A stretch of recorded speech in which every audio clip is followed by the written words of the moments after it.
We begin today's broadcast by acknowledging the traditional custodians of the land on which we gather today and pay our respects to their elders, past and present. We extend that respect to Aboriginal and Torres Strait Islander peoples here today.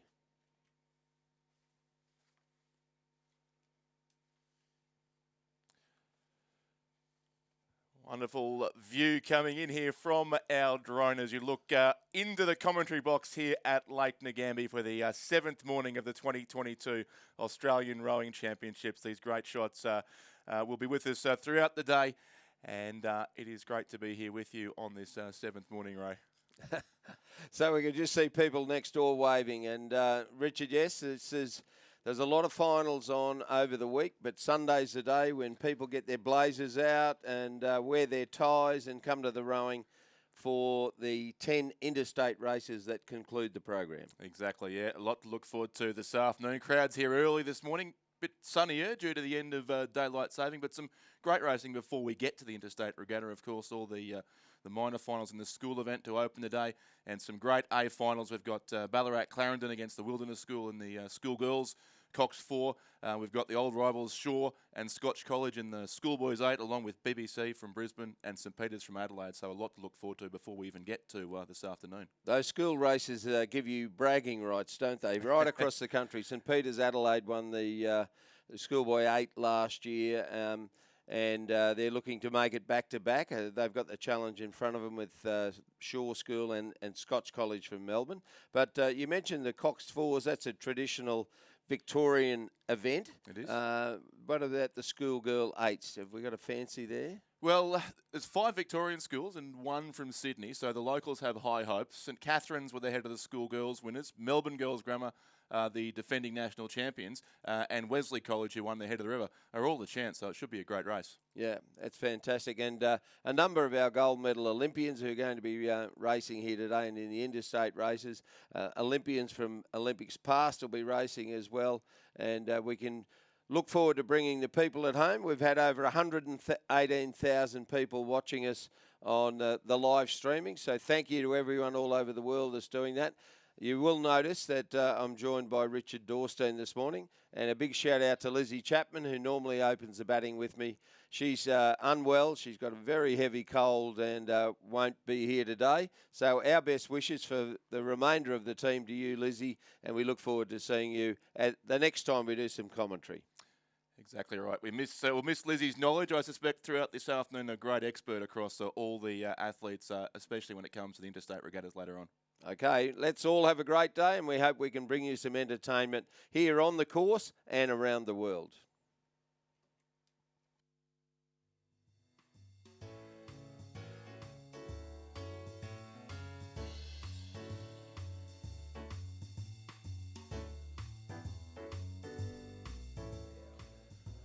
Rowing Australia would like to thank all partners, supporters and suppliers of the 2022 Australian Rowing Championships.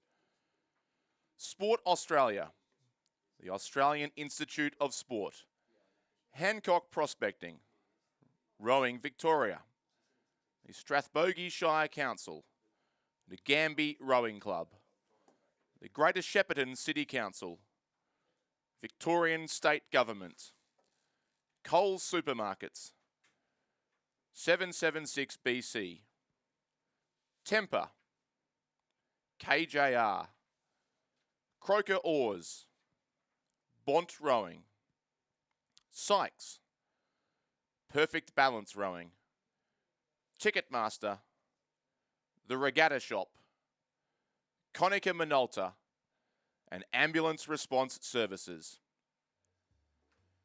Rowing Australia would like to thank all event volunteers who have generously provided their time to become one of the Coles Supermarkets volunteer team. Your dedication and commitment have ensured that we can provide a successful and enjoyable event for all. A special thank you to Coles Supermarkets, who have supported all our volunteers throughout the whole event. When you're around the regatta this week, be sure to thank our great volunteers and volunteer boat race officials for all the support they're giving us and you this week. Hancock Prospecting are the proud principal partners of Rowing Australia and the Australian rowing team, and wish all competitors and athletes a successful regatta. The Australian Institute of Sport is the principal sponsor and partner of Rowing Australia. The AIS provides Rowing Australia with funding to ensure they have the capacity to create a sustainable sport through best practice governance and administration, intellectual property ownership, athlete management and support structures, and general accountabilities. Importantly, the winning partnership highlights the commitment to ensuring Australian athletes excel in the international sporting arena and increasing Australians' participation in rowing. Sport Integrity Australia's advice is that no supplement is safe to use, and athletes should not risk their careers by taking a supplement. If you choose to use a supplement, lower your risk and find a batch-tested supplement in the Sport Integrity app. No supplement is 100% safe to use. Rowing Australia is broadcasting live via its Facebook page and also linked via our website all week and all day until the final race today on Sunday. Hello to our Interstate viewers. We also want to say a big thank you to Perfect Balance Rowing, who have donated a Swift's Single Club B Scull for the club that provides the most volunteers based on percentage of club members to the Australian Rowing Championships.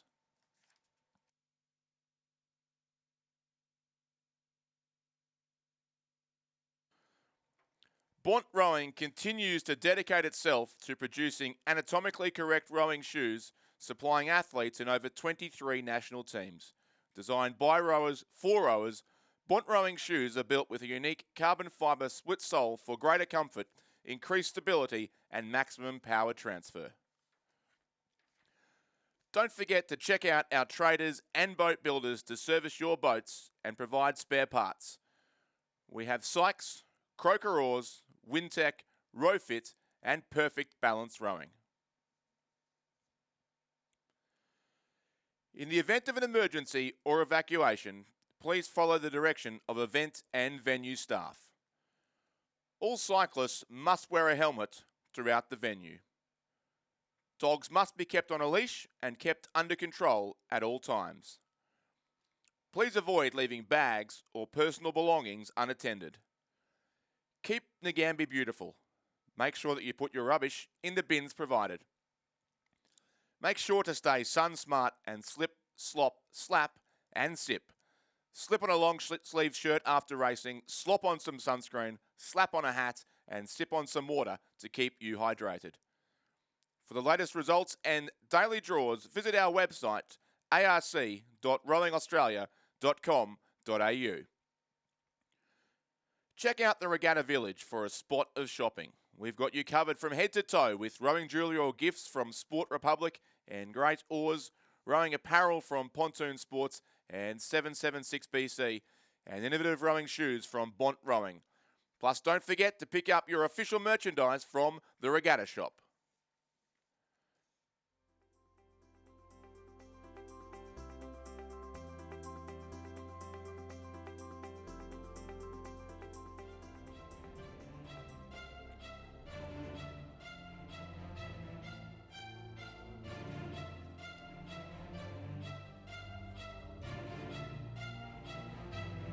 So we are just about ready to begin racing here on the 7th and final morning of the 2022 Australian Rowing Championships.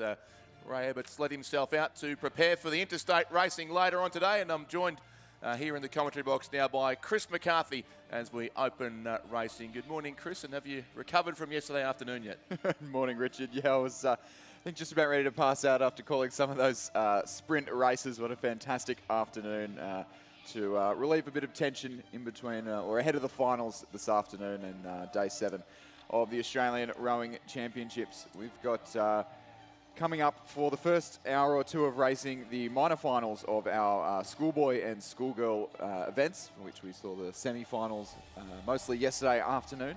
The first race that we've got on the course that we're just getting a start underway now is race 571, the Schoolgirls Single Scull F final. In lane 2 from Kenmore State High School, Caitlin Brooks, coached by Cody Elam Allen.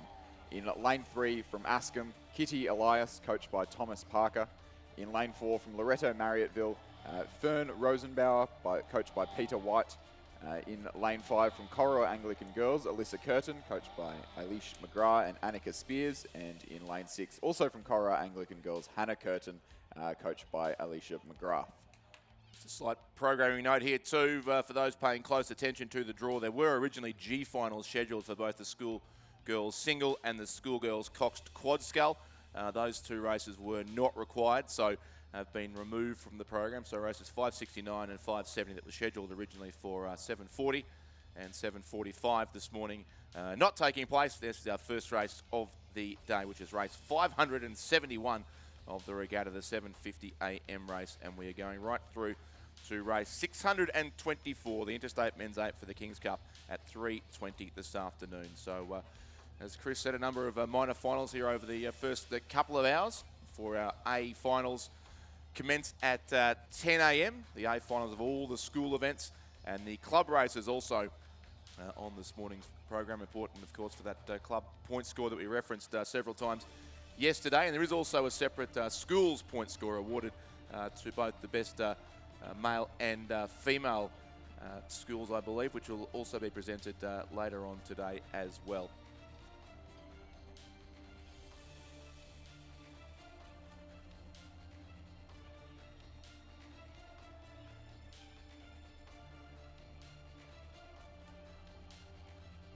Some great shots down here of Lake Ngambia. Our drone driver, having virtually come in the window of the commentary box a few minutes ago, is now back down at the first 500 of the course, and these scullers are about to go through the 500 metre mark here in this G final. It certainly looks like Fern Rosenbauer, the South Australian sculler there from Loretto Marriotteville, should be the comfortable race leader. She was off to a very quick start, it looked like, from here.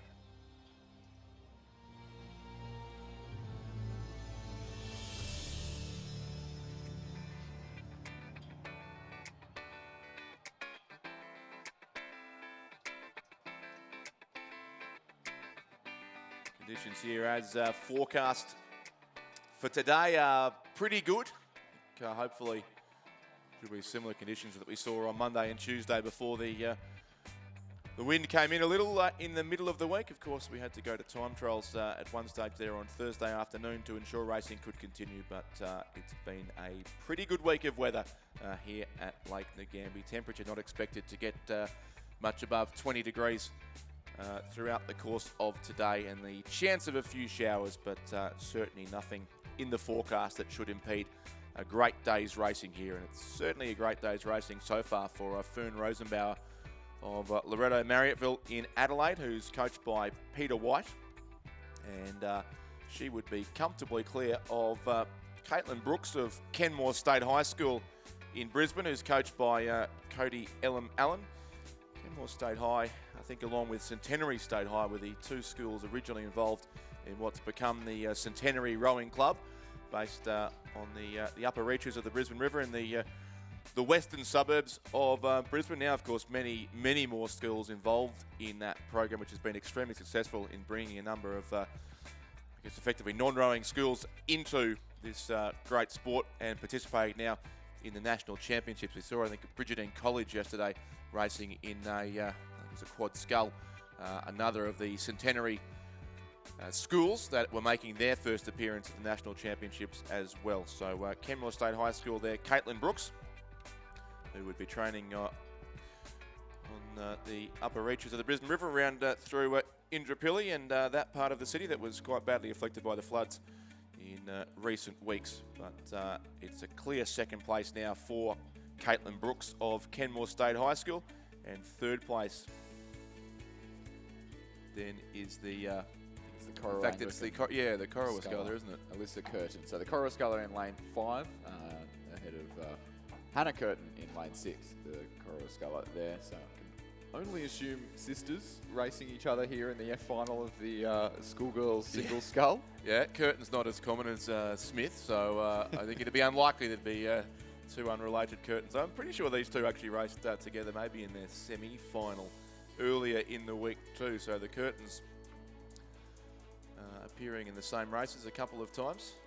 Definitely makes it easy for the parents It's tuning true. in on the live stream Exactly. or perhaps here in person. Or if they're here, having to get up for the early race at 7:50 in the morning. The Corowa Anglican Girls' School, of course, is in Melbourne, so they haven't had to travel too far, just about 90 minutes or so up the highway from Melbourne to the Ngambie Lakes Regatta Centre, where we are racing today on the 7th and final day of the championships. And that is the sculler there in lane 4, Fern Rosenbauer, coached by Peter White at the Loretto Marriotteville School in Adelaide. Alyssa Curtin, as we said, in 3rd place.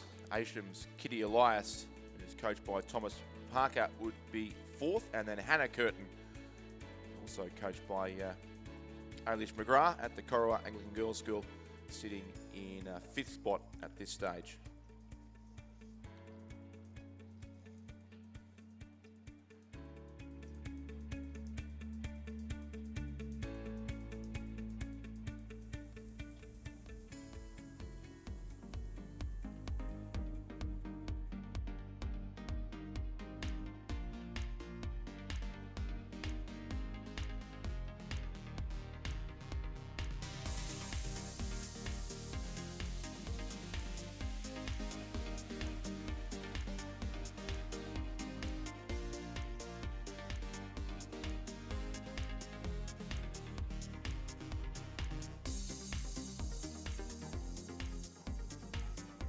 This is a very convincing lead here to this sculler from Loretto Marriotteville of South Australia. Fern Rosenbauer leading through by over 13 seconds at the halfway mark of the race. He's approaching now the 1,500 metre mark as well. And you'll see there from above and now from water level just how substantial that lead has grown to be as Fern Rosenbauer leads through for Loretto Marriotteville.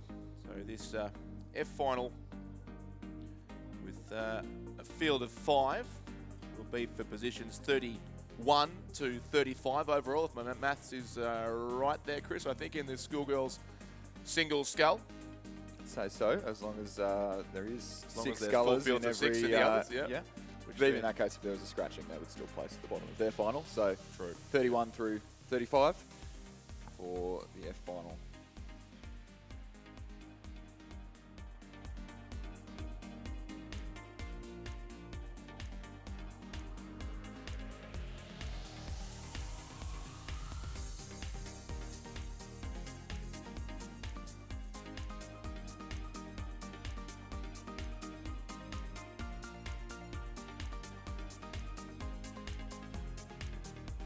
Fern Rosenbauer, our leading sculler there from Loretto Marriotteville. Just some shots coming through from the drone just before of the boat park area, which is far emptier today than it has been the last few days. Plenty of half-loaded trailers sitting in the car park outside the entrance gate here of the Ngambie Lakes Regatta Centre, ready for a quick exit later on today, as all the logistics, of course, of leaving the regatta take place over the last day or so. But plenty of boats obviously in use today, still to be put on their trails and sent back home, off back to North Queensland or Western Australia, across the Bass Strait to Tasmania and various other points of the country in between. And there is that still a lot of boats there in the boat park, but it was rather more full than that a couple of days ago. And there's now a number of trailers too, which are parked across the road, ready for their departure. But Fern Rosenbauer of Loretto Marriotteville is going to take out this opening race of the day. The race for second still there between Caitlin Brooks of Kenmore State High and Alyssa Curtin of Corowa. But looks to be at this stage proceeding down in that order. And it will be the sculler from Loretto Marriotteville, Fern Rosenbauer, with still a couple of strokes to go, but she will be across to take out the F final of the Schoolgirls single scull, and she'll rank 31st overall in this event with a very, very big field, as is the case at this regatta most years. The Centenary sculler, or at least the Kenmore State High School sculler in this case, with the orange high-vis cap, Caitlin Brooks on the far side of the course, will finish in second place, 18.48 seconds behind our race leader. And then lane 5 is the first of the Curtin sisters, Alyssa Curtin will finish third. Fourth will go to Aesham's Kitty Elias. And fifth place then will be Hannah Curtin, also from the Corowa Anglican Girls School of Melbourne. Richard, I think we spent too much time talking about high vis caps at this regatta, but that one's definitely pink. The binoculars reveal the truth. Yeah, so let's just call it distinctive in any case. But certainly stands out, and that's a very useful feature, as we mentioned before, on the Brisbane River with the City Cats often moving about there at pace. And confirming the results of our first race of the day, race 571, the F final of the Schoolgirls single scull. First place, Loretto Marriott Bill's Fern Rosenbauer. Second, Kenmore State High School's Caitlin Brooks. Third, Corowa Anglican Girls' Alyssa Curtin. Fourth, Ascom's Kitty Elias. And in fifth place, Hannah Curtin, also of Corowa Anglican Girls. The winning time there, 9 minutes, 40 seconds, .51. And back down on the course now, we have the F final for the Schoolgirls Coxed Quadruple Scull, race 573 on our program. In lane 2, Somerset College. In lane 3, Fintona. In lane 4, Canberra Grammar. In lane 5, Damascus. In lane 6, Lowther Hall. And in lane 7, Brigidine College. So yes, the F final and the schoolboys single scull also removed from the program, so no race 572. We go straight to race 573, and they are through the 500 metre mark of this race.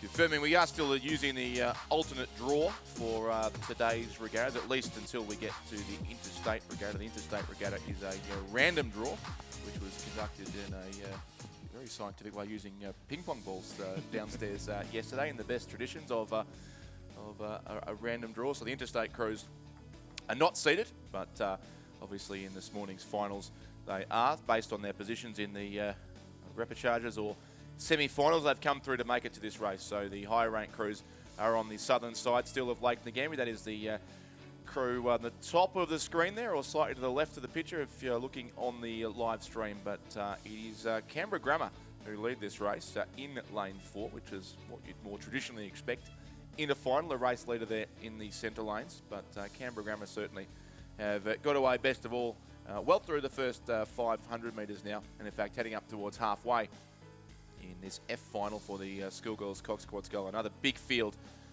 in this event.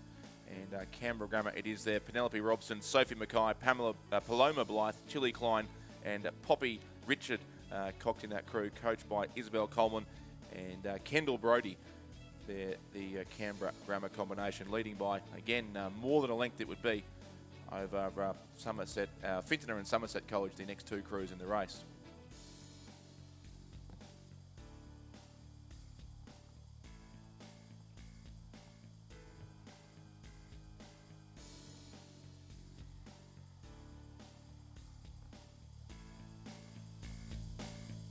Canberra Grammar, our leaders there. It is 5.5 seconds now over Fintona. Lowther Hall, in fact, another of the Melbourne schools, moved up into third place. And then Somerset College of the Gold Coast in fourth place. The program there in the capable hands of Pia Richards, crew of Amelia Fink, Natalie Brown, Georgia Daly, Eliza Strong, and Lillian Tan, coached by Olivia Sena. Place crew there from Fintona is Francesca Spano, Jessica Lennon, Ann Walters, Mattia Black, and Tara Kitchen, coached by Lucy Lawson.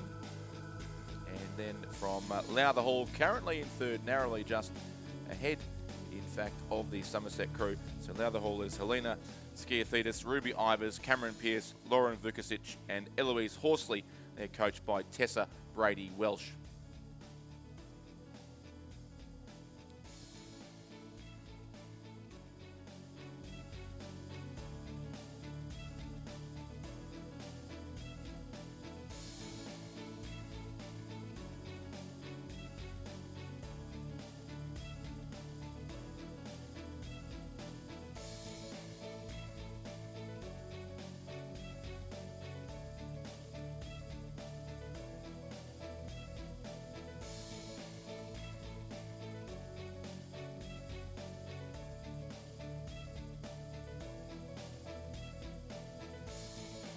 subject of the random draw for the Interstate Men's 8, just looking to the end of the day, Chris, and as randomness would have it, the two likely favourites in that race, the defending champions from Victoria and, of course, the strong crew from New South Wales, side by side in lanes 6 and 7, so that should be a great race for the King's Cup coming up at 3:20 this afternoon.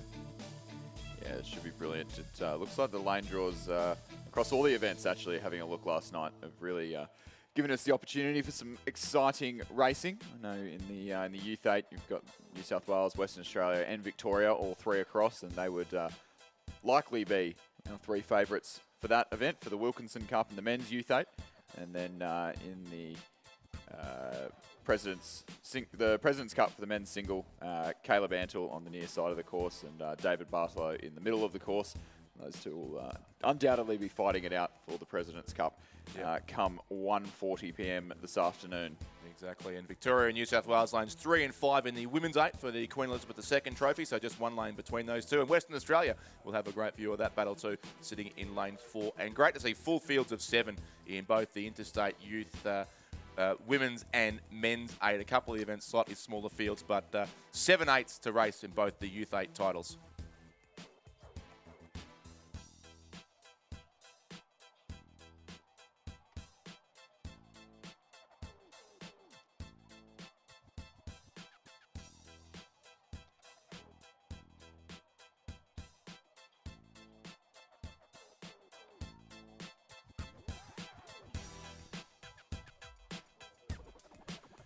So Canberra Grammar here continue to lead and lead comfortably here in lane 4 in this F final of the Schoolgirls Cox Quad Scale. Again for positions 31 through to 36 it should be in this case from then looks like Fintona and Lowther Hall who've come through strongly. And Bridgetine College, who we mentioned earlier, rowing at the Centenary Club in Brisbane across here at their first national, sitting back in 6th place at this stage but still competing on the national stage, which is great to see. But Canberra Grammar very comfortably clear here. Penelope Robson, Sophie Mackay, Paloma Blythe, Tilly Klein and Poppy Richard there, the crew from Canberra Grammar, who will go across and take out the F final of the Schoolgirls Cox Quad Scull.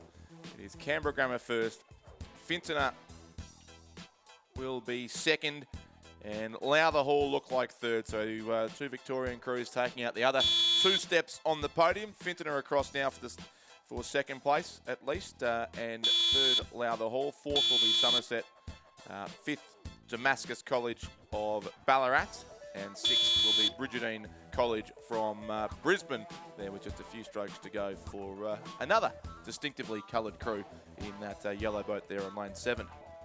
Pretty brave of you there to call Lowther Hall there in third. They only got across by probably about 2 feet in the end, but I've learnt from sitting beside you, Chris, that we just go with what we see. Call it with confidence. And we usually get it right. Exactly. So confirmation of results in the F final of the Schoolgirls Coxed Quadruple Scull. First place, Canberra Grammar. Second place, Fintona.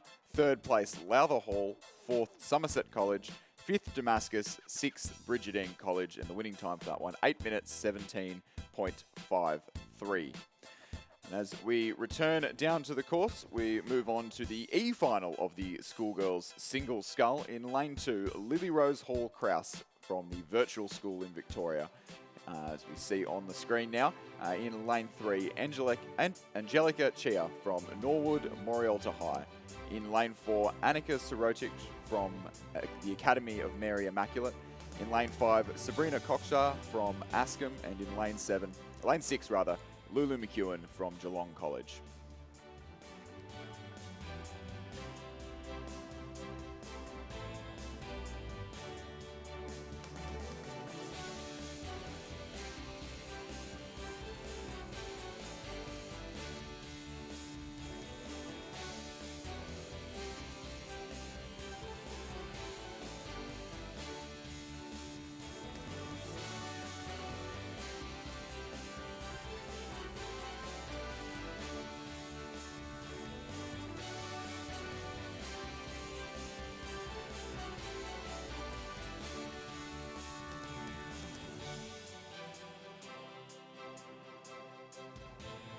So Lily Rose Hall Krause, our leading sculler here in this E final of the Schoolgirls Single Scull through the 1,000 and now through the 1,500 metre mark as well. And it's another commanding lead here This is the sculler from Bairnsdale, Lily Rose Hall-Kraus, a student also of the virtual school in Melbourne.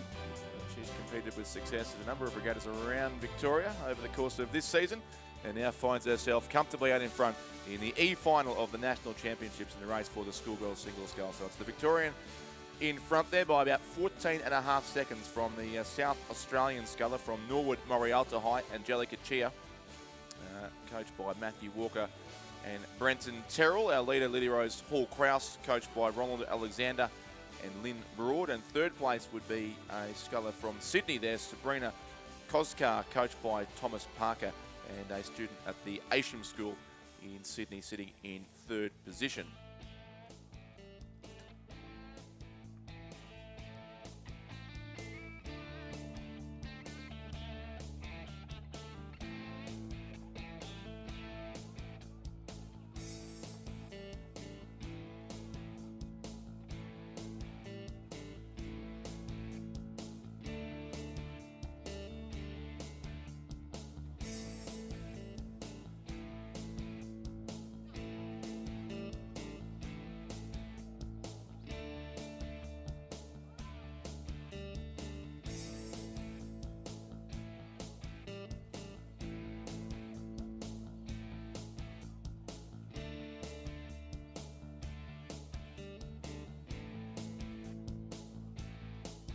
So Lily Rose Hall-Kraus from the Virtual School Victoria, which is one of the largest state government schools in Victoria, and previously known as the Distance Education Centre of Victoria, with a history dating back to 1909, is the school of Lily Rose Hall-Kraus from, but of course a sculler from Bairnsdale and rowing. I think they're in the colours of the Bairnsdale Rowing Club, for whom she usually competes. So Lily Rose Hall-Kraus in front here from Angelica Chia of Norwood Morialta High, and the Ascham sculler, I'm reliably informed.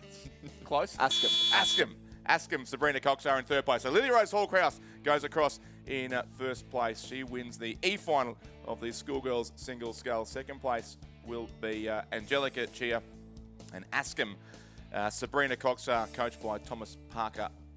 May have actually, yes, she will get across in third place. And then Annika Siritic from the Academy of Mary Immaculate in Melbourne, and Lulu McEwen from the Geelong College will be the final two home. So Lily Rose Hall-Kraus takes out the E-final of the Schoolgirls single scull. And our maths actually is slightly out, Chris, because there are only 5 scullers in that race. So I think the winner of the F-final will actually rank in 30th place, and the winner of the E-final will finish 25th. That's Lily Rose Hall-Kraus of the virtual school, as our scullers are now all across the line.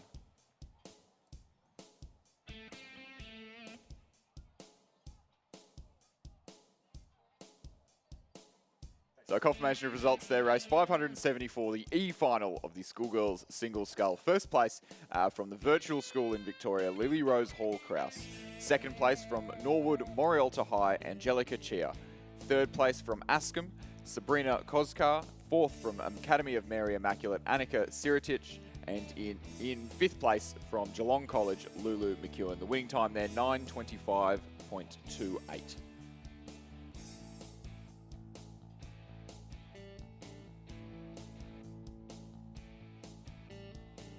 And on the course now, moving from the schoolgirls to the schoolboys, we see the first final of the schoolboys single scull. That is the E-final, race 575 on your program. In lane 2 from Hunter Valley Grammar School, Caleb Chadwick, coached by Mark Partridge and Rowan Hislop.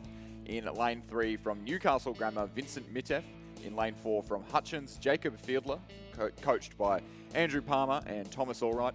In lane 5 from Gippsland Grammar, Curtis Wilmot, coached by Nick Bartlett and Harry Roach. And in lane 6 from Ballarat Grammar, we have Xander Borham, coached by Grant McEnhee.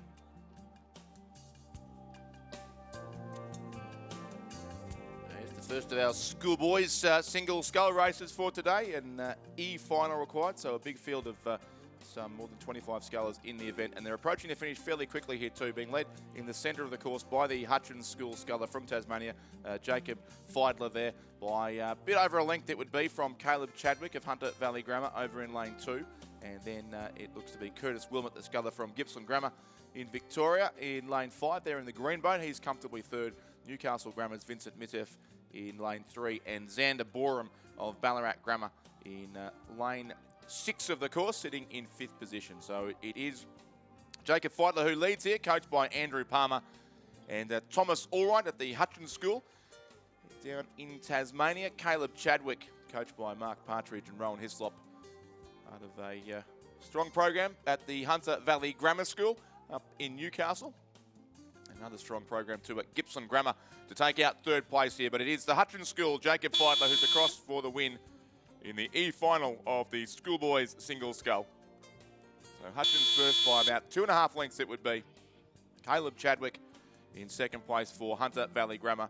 And then 3rd will go in a couple of strokes' time to the dark green boat there of the Gippsland Grammar School. Curtis Wilmot there will be across in 3rd place in this E-final. 4th to Vincent Mitteff of Newcastle Grammar. Another sculler from the Hunter Valley region too in this race. And then the red boat of Ballarat Grammar. It'll be Xander Borum, who's coached by Grant McKechnie, to finish in 5th place in the E-final of the Schoolboys Single Scull.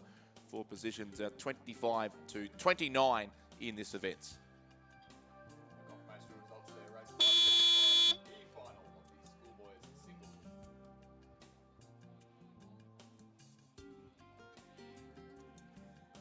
Confirmation of results there from race 575, the Schoolboys Single Scull E-final. First place, Hutchins School, Jacob Fiedler. 2nd place, Hunter Valley Grammar's Caleb Chadwick.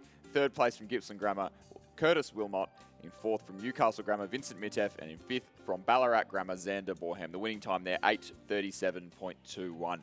As we return back to the Schoolgirls racing on the course now, we have the E-final of the Schoolgirls Coxed Quad Scull. In lane 2, Furbank Grammar. In lane 3, Gippsland Grammar. In lane 4, Melbourne Girls College. In lane 5, Redlands. In lane 6, Newcastle Grammar. And in lane 7, a second crew from Gippsland Grammar.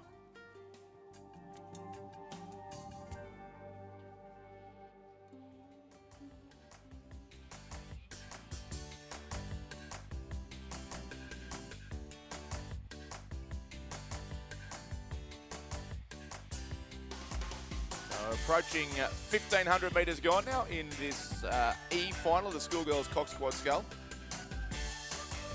screen there from Gippsland Grammar. Probably sitting about 2nd or 3rd place still, trailing certainly from Newcastle Grammar and Furbank Grammar ahead of them. So all the grammar schools in this race, 2 crews it seems also from Gippsland Grammar. Yes, lane 3 and lane 7, the 2 combinations there. But through 1,500, and this is a much closer race here, Chris. Only a couple of seconds between our leading few crews, Gippsland Grammar from Newcastle Grammar, Redlands and Furbank Grammar. Yeah, a little bit different to what we have seen so far this morning, and great to see some tight racing down the course.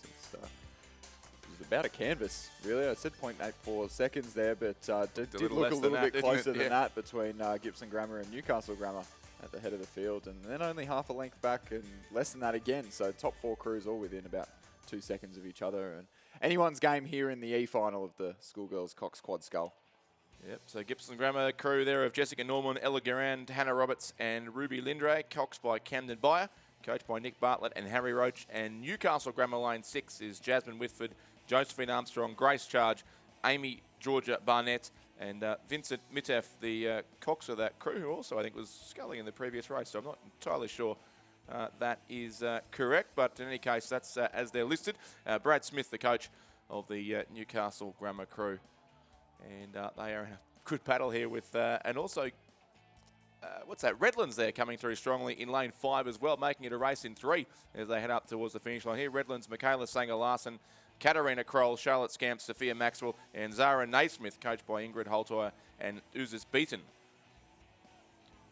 Redlands making a really good run of it towards the line, actually. They look to be timing that pretty well against their fellow New South Wales crew on their bow side, the Newcastle Grammar School and Gippsland Grammar, who are sitting at the head of the field at the moment. But Redlands definitely finishing pretty strong.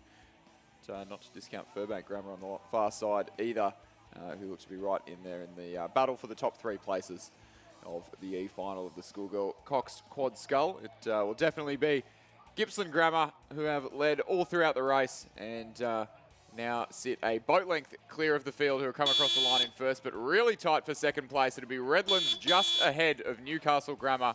Furbank will cross the line fourth, and Hunter Valley Grammar School or Melbourne Girls College rather, in the centre of the course will run fifth, and the Gippsland Grammar crew on the near side of the course, lane 7, running sixth place. Yeah, so Gippsland Grammar first and sixth there with two crews in this E-final, the Schoolgirls, Cox, Quad, Scull, and a very well-timed finish there by Redlands. Those numbers on screen are not quite correct there. It's definitely Gippsland Grammar lane 3, the first crew across, and Redlands, the crew missing there, were narrowly second. It may yet come up as a photo finish, but I would concur entirely with Chris's description there that it was Redlands in second place and Newcastle Grammar third, followed by the crews from Furbank, Melbourne Girls College and Gippsland Grammar lane 6. The unofficial time there in race 5:76, 8:22.41 and a 3.37 second margin of victory for Gippsland Grammar. As we go to the D final now of the Schoolgirls single scull, which is race 578. Around about halfway through this one as well. A field of 6. Sophie Butcher from Torrens is in lane 2. Louisa Wagner from Adelaide High in 3. Bianca Kohlberg from Loretto Marriotteville lane 4. Lucy Yabsley of Askham in lane 5. We'll get there by the end of the week. And Isabella Deans of Loretto Marriotteville lane 6. Molly Walkerton of Hunter Valley Grammar is racing in lane 7.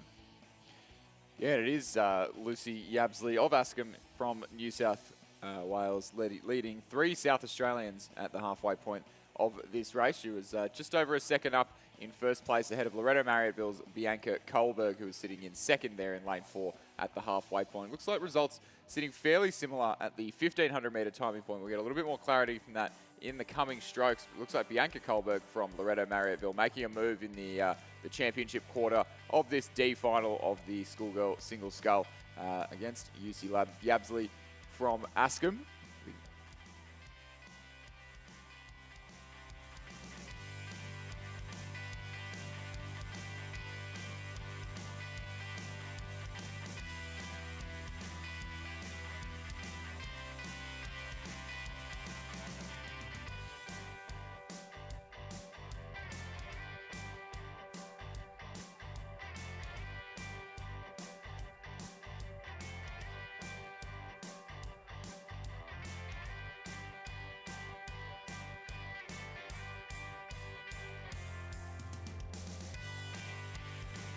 As called, a move from Bianca Kohlberg in the third 500 metres, moving up into first place ahead of Lucy Yabsley of Askham. Louisa Wagner in third place. That's the sculler from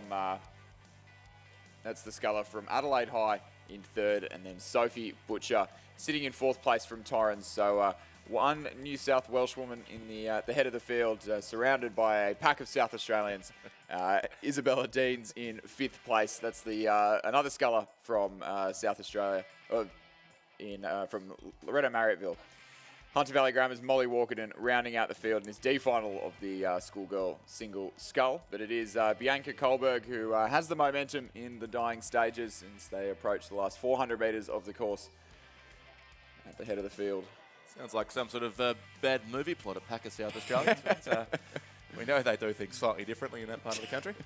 But it is great to see a lot of the Adelaide schools represented here, and some in bigger numbers than recent years as well. We'll see the Wilderness School race for a medal in the school girls coxed 4 in a little while.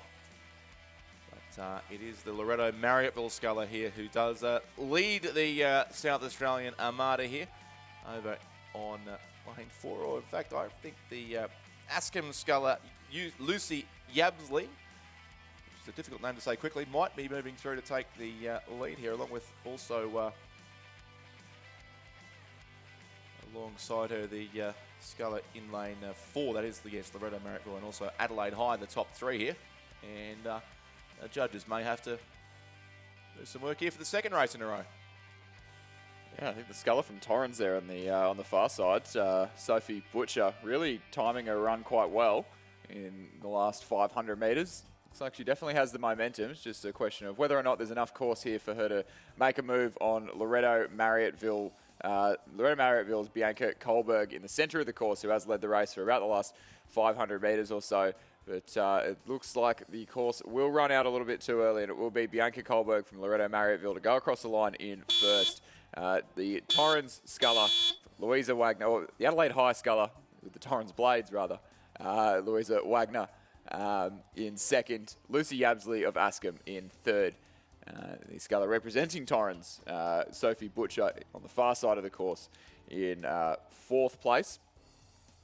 And the second Loretto Marriotteville sculler, Isabella Deans, coached there by Peter White in fifth. And Hunter Valley Grammar's Molly Walkerton in seventh place.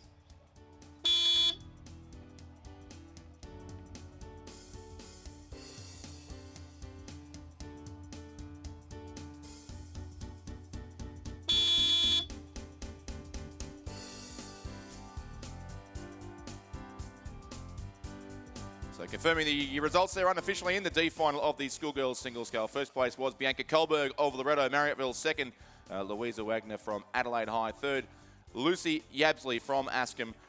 Fourth, Sophie Butcher. Fifth, Isabella Dean. Sixth, Molly Walkerton. 9:18.26 the unofficial time.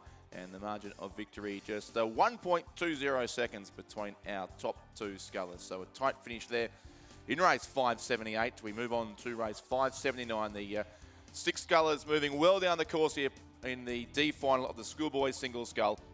Alexander Williams from Geelong College in lane 1 is also our race leader. Then it's Angus Vermey of Hutchins in second place, is in lane 3.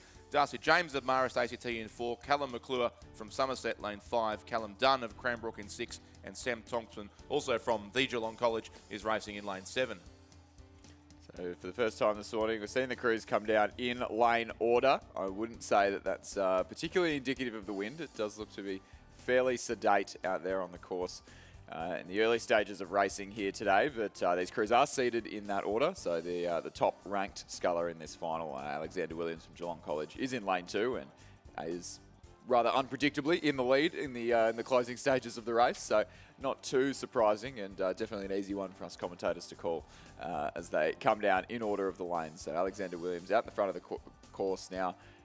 Angus Vermey of Hutchins in second. Darcy James of Marist College in third. Callum McClure of Somerset College in fourth.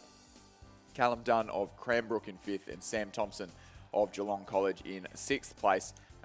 Pretty small margins at the head of the field, but margins possibly slightly too great to be overcome in the last 125 metres of the course as Alexander Williams crosses into the Red Boys to complete the D final of the schoolboys single scull for Geelong College.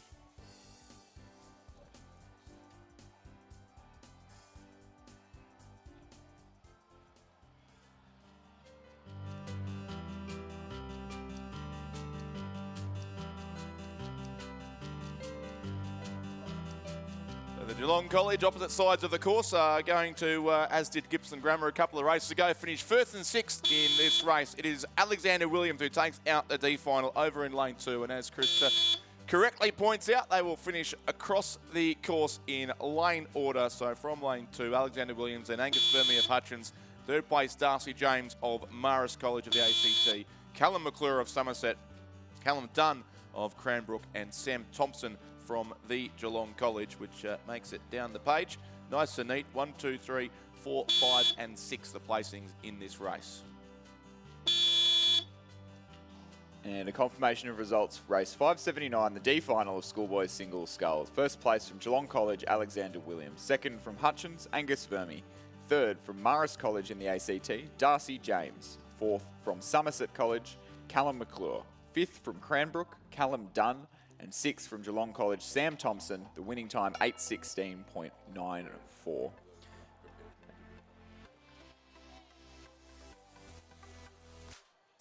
So racing now in race 580, the D final of the Schoolgirls Cox Quad Scull. It is Arana in lane 2, Loretto Ballarat lane 3, Shelford Girls Grammar in 4, Pymble Ladies in 5, Lowther Hall lane 6, and Melbourne Girls College in lane 7. And we're going to have a change in commentary. Chris McCarthy to call this next race, and he'll be joined by Stuart John for the first time today. Thanks, Richard. And as our cameras zoom in, it is the crew from Loretto Ballarat out the head of the field by quite some margin at the 1,000-metre mark as they stride towards the 1,500, just passing about 1,250 metres road now. And that is the combination of Anna Howard, Daisy Darbin, Lara Entrobus, Bridget O'Brien, and their cox Madison Cahill, who lead this D final of the Schoolgirls Cox Quad Scull by about 3 boat lengths back to the combination from Arana on the far side of the course. That's Amy Manning, Zoe Wiseman, Eleanor Johnston, Paloma Padovan, Katya Rufalagis, and that's their coxswain, and then their coach, Mike Brady. They're sitting back in 2nd place at that 3rd timing point. And then back in 3rd, Shelford Girls, Melbourne Grammar in 4th, Lowther Hall 5th, Pymble Ladies College in 6th place. So things fairly spread out across the field. Definitely not quite in lane order as we saw last race. So a few more surprises being thrown at the field in the Schoolgirl Coxed Quad Scull. So as they cross the 1,500 metre point, Loretto Ballarat out leading by extending that margin about 4 boat lengths over Arana. 8.86 seconds the margin there. About a boat length back to Melbourne Girls College, who lead narrowly from Shelford Girls Grammar. Lowther Hall in 5th, and Pymble Ladies College is a boat length off that pack in the middle of the field. So Loretto Ballarat with the lead in this D final of the Schoolgirls Coxed Quad Sculls over Arana School, Melbourne Girls, Shelford Girls, Lowther Hall and Pymble Ladies. And coming up after this race, we've got the D final of the Schoolgirls Coxed, so the first of the big boats heading down before we start heading into the C finals for the singles, schoolboys, schoolgirls singles, the schoolgirls, schoolboys Coxed 4s, as well as some quad sculls as well. Some exciting racing coming up for you on the final day of the 2022 Australian Rowing Championships. But it is Loretto Ballarat out in the lead, coming up towards the 250 metre mark.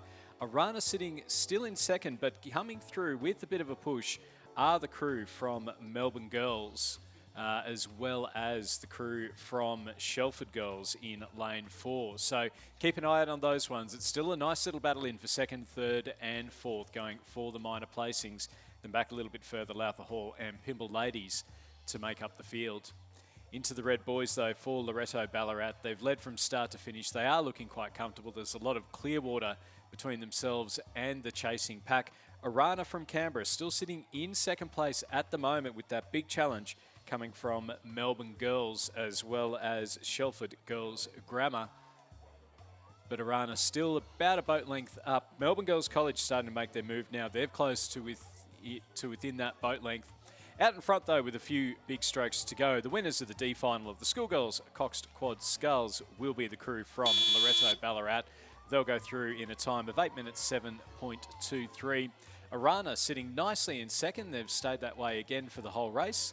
They'll finish 2nd there, and then 3rd will go to the crew from Melbourne Girls College, finishing half a boat length ahead of Shelford Girls Grammar, and then Lowther Hall and Pymble Ladies to round out our field in the D final of the Schoolgirls Coxed Quads.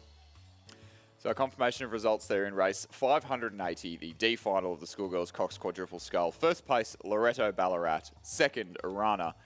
3rd, Melbourne Girls College. 4th, Shelford Girls Grammar. 5th, Lowther Hall. 6th, Pymble Ladies College. The winning time there, 8 minutes 7 seconds, .23.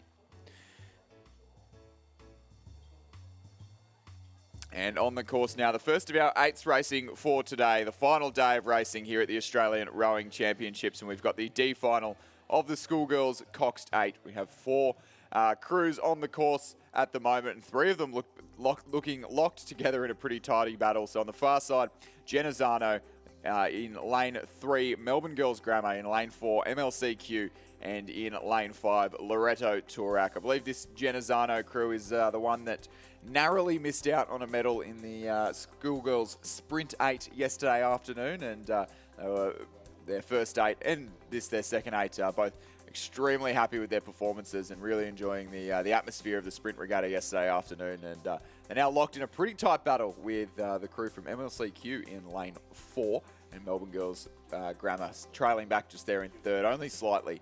But a great race unfolding here in the centre of the course for the first of the finals for the Schoolgirls Coxed 8. Yeah, less than half a boat length between first, second and third at the moment, Chris. It is very tight at the top. The Genazzano crew of Sienna McLeish, Alexandra Cameron, Alice Egan, Isabella Morrison, Samantha Bianco, Matilda Fulton, Anna Stone, Mackenzie Crawford, Aria Linan is the coxswain, and they're coached by Thomas Fisher, Peter Campbell. The Melbourne Girls Grammar crew, Hannah Thompson, Sky McLeish, Ellen Thorpe, Isabella Ross, Lara Gorman, Natasha Madden, Emily McComb, M. Hardwick, Isabella Boffer as the coxswain. And then from lane 4 from MLCQ, Sarah Palavestra, Georgie Thomas, Sophia Capilius, Juliet Chang, Holly Wild, Sienna Salter, Sophie Fraser, Kathy Wu. Eliza Tickner is the coxswain. They're coached by Stacey Mastras. And they're all still quite tied in. Also worthwhile mentioning Loretto Turak in lane 5, Sophie Doll, Meg Nugent, Emily Schrader, Alex Chan, Holly Thompson, Lexi Fox, Catherine Williams, Scarlett Gunn, Charlotte Kanai is the coxswain, coached by Samuel Fennessy. So since we've joined that race, it's about 600 metres have passed, and Genazzano in lane 2 and MLCQ in lane 4 have not been able to be separated by more than half a canvas in that time. And it does look like, just as we speak, Genazzano pushing out to about a seat lead over the crew from MLCQ, but Melbourne Girls Grammar looking threatening in the centre of the field, well aware of the battle happening on either side of them. 3 crews coming down with less than a metre between that separates all 3 of their bow balls in the closing stages of the first final, the D final of the Schoolgirls Coxed 8.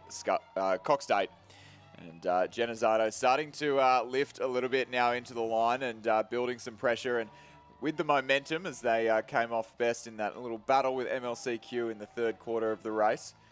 Looks like they're just pushing out to about a quarter of a boat length lead now over Melbourne Girls Grammar, who might just be moving up on a faltering MLCQ combination in the centre of the course. So spending a few too many tickets in that battle with Genazzano in the early stages. Genazzano coming out with about a half a boat length lead, pushing out almost to a full boat length now as they enter the red buoys of the last 100 metres of the course here at Lake Ngambie. Genazzano will come across as they take the last couple of strokes. They'll come across almost a boat length clear of Melbourne Girls Grammar for second, who have just moved through MLCQ. Genazzano in first place, Melbourne Girls Grammar across the line in second. MLCQ, after a tight battle, finish third, and Loretto Turak will come across the line in fourth place. Confirmation there of the results in the Schoolgirls Coxed 8D final. A win for Genazzano, second place going to Melbourne Girls Grammar, third to MLCQ, with Loretto Turak finishing in fourth. The winning time, 7 minutes 30.48.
Underway in race number 582, the Schoolgirls single scull, the C final. In lane 2, Burwood Girls High, Ella Huber, coached by Brendan Longman.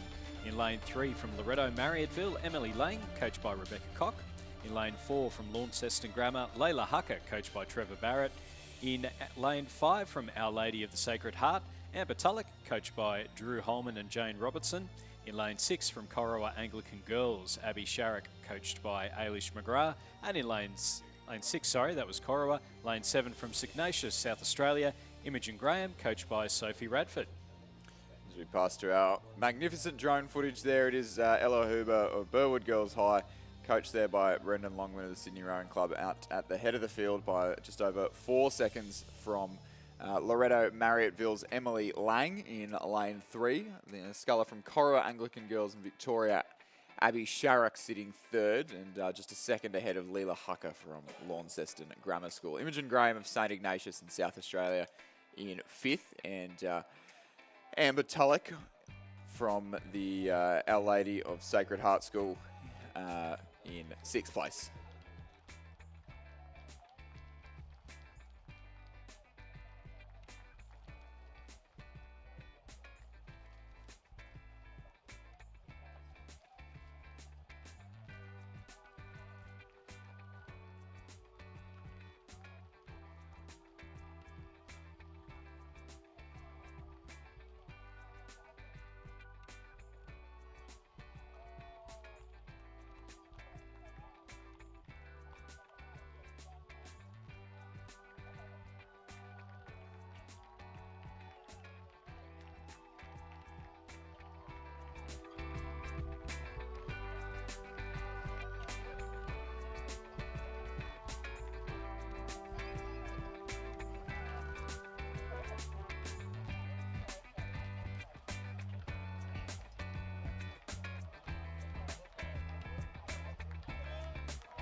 Great footage from the drone at the moment as our C final of the Schoolgirls single scull coming up towards the 1500 metre mark.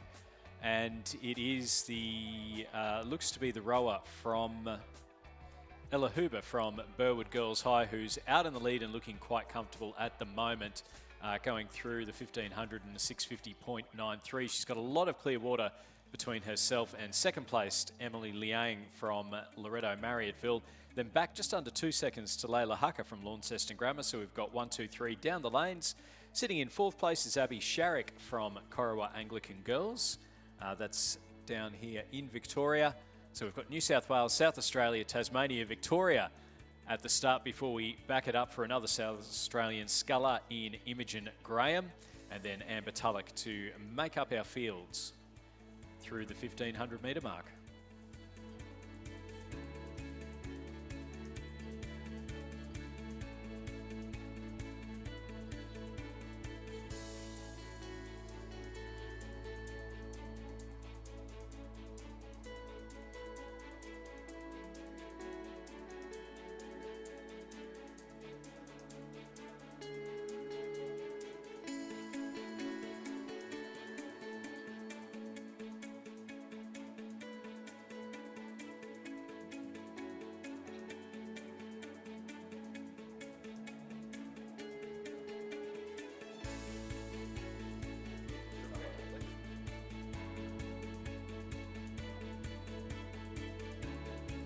Into the last 200 metres now. Ella Huber has led from start to finish in this C final of the Schoolgirls single scull, looking quite comfortable. Still some clear water.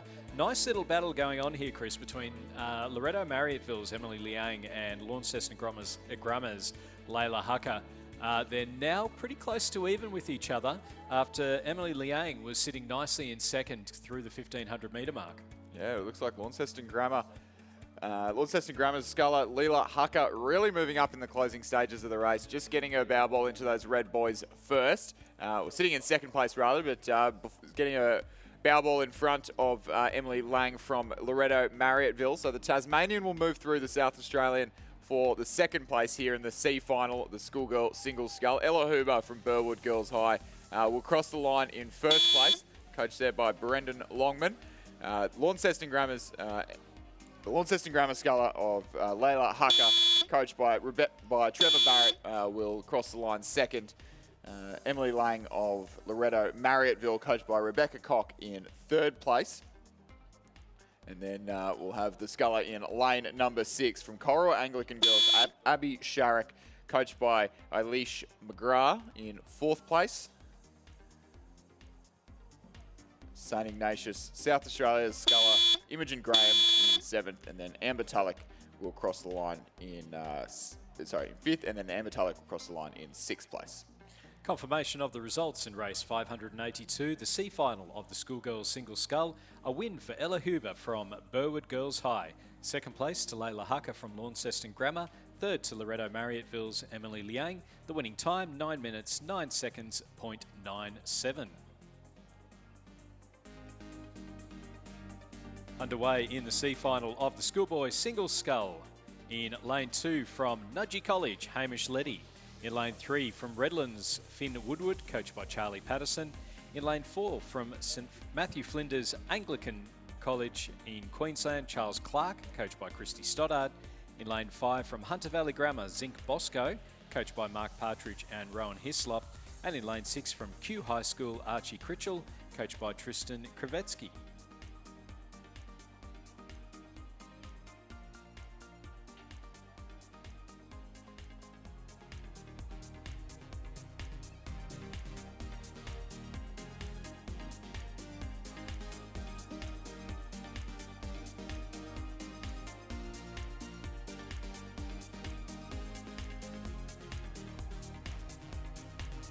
So at the 1500 metre mark, it was Charles Clark from Matthew Flinders in Queensland at the head of the field, leading by just 1.2 seconds of Redlands.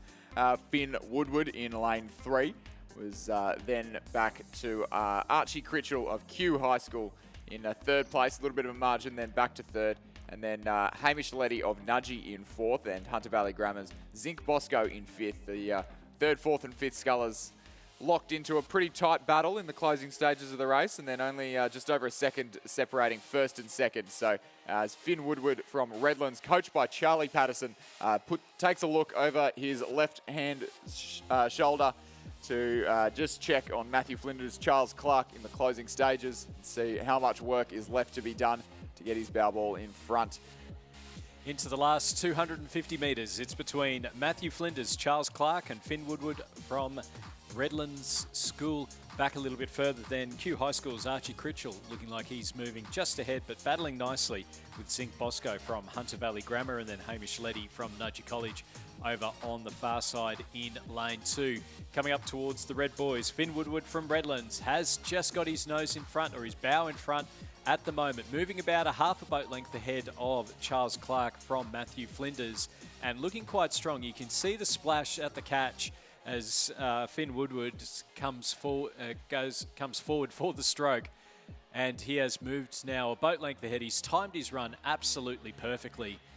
Was down coming into the 1500s, catching up and then moving ahead over the last 250 metres. So with a couple of big strokes to go, it will be Finn Woodward from Redlands to take the win in the Schoolboy C final. Coming through in second, Matthew Flinders, Charles Clark. In third place with a big finish, Hunter Valley Grammar's Zinc Bosco ahead of Kew High School's Archie Critchell, with Hamish Leddy from Nudgee finishing in fifth. Confirmation of the results there. Finn Woodward from Redlands in first, Charles Clark from Matthew Flinders in second, and Zinc Bosco from Hunter Valley Grammar in third, with a winning time of 8 minutes 16.07. As we get ready for the start of the race number 584, the C final of the Schoolgirls Coxed Fours, as we just have Chris McCarthy step out and Ray Ebbett jump in for the second time today. First time on the commentary. Yep. Thank you, Stuart. In race 584, the C final of the Schoolgirl Cox 4. Lane 1, St Michael's Collegiate from Tasmania. Lane 2, Pymble Ladies from Sydney. Lane 3, PLC Sydney. Lane 4, Canberra Girls Grammar. Lane 5, Shelford Girls Grammar. Lane 6, Wesley College. And Lane 7 is the Tara School, also from Sydney. So through the 1,000 metre mark, it was St Michael's College from Tasmania out in the lead, in the lead. They were 1.5 seconds ahead of Pymble Ladies from New South Wales in second place. Canberra Girls Grammar just over a second behind in third, then a little bit of a gap. 3 seconds to Shelford Girls Grammar in fourth place. PLC Sydney in fifth. Wesley College in sixth, and the Tara School in seventh. So that's St Michael's Collegiate crew of Elise Bird, Rosie Forsyth, Ada McCoy, Heather Curry. Rose Curry is the coxswain and coached by Neil Stump and James Dalton. Head of Pymble Ladies, Macy Lear, Tilly Morgan, Stephanie Wood, Polly Sargent, Eliza Gotthard as the coxswain and coached by Ole Tights, Lucinda Wycombe Fiends. PLC Sydney going okay at the moment there. They're up in third place. Alea Steele, Sarah Bebbington, Arabella Rutherford, Bailey Winton Murray, Lily Dukakis is the coxswain, and Felix Dure is the coach of that crew. So it is St Michael's Collegiate, Pymble Ladies College, and then Canberra Girls Grammar in third place. Claudia Bridgewater, Caitlin Natty, Amelia Farrell, Alex Perry, Dalton, Eliza Miller, and Caroline Pipers is coaching that crew. Then back a little bit further to the crew from Shelford Girls, Ava Morgan, Georgia Kent, Harmony Ying, Izzy Kennedy, Millie Lee is the coxswain and coached by Jules Whitehead. Wesley College, Sarah Boyton, Isabel Shoebridge, Bella Mariu, Bella Mazinski, and Marina Elia is the coxswain. And then the Tara School, Gemma Simpson, Emma Malka, Caitlin Irving, Charlotte Oitma, Amelia Jones is the coxswain, and they're coached by Graham Gardner, Jack Crampton, and Kate Crampton. So the two leading crews, still St Michael's Collegiate over Pymble Ladies College. That margin is just 1.26, so about a half a length. Then a further 4.49 back to Canberra Girls Grammar, which is about a length and a half. No change in the order. Shelford Girls still in fourth place. PLC Sydney still fifth, and Wesley College still sixth, which would make the Tara School still seventh in Station 7. So moving up past the 1500, up towards the 1750 metre mark, it's still St Michael's Collegiate out in the lead. Pymble Ladies looking to push, but St Michael's Collegiate just starting to reopen that little bit of a gap. Canberra Girls Grammar still sitting in third place at the moment. This is the C final of the Schoolgirls Coxed 4, with the C final of the Schoolboys event coming up after this. Shelford Girls Grammar sitting in fourth place at the moment, ahead of looks to be PLC Sydney, Wesley College and the Tara School making up our fields. But into the last 250 metres now, it's still St Michael's Collegiate out in the lead. They've still managed to hold off Pymble Ladies by about half a little bit around a boat length between first and second. They seem to have opened up a bit further, don't they, Stuart? Yeah, it's as you get the different angles. As they come a little bit closer, we get that much better view of the actual margins there. But it's a boat length between St Michael's Collegiate and Pymble Ladies. Canberra Girls Grammar still sitting nicely in third place. Then back to Shelford Girls Grammar, PLC Sydney, Wesley College and the Tara School. Into the Red Boys now for the last 100 metres or so.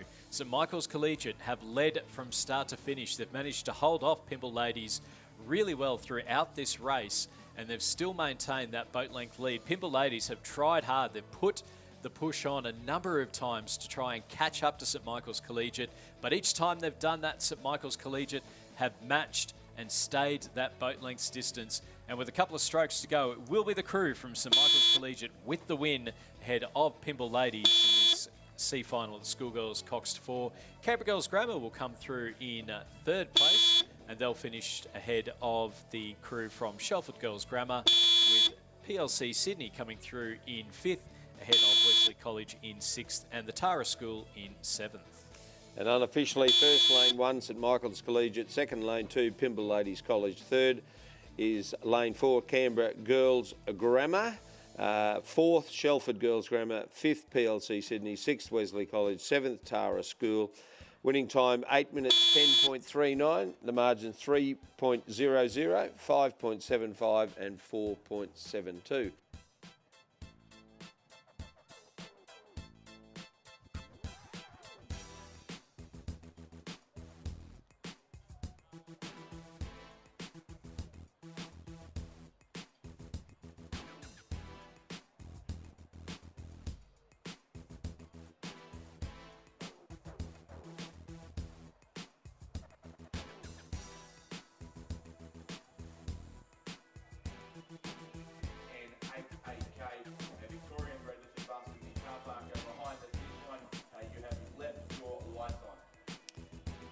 So the Schoolboys Cox 4 C final is on the course. Just the two crews, Stuart. Christian Brothers in lane 4, Sam Jackson, Cooper Hoskin, Lachlan Hancock, Marcus Arbon, Jordan Wilson, coached by Daniel Ralph. And in lane 5, Geelong Grammar, Luca Clark, Samuel Stringer, Harry Willis, Lloyd Vidotto, Saskia Haslau is the coxswain. And it is the crew from Geelong Grammar who had the lead at the 1,000 metre mark. It was just under 10 seconds between first and second. So we just see footage now of the crew from Christian Brothers looking quite steady, quite balanced there at the moment. But they are a long way behind Ray in this C final of the Schoolboys Cox 4. Rowing okay, but no match for the superior strength of that Geelong Grammar crew, which is cleared out, haven't they? It's quite a margin there for sure. And pitches are good and the conditions are good. They're in lanes 4 and 5, so they're in the middle of the course. And very cruisy job for this particular umpire to follow this race down, one would think. Yeah, Geelong Grammar opening up that margin at the 1500 metre mark to 10.5 seconds over the Christian Brothers crew. And we see there Geelong Grammar really putting in some good push each of their strokes.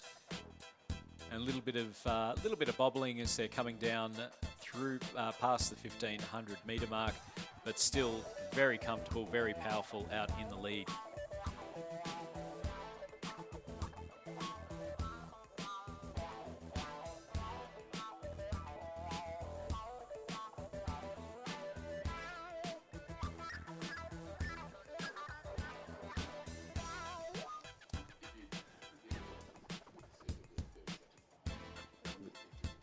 The leading boat here from Geelong Grammar, the young man in the 3 seat looks like a tall lad, certainly taller than the Bowen 2, and they're combining quite well given the difference in sizes. But, the crew in second place rowing quite nicely, Christian Brothers, but no match, as we said, for the extra power that's being put down by Geelong Grammar. How do you, in a sweep race and a scull race, Ray, if there is a significant size difference, how do you get around that? Well, it's not the size of the dog in the fight, it's the size of the fight and the dog. There's been plenty of instances where lightweights like Jeff Sykes has won the President's Cup for Victoria and others. Hamish Karash won it in 1996, a lightweight who beat all the big fellas. So, and often the lightweights will have better technique. An interesting observation here, Stuart. In the previous, I was just thinking I haven't seen a stern coxed 4, and here's one coming from Christian Brothers. I was thinking they were obsolete. So we had a stern cox 4 yesterday. In your race? In our race, yes. Well, there you go. And I wasn't Craig, watching, sorry. And Craig from Balmain had to deal with the stroke of that particular 4. That would be puffing you. and puffing and blowing the house down like the big bad wolf. Confirmation there of Geelong Grammar winning the C final of the Schoolboys Coxed 4 in a time of 7 minutes 38.08, and they finished ahead of the crew from Christian Brothers. They are a rarity, though, these days, aren't they? You know, all these school crews, and so many of them have bow cox boats. Schoolgirls Cox Quadruple Scull, C final race 586. Lane 2, Ballarat Clarendon. Lane 3, Corowa Anglican Girls' School. Lane 4, Albert Park College. Lane 5, Rockhampton Grammar School. Lane 6, Kinross Walleroy. And Lane 7, Trinity Lutheran. And we can just see there from the drone footage, it is lanes 3 and 2 out in front at the moment. So Corowa Anglican Girls leading Ballarat Clarendon ahead of Kinross Walleroy, Rockhampton Grammar, Albert Park College and Trinity Lutheran. That crew from Corowa Anglican Girls, Sienna Volanis, Annabelle Phipps-Parsons, Maddie Pavlovich, Mia Smith, Kiara Thompson is the coxswain, coached by Arnica Spears. And then in lane 2 from Ballarat Clarendon, Phoebe Ma, Maya Salmi, Tia Kirsanovs, Delaney Troon, Molly Cooper is the coxswain, and they're coached by John King. And Kinross Walleroy is in second place. It's Jemima Scammell, Tessa Wong, Sally Carter, Ella Kirby, Jade Caro's the coxswain. The coaches Alexander Cropley and James Perrin. Then in fourth place is Rockhampton Grammar School. Third place, Rockhampton Grammar, Greta McCosker, Asher Stewart, Georgia Brennan, Caroline Sparks, Austin Alloway, the coxswain, and the coaches Robin Fay and Caitlin Hockings. And then behind them we have the crews from Trinity Lutheran and Albert Park College. Trinity Lutheran crew of Ali Sims, Scarlett Wood, Isabel Clifford, Ruby Hodges, Sophie Clifford is the coxswain, coached by Eric Rowan. And then from Albert Park College, Mackenzie Dalton, Eva Levashova, Tish Speed, Georgia Stacey, Phoebe Koo is the coxswain, and they're coached by Virginia Lee. And we're just seeing there, Ray, that's just a fantastic... I always love the overhead shots, the photos, the videos, particularly of the bigger boats coming down the course, and particularly when they're so evenly matched. Yes, well, I was in trouble last night with the BMA staff for raving about what a great job Lockie was doing, the drone driver. So we need to acknowledge the full staff of BMA Events Group, Lockie, John and Broyden, who actually run the show, and Harriet, who's out on the veranda here shooting, and Glenn, Damon, another Lockie, who's driving the drone, and Brenton, whose nickname's Stixie.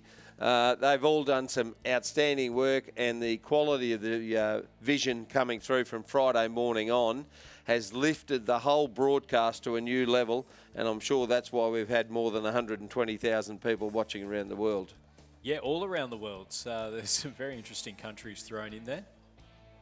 So as we see them coming up towards the 1,500 metre mark in this, the C final of the Schoolgirls Coxed Quad Sculls, and out in the lead, it's Corowa Anglican School. Wow. Anglican Girls with a 2-second lead ahead of Ballarat Clarendon. 1.5 seconds back to Albert Park College. Rockhampton Grammar 1 second back. Then another 1.5 seconds back to Trinity Lutheran. Kinross Rolleroy half a second back, and then 1 second to Albert Park College. So if my calculations are correct, there is probably only about 6 seconds between first and sixth. And if you take first and second out, you could throw a Pashmina over the other four.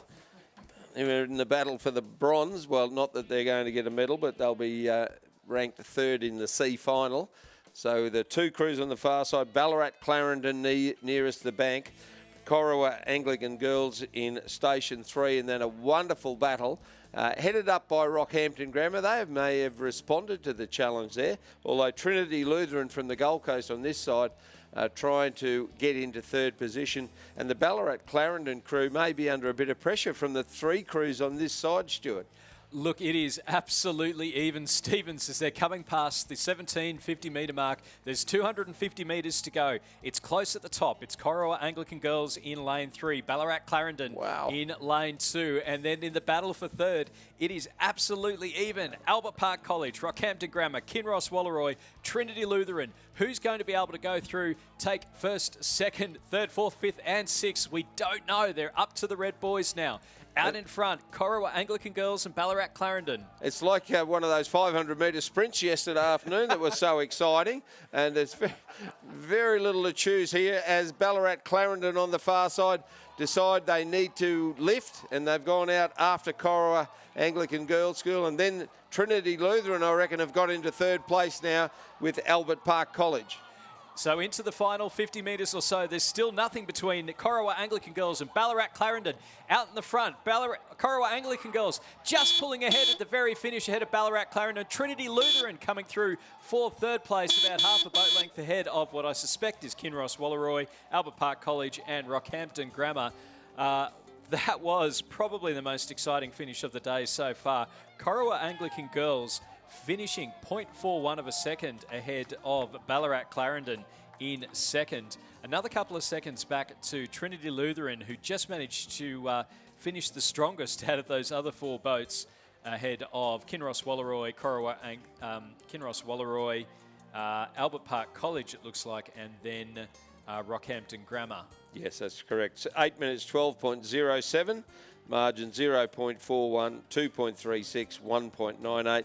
Corowa in lane 3 first, Ballarat Clarendon in lane 2 second, third lane 7 Trinity Lutheran, fourth lane 6 Kinross Walleroy, fifth then lane 4 Albert Park College, and sixth lane 5 Rockhampton Grammar School.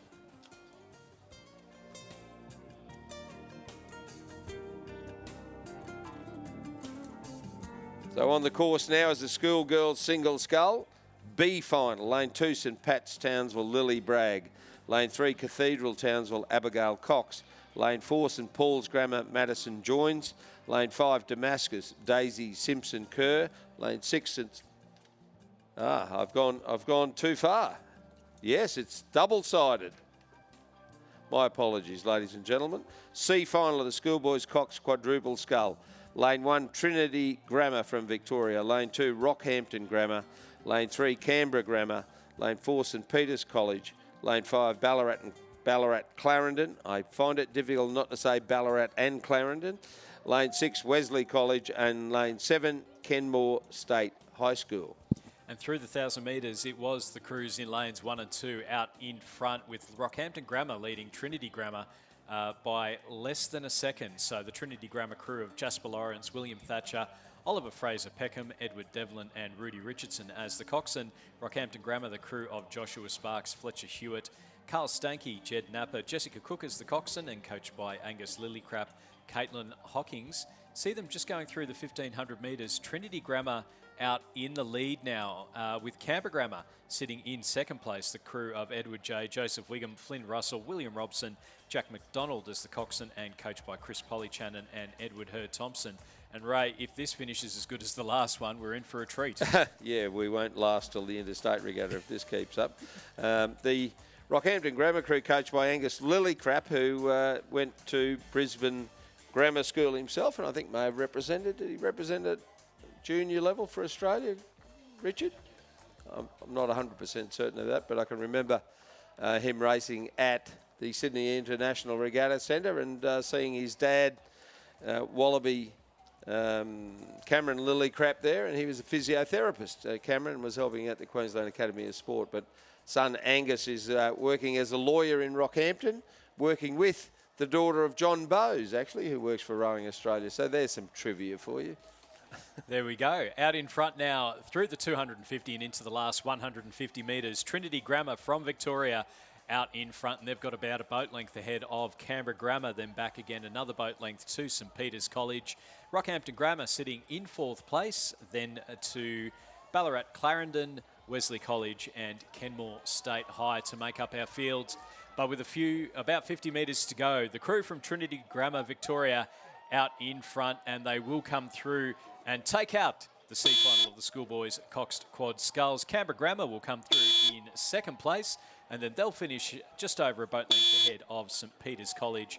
Then Rockhampton Grammar in fourth, Ballarat Clarendon in fifth, Wesley College in sixth, and Kenmore State High in seventh place. So not quite as exciting there, Ray, as the Schoolgirls, but you would do very well to match that in any race coming up for the rest of the day. Absolutely, and unofficially first Trinity Grammar, second Canberra Grammar, third St Peter's College, fourth Rockhampton Grammar, fifth Ballarat Clarendon, sixth Wesley College, seventh Kenmore State High. The winning time 7 minutes 12.05. The margin 3.51 by 3.50 by 2.68. And the Schoolgirls Coxed 8C final is underway. Lane 2, Geelong College. Lane 3, Loretto Normanhurst. Lane 4, Furbank Grammar.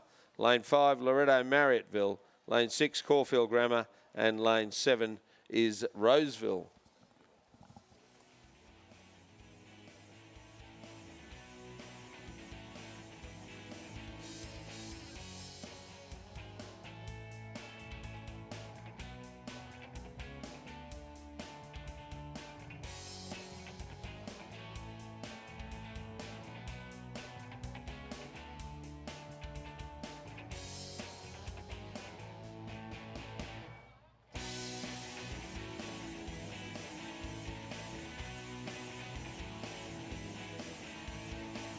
So Geelong College leading here. This may well be the crew that was relegated due to their boat being underweight because they're absolutely highballing out in front and have got quite some clear water between themselves and the rest of the field through the just about the 1,000 metre mark, just coming up to the 1,000 metre mark now.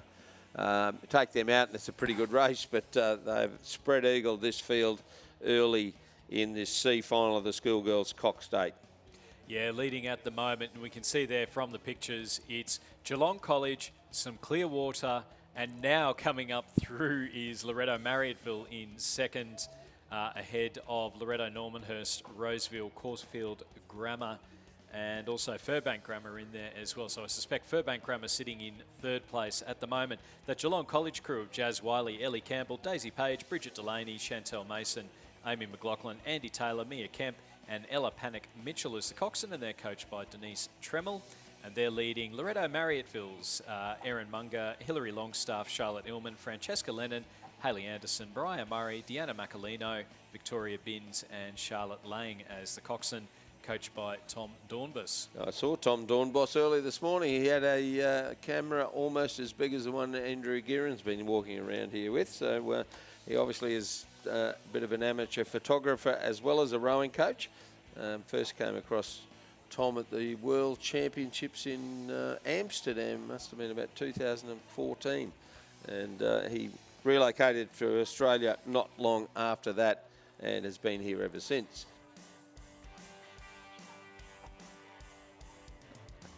There has been, I have seen, Ray, some very impressive camera gear as a, you know, very amateur photographer myself. There's been some fantastic bits of kit floating around and some great photos being published on Instagram.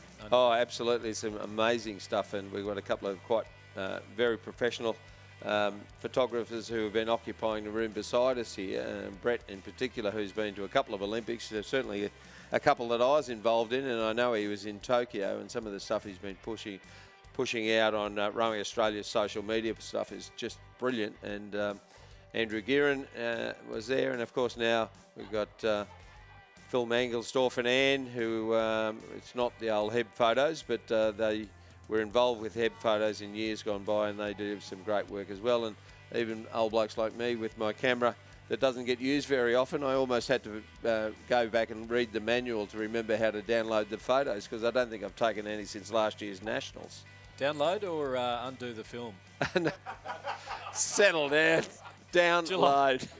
Geelong College out in the lead.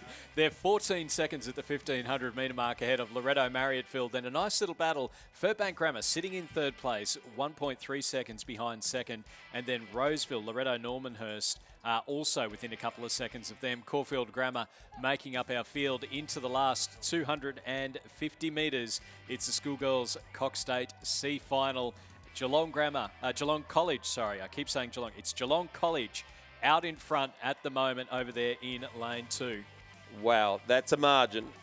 That is a margin. They're heading towards the Red Boys. They've got about 8 strokes to go before they get to the Red Boys. They're still out there racing, aren't they? They're not resting on their laurels.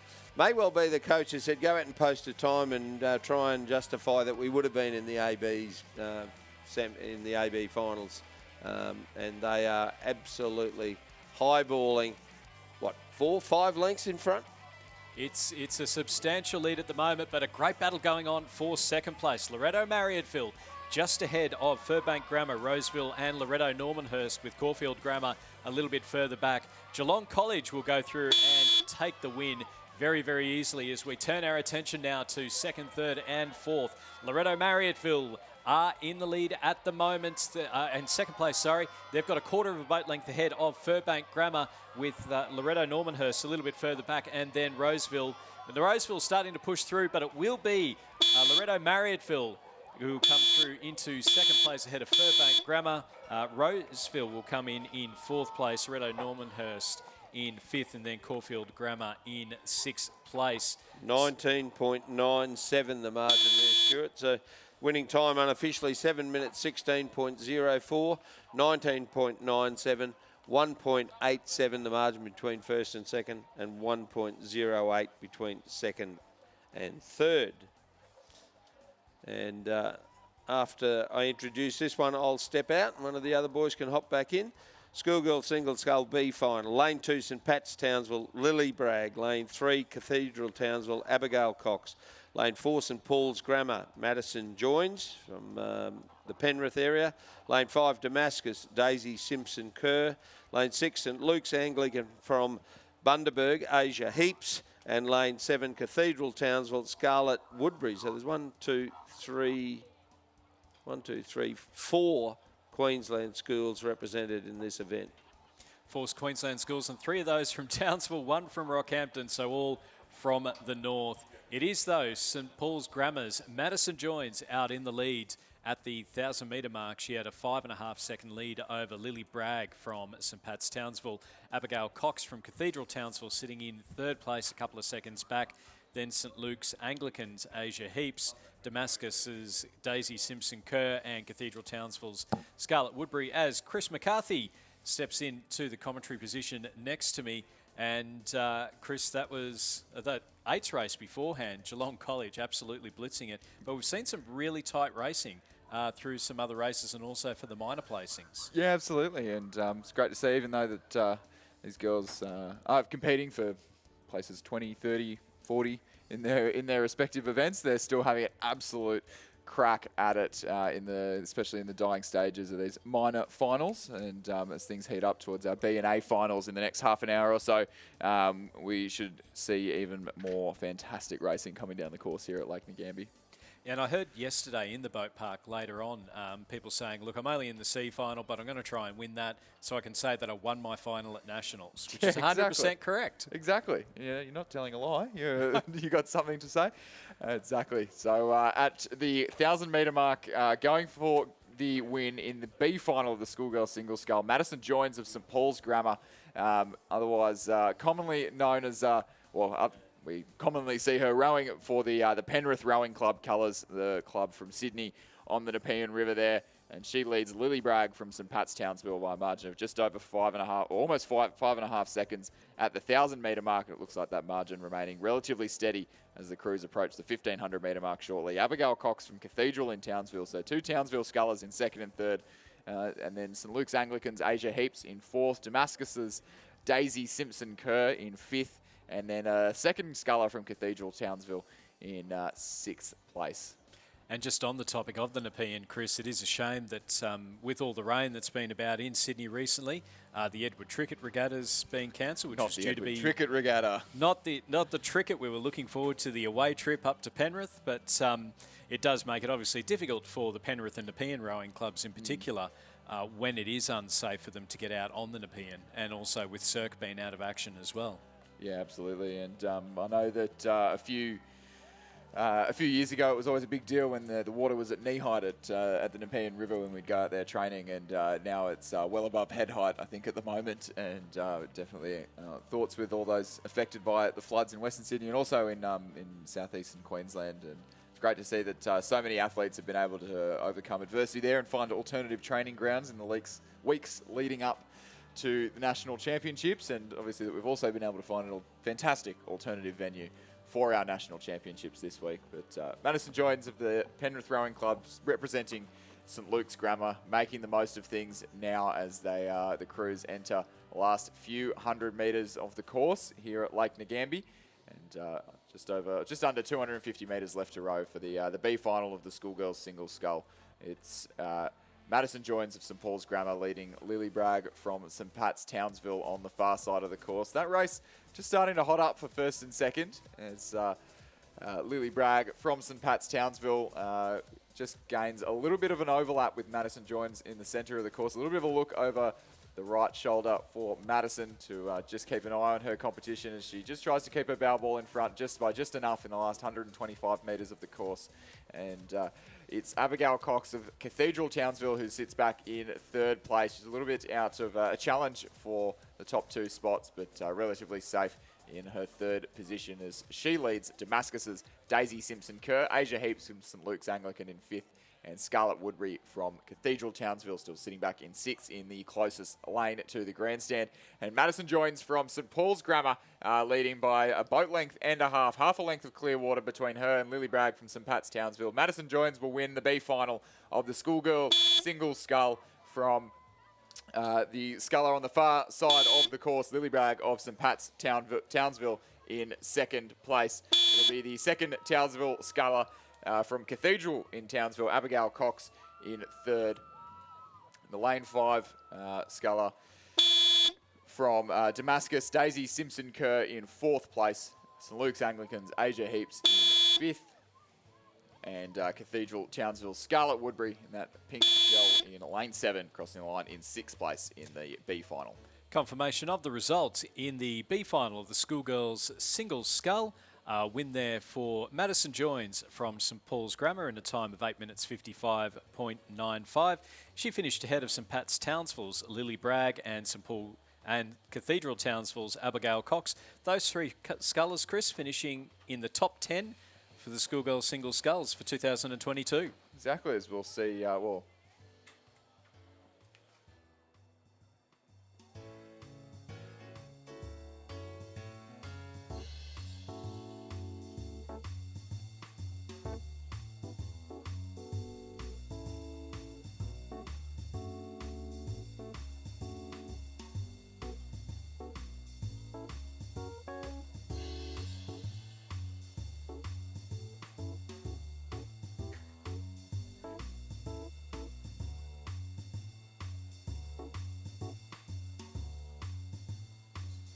Schoolboys Single Scull B Final, race number 590 is underway in lane 2 from Trinity Lutheran. Troy Heron, coached by Sam Duncan and Eric Rowan. In lane 3 from St Luke's Anglican, Samuel Klotz. In lane 4 from Pembroke School, Cooper Peter, coached by Simon Lane and Darren Potts.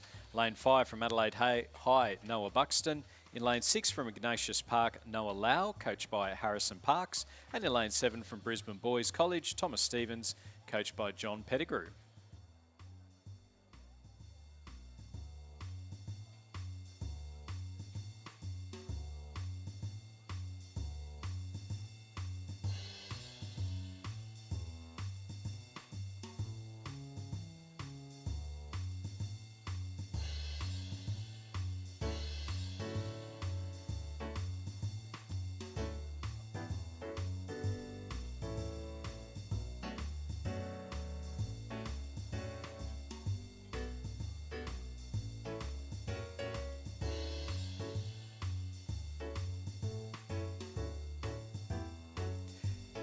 Into the B final of the Schoolboys Single Scull, and out in front it is St Luke's Anglicans' Samuel Klotz leading Pembroke School's Cooper Peter, and then back a little bit further to Noah Lau from Ignatius Park, our 1-2-3 at the moment, with Trinity Lutheran's Troy Heron and Brisbane Boys College's Thomas Stevens also looking for that top 10 place in the Schoolboys Single Sculls, and then back a little bit further to Noah Buxton from Adelaide High as they're coming in towards the Red Boys now. It's a nice little battle in 2 between Samuel Klotz of St Luke's Anglican and Pembroke School's Cooper Peter with it looks to be Noah Lau from Ignatius Park sitting nicely in 3rd place ahead of Troy Heron from Trinity Lutheran in 4th, who's also under pressure from Thomas Stevens from Brisbane Boys College. But into the Red Boys now, St Luke's Anglican's Samuel Klotz in the lead. He's got half a boat length ahead of Cooper Peter from Pembroke School. And holding on to that, although we're seeing a little bit of a push here from Cooper Peter. 36 strokes a minute between our two scullers. Samuel Klotz still out in the lead, and he's just maybe managed to hold that. There's not much. If it's anything, it's a bow ball between Samuel Klotz and Cooper Peter. And we do have something a little bit different on the screen at the moment, so we will wait for the judges and the final results of that one. There was absolutely nothing between our two leading scullers, Pembroke School's Cooper Peter and St Luke's Anglicans' Samuel Klotz. Coming through in 3rd place, Noah Lau from Ignatius Park, finishing ahead of Thomas Stevens from Brisbane Boys College in 4th, Troy Heron from Trinity Lutheran finishing in 5th, and then Noah Buxton from Adelaide High in 5th. Chris, that was about as close as it gets. About as close as it gets. Definitely the closest it's been all morning. The unofficial results have Cooper Peter in 1st and Samuel Klotz in 2nd, but I do believe it was, in fact, the other way around. It was 1st place, Samuel Klotz. 2nd place, Cooper Peter. 3rd, Noah Lau from Ignatius Park. 4th, Thomas Stevens from Brisbane Boys. 5th, Troy Heron from Trinity Lutheran, and 6th, Adelaide High's Noah Buxton. The unofficial winning time for that B final, 8:01.19. And on the course now is the B final of the Schoolgirls Coxed for race 591 on your program. We're just 30 races from the conclusion of our regatta here this week. In lane 2, Canberra Grammar School. In lane 3, Loreto Ballarat. In lane 4, Loreto Kirribilli. And in lane 5, Kinross Walleroy. And lane 6, Radford College. And the crews coming down the course almost in lane order, with the exception of Kinross and Loreto Kirribilli battling things out in the centre of the course. But definitely Canberra Grammar, and supported by the ACT High Performance Program by the way of Zoe Bond in the stroke seat in the lead at this B final. So we've just got an update through from that B final of the Schoolboys Single Scull. Samuel Klotz with the win by 0.04 of a second from Cooper Peter. So that's the unofficial results that have just come through. Samuel Klotz by 0.04 of a second. That'll be probably the second closest race of the regatta, I think. I think the closest was 0.01, and I called it wrong. Can't remember which race it was, but 0.04, so things really hotting up here for the finals of the Australian School Championships on day 7 of the Australian Rowing Championships here at Lake Ngambie, and things hotting up on the water in the Schoolgirls Coxed 4 as well.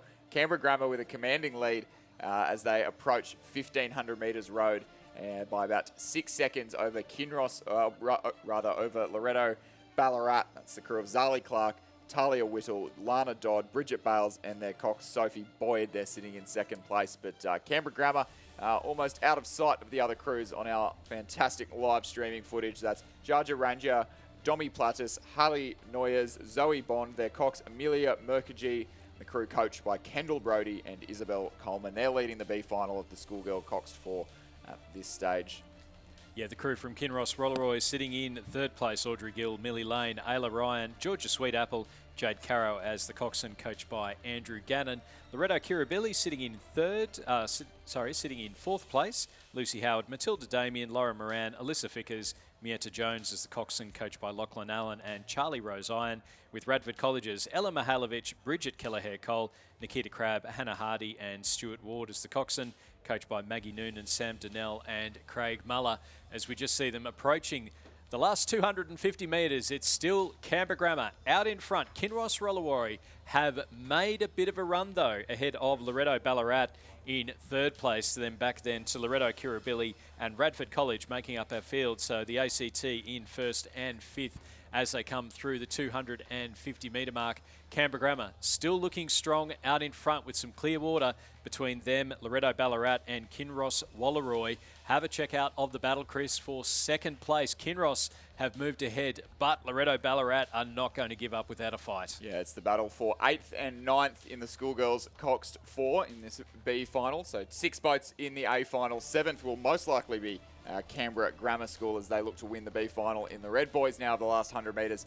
The battle for 8th and 9th, as yet undetermined. It has been Loretto Ballarat all the way down the course, but as the crews get their bow balls into the last 100 metres of the course, Loretto Ballarat just edging out in front by about half a canvas from Kinross. Walleroy on the near side of the course, Audrey Gill, Millie Lane, Ayla Ryan, Georgia Sweetapple, Jade Currow, their cox. Can they do enough in the last 100 metres to overcome the early race leaders, or the battle leaders? Loretto Ballarat will be Canberra Grammar across the line first. Loretto Ballarat by 3/4 of a boat length in the last 100 metres as they cross the line now.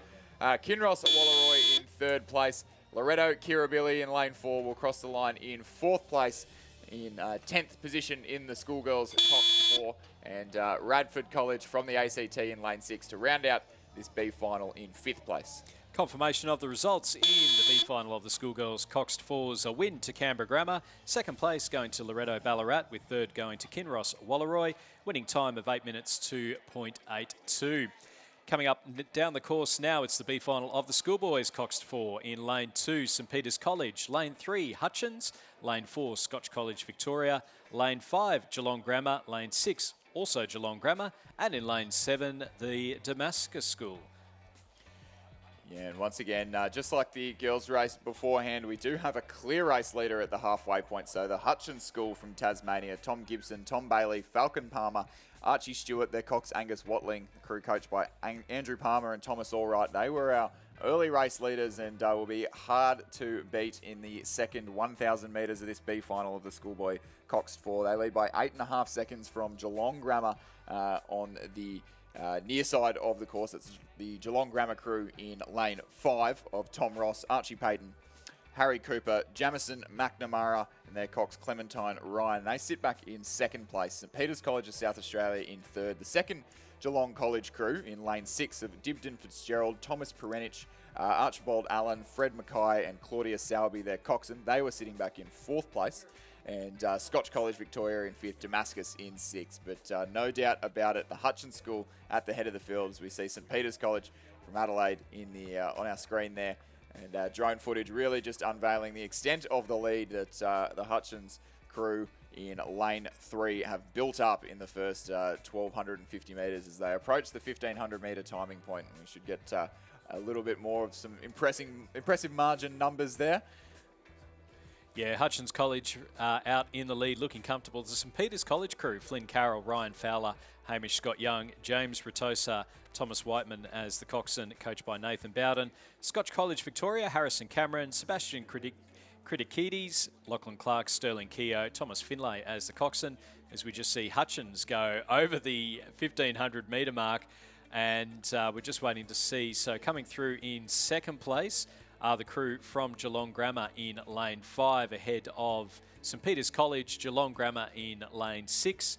Then back a little bit further to the Damascus crew of Cooper Reid, Rohan Shalito, Joshua Matheson, Alexander Weston, Madison Millikins, and coached by Paul Blanchfield.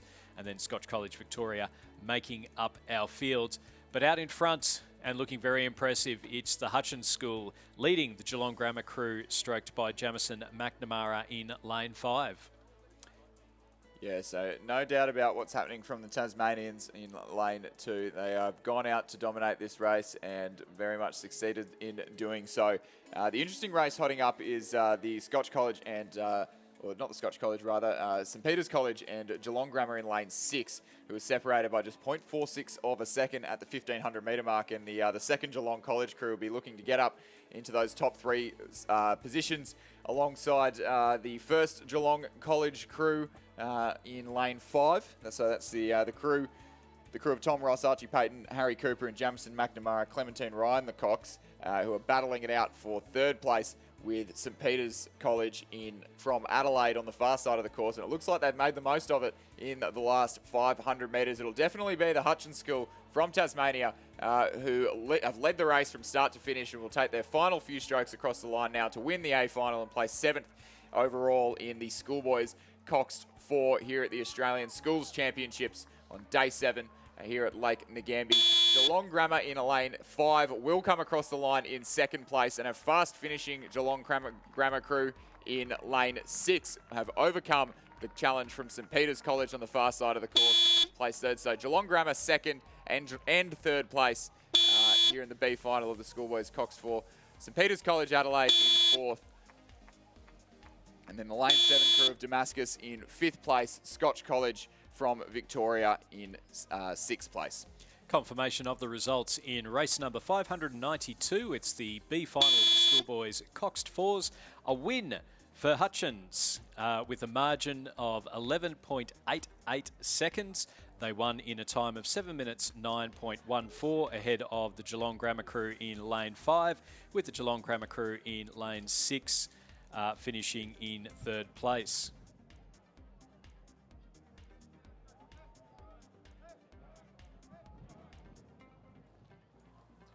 Race number 593 is underway, and you can see there the drone footage looking very impressive with our 2 crews out in the lead. In lane 2 from Geelong, it's the crew from Geelong Grammar. Lane 3, Loretto Kirribilli. Lane 4, Pimble Ladies. Lane 5, Wesley College. And lane 6, Caulfield Grammar, with looks to be Geelong Grammar and Wesley College. Our 2 leaders, according to the timing system, are Pimble Ladies, sitting in 2nd place. So Geelong Grammar and Pimble Ladies, our 2 crews out in the lead, and barely a canvas between them. Then back a little bit further, Loretto Kirribilli, Wesley College and Caulfield Grammar making up our field as Chris McCarthy steps out and Richard Dorstein steps in. And Richard, again, a nice little battle for 1st and 2nd, and then again for 3rd and 4th in this B final. Yeah, exactly, Stuart. A great race here in the B final of the Under-17 Schoolgirls Coxed 8 with 2 crews out in front, battling for the lead. Geelong Grammar and Pimble Ladies there as they come up towards the halfway mark of this race. So wonderful shots again coming from above the course here. We can see it looks fantastic from up there. The water nice and calm. I suspect it's not quite so on the water at the start, but I feel like the drone can lie. You know, if the camera can sometimes add on a few pounds, I feel like the rowing cameras and drones can add on, can smooth out the waves a bit like an Instagram filter. I think it does, yes. They're still at ground level, but they're at water level at least. Not a great deal of chop on the water, but we're hoping it stays like this for as much of the day as possible, moving through the last 3 or 4 hours of racing that we've got here. That crew in lane 2 from Geelong Grammar: Annabelle McDonnell, Trieste Dumani, Kitty Kisvada, Charlotte Clark, Aisha Yates, Arabella Rigney, Phoebe Sheehan, Archie Bertali, Olivia Mann as the coxswain, leading Pimble Ladies: Fifi Hazelwood Lee, Isabel Matasantos, Mika Nato, Aspen Moore, Eleanor Alred, Ella Jones, Harriet McLean, Olivia Kelly, Carolina Yema as the coxswain. They're coached by Lewis Gray and Angus Webster, and they're both out in front and battling it quite nicely, as you can see here. again from the drone footage. Back a little bit further, we've got Loretto Kirribilli in lane 3, Chloe Cameron, Abigail Donahoe, Abigail Porter, Harriet Dinning, Jessica Rich, Brianna Destro, Annabelle Ross, Bronte Horrigan, Monica Dunstan is the coxswain, coached by Lachlan Allen, Frederica Gibbs and Charlie Rose Iron. At Wesley College, sitting in, battling it out for third, Jasmine Woolhouse, Ella Davey, Lola Gorton, Bonnie Maguire, Aurora Sawinski, Chili Schmidt, Emily Spirit, Meredith Holden and Imogen Labbott as the coxswain. And then Caulfield Grammar to make out our field, Amelia Griffith, Chloe Bissa-Leong, Charlie Ansell Jones, Victoria Gigliotti, Ruby Hyatt, Isabel Middleditch, Holly Smith, Sophie Osmond and Lucy Hackett as the coxswain. Yep, and so into the B finals now. So these are crews that in a couple of cases narrowly missed out on a spot in the A final, and a spot in the race for the medal. So looking to make a statement here and at least win a race on the final day of the 2022 Australian Rowing Championships, in a good battle here between Geelong Grammar still and Pymble Ladies. It was Geelong Grammar narrowly by 0.7 of a second after 1,500 metres, but the view out the window suggests it's a lot closer than that there with these two crews heading down towards the 1,500 metre mark, and they'll go through that now, and it is indeed Pymble Ladies who have assumed the lead, just 0.45 a second, so from 0.7 down to 0.45 up now after 1,500 metres. Pymble Ladies from Sydney have taken the lead off the two Victorian crews there from Geelong Grammar and also Wesley College second and third. Yeah, Loretto Kirribilli sitting in fourth place, and then back to Caulfield Grammar. So Pymble Ladies, have they managed to make their move? That third 500 metres might prove to be pivotal. They were down, pivotal. I will get that word out. That's all, folks. We'll get the word out eventually. It is Pymble Ladies out in the lead, coming in towards the last 250 metres, ahead of the crew from Geelong Grammar. Wesley College sitting in fourth, Loretto Kirribilli in Wesley College in third, Loretto Kirribilli in fourth, Caulfield Grammar making up our field as they come up towards the last 250 metres. Still Pymble Ladies College looking to be narrowly in front here, but Geelong Grammar not going away without a fight, as you would expect there. Their crew over in lane two, fighting on there in second place, past the 1,750 metre mark now, so barely 200 metres to go for our leading couple of crews. The Pymble Ladies combination in front, it's probably about a third of a length or so, their margin from Geelong Grammar. Very tight still for third, as it's been throughout the race. Loretto Kirribilli of Sydney, Wesley College of Melbourne will be third ahead of Loretto Kirribilli, and also Caulfield Grammar, the third of the Victorian crews in the race, coming through in fifth place with about 100 metres to go now for our clear race leaders from Pymble Ladies College of Sydney. Pymble Ladies with the lead, but Geelong Grammar looking to match and trying to see if they can through them in the last 100 metres or so. Geelong Grammar have started to put the foot down. Pymble Ladies seen the danger. They've started to put their own foot down. They've gone out to about a half a boat length lead to the last 20 metres or so. The rowers looking out to their right. They'll know. They'll cross the line. It'll be Pymble Ladies by half a boat length ahead of Geelong Grammar in second place. In the battle for third, Wesley College still leading Loretto Kirribilli by about half a boat length, and it will be with a big finish. The girls from Wesley College finishing ahead of Loretto Kirribilli, and then Caulfield Grammar making up the field. Confirmation of the results, it's Pymble Ladies finishing ahead of Geelong Grammar, Wesley College in third in a winning time of 7 minutes 51.98. Richard, I'm going to step out and hand over to someone who I can hope I'm going to go learn how to speak again, and hand over to someone who can speak quite well. Like a well-oiled machine. Thank you, Stuart John, for your work so far this morning. And we do have a special guest to join us in the commentary box during this next race as well. So we will keep one eye on the B final of the under-17 Schoolboys Coxed 8, which is raced between Wesley College and also Geelong Grammar.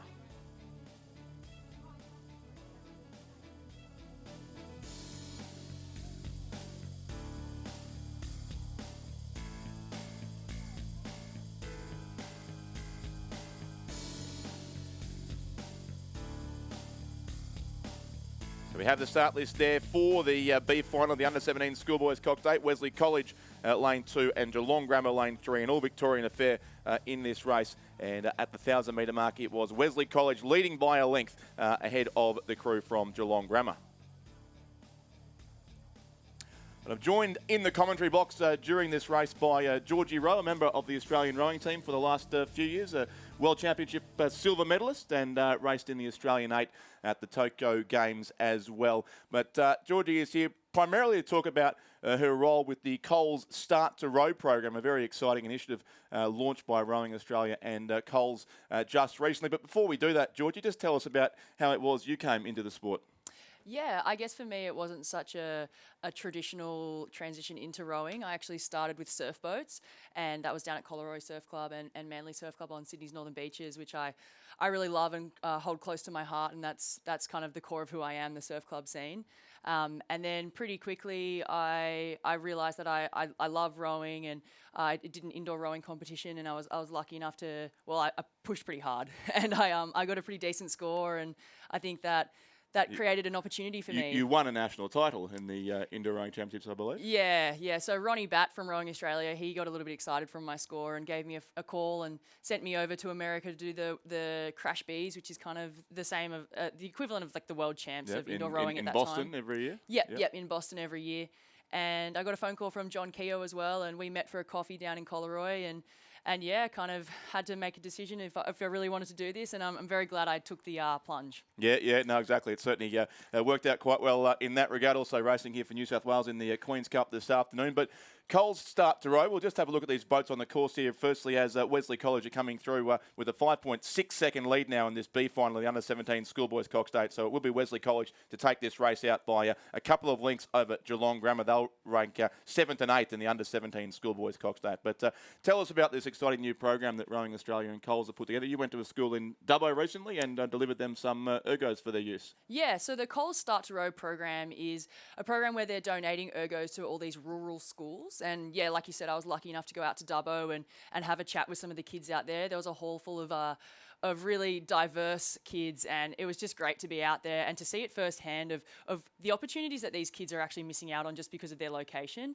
And so for Coles to be able to give them or create opportunity for them to be able to start rowing from an ergo, which is essentially kind of how I started as well. So I feel as though giving them a demonstration of the ergo and the support from Coles is just, it's wonderful to be able to create that opportunity for these kids. Yeah, and you give them some tips on how to use the machine. I believe some sort of training and nutrition advice, and just generally guide them, I suppose, as they take their first steps into the sport. Yeah, for sure. I mean, I think Ronnie was giving a few tips as well as I, but yeah, it all just starts with a small opportunity, and I think giving them that demonstration, and then we created a bit of a challenge at the end for them as well, and that made it a little bit of fun, and just to show them that it doesn't all have to be hard work. You can have a bit of a laugh and have a bit of fun and chuck on. I gave them a few Zooties and a few Aussie t-shirts just to get them excited, and yeah, it was a great day, and I'm really grateful that I had that opportunity to go out there. Yeah, no, it sounds like a great program. So, yes, you went to Dubbo College. Alex Purnell and Jack O'Brien, Rowena Meredith, Rhea Thompson, Rosie Popper, a number of members of the Australian team have done the same thing. Eric Horry and Hamie Fernandez going up to Darwin, I think, too, next month. So to spread the love from Coles amongst right across the regions of Australia, and hopefully discover the next generation of Olympians, I guess, with one eye on Brisbane 2032. Yeah, for sure. And we might even see a Northern Territory Queen's Cup 8 maybe one day. Would be great to complete the set. A couple of interstate races with 7 crews today, but we do need the territory in there too to fill the 8 lanes here at the Gambia Lakes Regatta Centre. Well, Georgie, thank you very much for your time. We're glad you enjoyed your trip today. All the best for New South Wales in the Queen's Cup this afternoon, and onwards with your training from there. Yeah, thank you so much. I'm very grateful that I could come up here and have a chat. But yeah, go New South Wales. No bias up here in the commentary box, but thank you, Georgie, for your time, and we look forward to hearing more about Coles Start to Row in the coming years as that program continues and delivers results for Australia.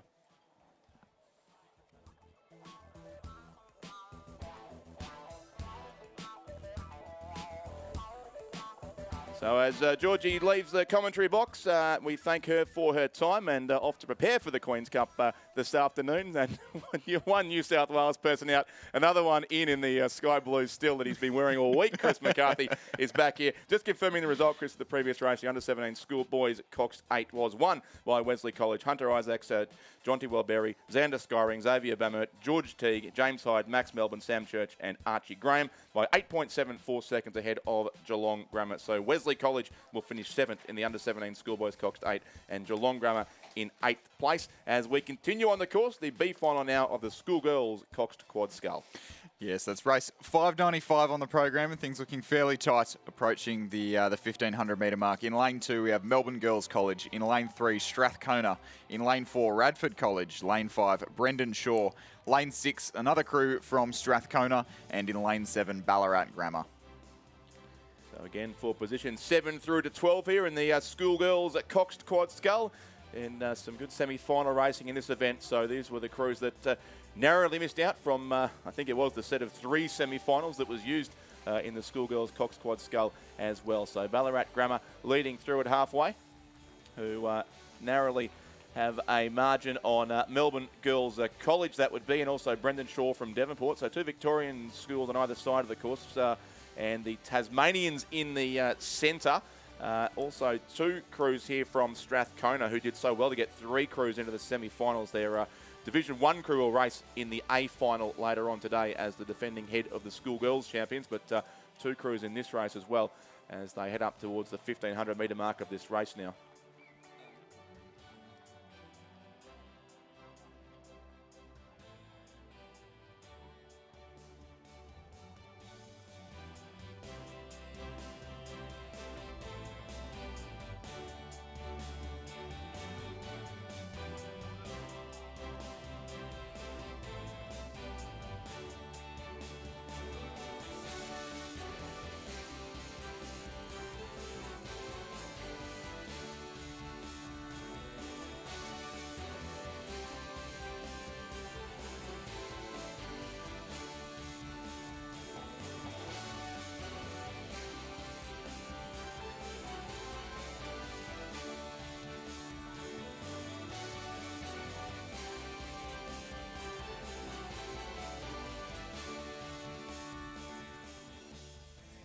So spread out still across the course here fairly well on this B final of the Schoolgirls Cox Quad Scull.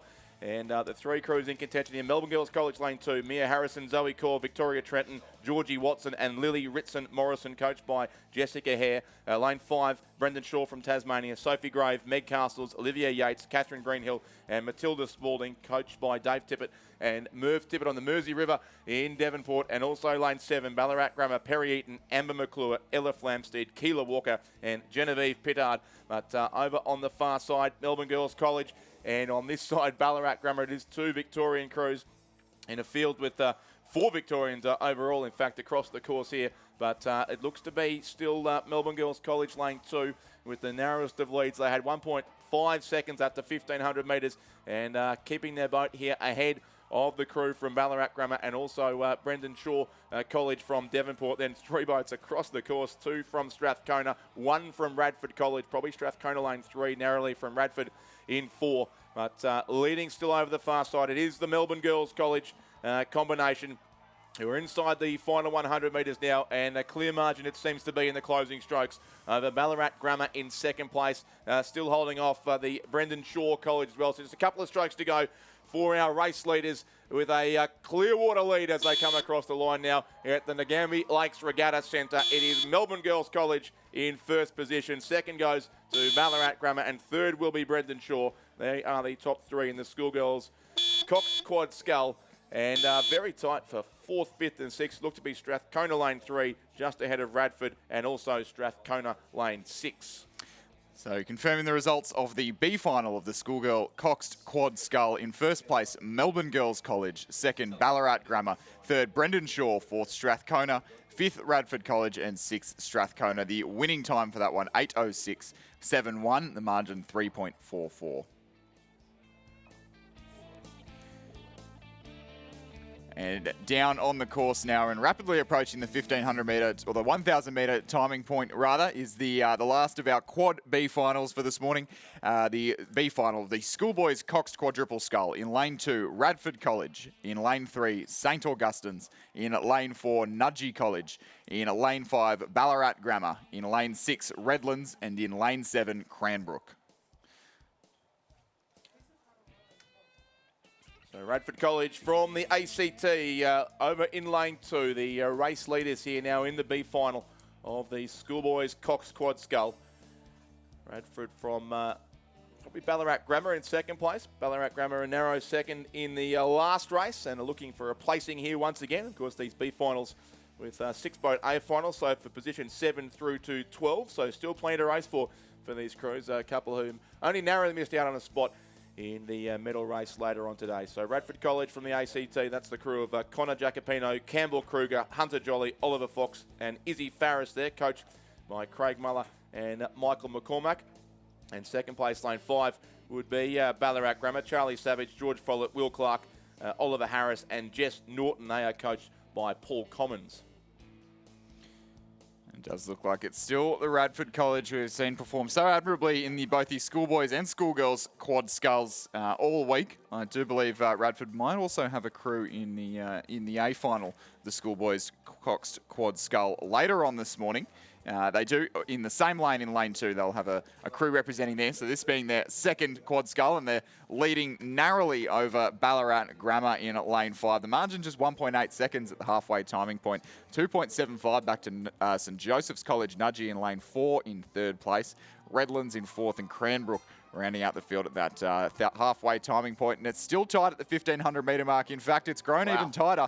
Radford College leading, but by just 0.4 of a second from Ballarat Grammar, or about half a canvas. For those of you watching the live stream, 4.6 seconds back to Nudgee from Brisbane.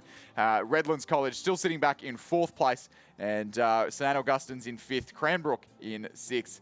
But there is a battle on in earnest for the first place, and who will be 7th overall in the schoolboys coxed quad scull here at the Australian Rowing Championships.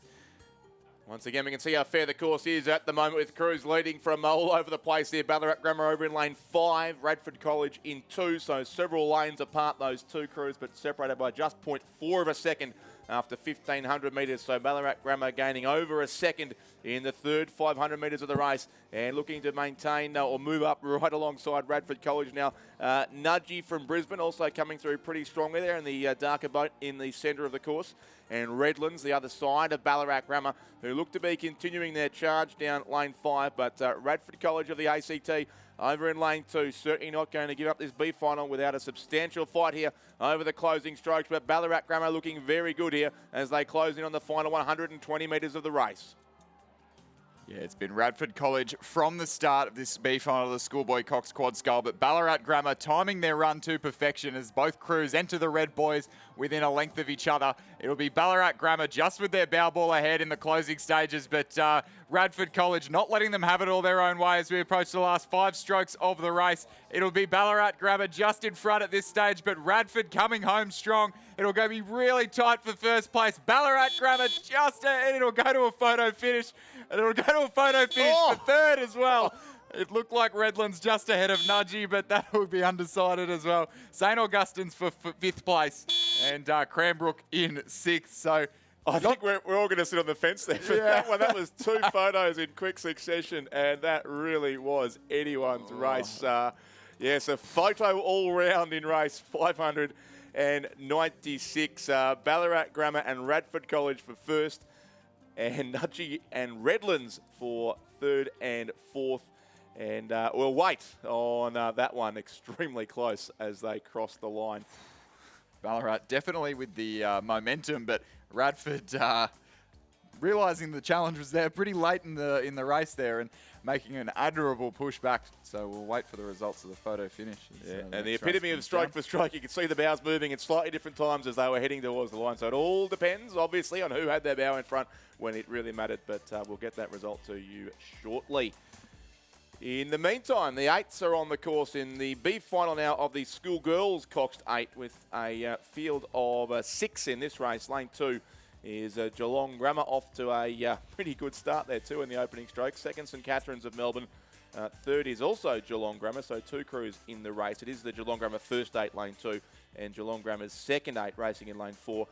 Genazzano lane 5, Seymour College in 6, and Walford Anglican in 7. So 4 crews from Melbourne, well, 4 crews from Victoria, I should say. 2 from Geelong, 2 from Melbourne, and 2 from Adelaide in lane 6 and 7. Crews coming down almost according to the seating. It's certainly the crew on the far side of the course. Geelong Grammar in lane 2 who are making the most of things, and then their classmates also from Geelong Grammar in lane 4, sitting back in second place. These were the two crews that we saw on the podium of the women's under 19-8 as a part of the Australian Club Rowing Championships on Saturday morning. But the Geelong Grammar number 1 crew of Quimby Yates, Sienna Hewen, Claire Hamilton, Rosie Barber, Ava Grilowitz, Chloe Payton, Gillian Walton, Emily Pincott and their cox Zali Dickinson leading by almost exactly a boat length from their number 2 crew of Miller Naylor, Anna Ward, Phoebe Beckett, Matilda Hunt, Alana DeAndrea, Grace Forbes, Prue Deverley, Achalia Cameron and their cox Amelia Church. They're just ahead by half a boat length from Genazzano on the nearer side of the course in lane 5, sitting back in third place as they approach the 1,500 metre timing point.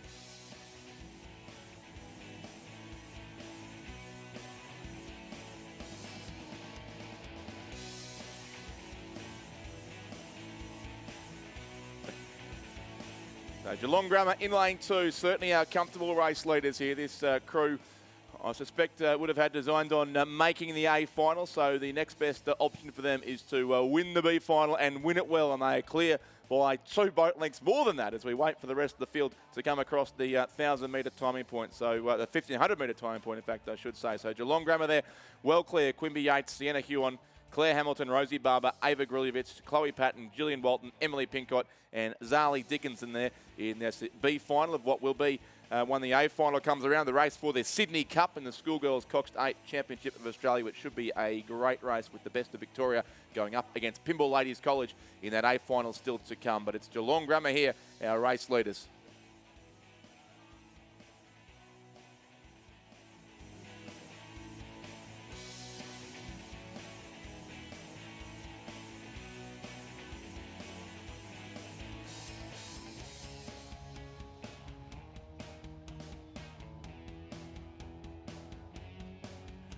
So Geelong Grammar, it is still leading over on lane 2. They were the winning B finalists and the head of the Schoolgirls Regatta on their home course in the Barwon River a couple of weeks ago, and looking to do the same here now in the B final of the Australian Rowing Championships at the Ngambie Lakes Regatta Centre here, leading it from probably then the second Geelong Grammar crew. They might get the Quinella here, as I think these two crews did in the heat of the under 19-8 way back on Monday or Tuesday afternoon, Chris. And in the final, And in the final, indeed, first exactly. and second place for Geelong Grammar, and Exactly. it'll be first and second place again, likely in this B final of the Schoolgirls Coxed 8.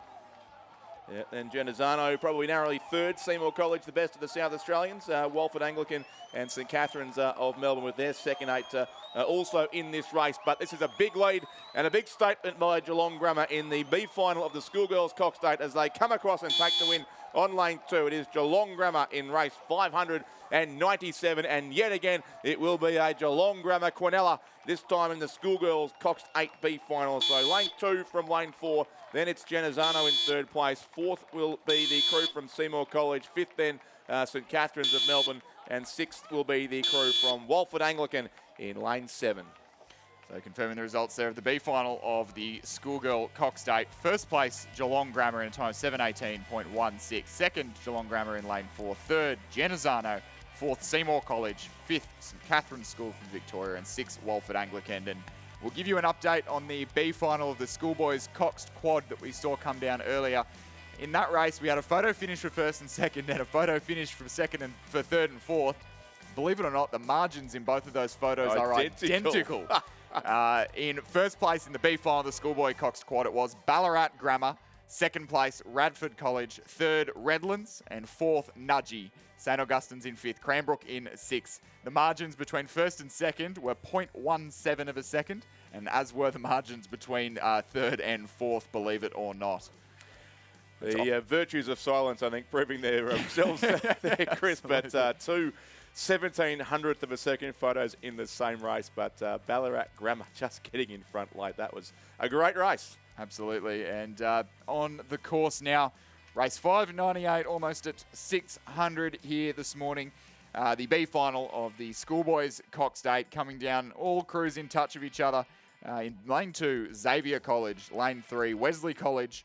Lane 4, the Geelong College. Lane 5, Prince Alfred College. So 4 colleges, almost 3 out of 4 from Victoria, and 1 South Australian crew in contention here in the B final. Yeah, it is indeed, and great representation from the Victorian schools here at Ngambia. It must be said, of course, taking the benefits of a home national championships, as did many of the Tasmanian schools last year racing at Lake Barrington. So although the change from Penrith, I know, caused difficulties for many and a few withdrawals, the Melbourne schools have certainly turned up here in force at the Ngambia Lakes Regatta Centre, which is great to see.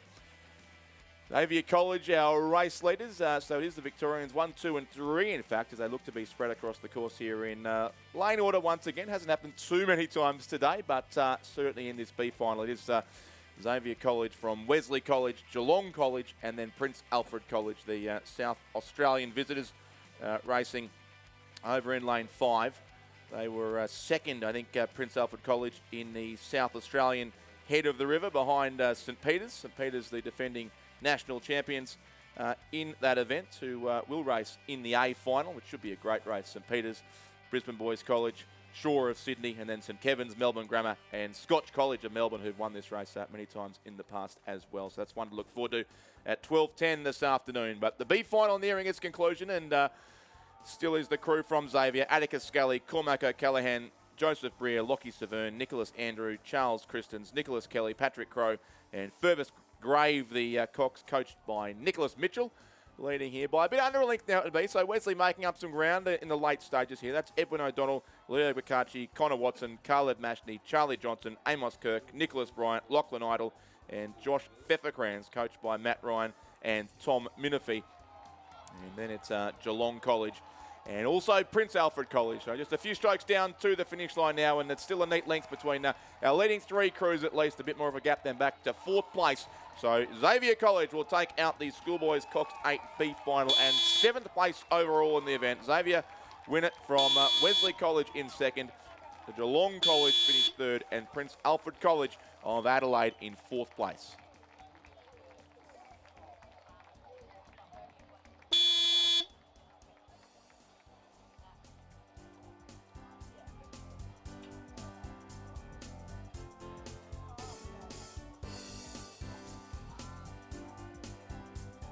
So confirming the results of race 597, the B final of the Schoolboys Coxed 8. In 1st place, Xavier College. 2nd place, Wesley College. 3rd place, the Geelong College. 4th, Prince Alfred College, and a winning time of 6:23.06. The margins 3.39 by 2.82.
So down on the course now, race 599, the first of our A finals for this morning's racing, and the last set of our A finals for the Australian Rowing Championships and Australian Schools Championships. On the course now, we have the final of the club women's double sculls in lane 2. Banks Rowing Club, represented by Erica Smith and Ainsley Raggett. In lane 3, Brisbane and GPS, represented by Marnie Evans and Kate Morris. In lane 4, the Australian National University, represented by Catherine Kahn and Dern Grant. In lane 5, Mossman Rowing Club, Lillian Hyde and Grace Burke. In lane 6, Melbourne University Boat Club, Georgia Mortimer and Natasha Volanas. And in lane 7, from Adelaide University Boat Club, Alacock Tooney and Siobhan Rowe, coached by Jira Castlegrove.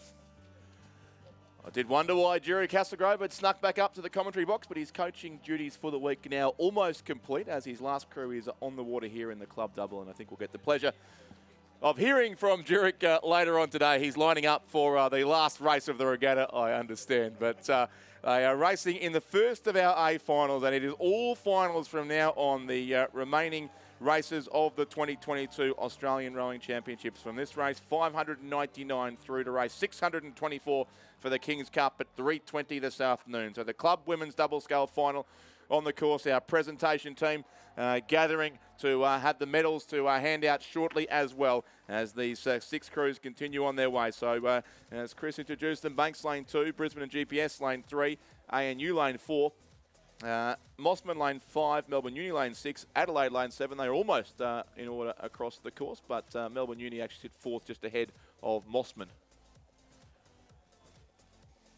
And so Banks Rowing Club, our early race leaders, 3:59.52 the K, and they were the leaders at the 500 metre mark as well, just extending that lead at the 1,000 metre timing point. 2.3 seconds the margin back to Evans and Morris of Brisbane and GPS. 5.5 back to the Australian National Uni in 3rd place, but a tight battle on for the medals with Melbourne University's Mortimer and Volanas in 4th place, just 0.66 of a second behind, and we see them on our screen now. About 2/3 of a boat length there.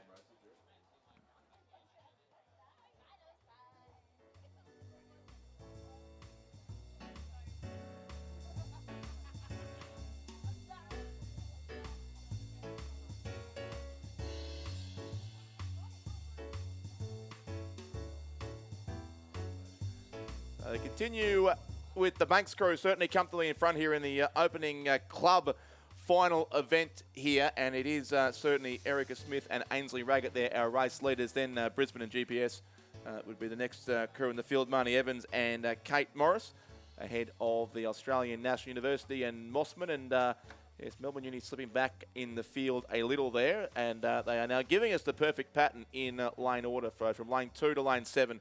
These 6 double sculls across the course in the club women's double scull, the final races that will form part of the club point score to be awarded at the end of the regatta.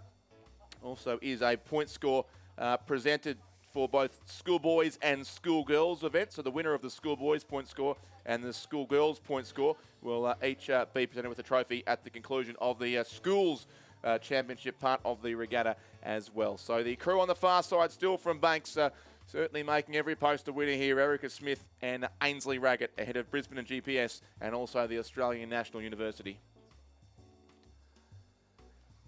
Doesn't look like too many challenges emerging in the last 250 metres for the Banks combination of Erica Smith and Ainsley Raggett on the far side of the course, nor for our other provisional medal holders in the second and third place crews of the Australian National University and Brisbane and GPS in 2nd there. Both crews looking fairly comfortable in their positions and not really under threat from any of the other crews on the course. As they enter the last 100 metres, it will more than likely be the Banks Rowing Club, Erica Smith and Ainsley Raggett, coached there by Jeff Walker and Thomas Krieber, who will come into the last 40 metres of the race. No need to make any drastic dash for the line for the Banks Rowing Club. They've let it start to finish, and they'll be our national champions in the club women's double scull for 2022. 2nd place and silver medalists will be Brisbane and GPS, Marnie Evans and Kate Morris, coached by Catherine Borgia and Alan Borgia. And they'll finish 2 lengths clear of the Australian National University, Catherine Kahn and Dern Grant, coached by Nigel Harding. Mossman Rowing Club's Lillian Hyde and Grace Burke, coached by Katie Healy, the 2 young guns of the field, will cross the line in 4th place. Melbourne University Boat Club in lane 6. That's Georgia Mortimer, Natasha Volanas, coached by Edward Fuller in 5th. Adelaide University Boat Club, Alacock Tooney and Siobhan Rowe, coached by Jira Castlegrove in 6th place. So So the unofficial results there are just about confirmed as we go to the end of race 599. Banks Rowing Club of Melbourne, the winners there. Smith and Racket ahead of Brisbane and GPS. Australia National University in third place. They'll get the bronze medal shortly. Then it's Mossman, Melbourne University and Adelaide University. 8:06.49 the unofficial winning time, and a margin from first to second of 8.07 seconds as we conclude the first final. The presentations to follow shortly, and we go back to the start line for race 600 as we certainly get towards the pointy end of this regard. The Club Women's Coxless 4 in the starters' hands right now. These crews are from Lane 2, Sydney Rowing Club, Mercantile Lane 3, Carrum in 4, Sydney University in 5, Melbourne University in 6, UTS Haberfield in 7. The race about to get underway. In fact, right on time, it does get underway. So now we'll leave you with Chris McCarthy, and returning for just the second time this week, I think. But it's great to have the voice the third time this week of Jurek Hazelgrove.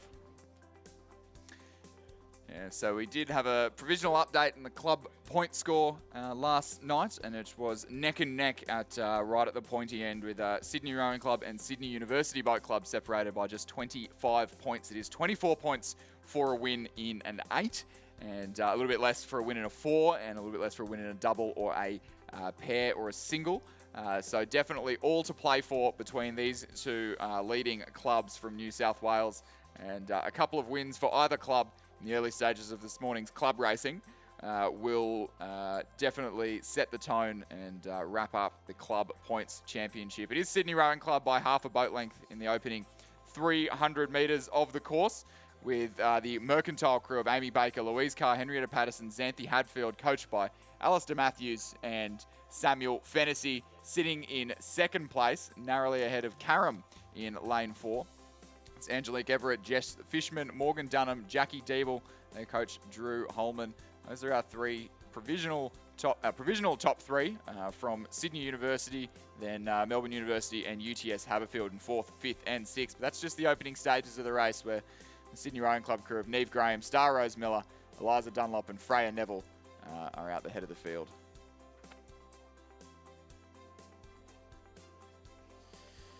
Setting a reasonably tidy pace there, Chris, for Club Women's 4 early on in this race as they head towards the 500 metre mark. 38 strokes to the minute in the leading boat there from Sydney Rowing Club as they cross in a margin of just short of 150, 147.84. And now Clearwater out to a very close field indeed. Still seeing that sort of trend towards lane 7, even though we're seeing some quite calm conditions here in the later stages of the course. But Sydney Rowing Club certainly setting the pace for this Club Women's 4 final as they head into their second 500 metres. Second through the line there was Mercantile in about 3.82 seconds behind. Carrum currently sitting in third, then back to Sydney University, Melbourne University and UTS Haberfield. So 2, 3, 4, 5, 6, 7 across the course as some swans get out of the way. A little bit of an added challenge in the early stages at Lake Ngambie. There's been some semi-suicidal swans this week. I've seen a few almost get cleaned up by pairs. I think a 4 nearly hit one the other day. They just seem to time their departure bang on to avoid an oar to the neck. I know back at Wivenhoe back in the days in Queensland, the Seagulls used to turn up on the second day of the state championships, and you'd normally clean 1 or 2 of them up in one of the races, unfortunately. Yeah, we do see the same thing at Penrith, although many coaches correct me, they're not seagulls at Penrith, they're just gulls. Oh, right.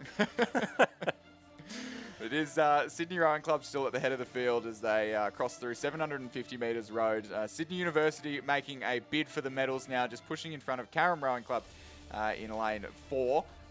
So Sydney University sitting back in third place, just half a boat length behind the Mercantile crew in lane 3 of Amy Baker, Louise Carr, Henrietta Patterson and Xanthi Hadfield.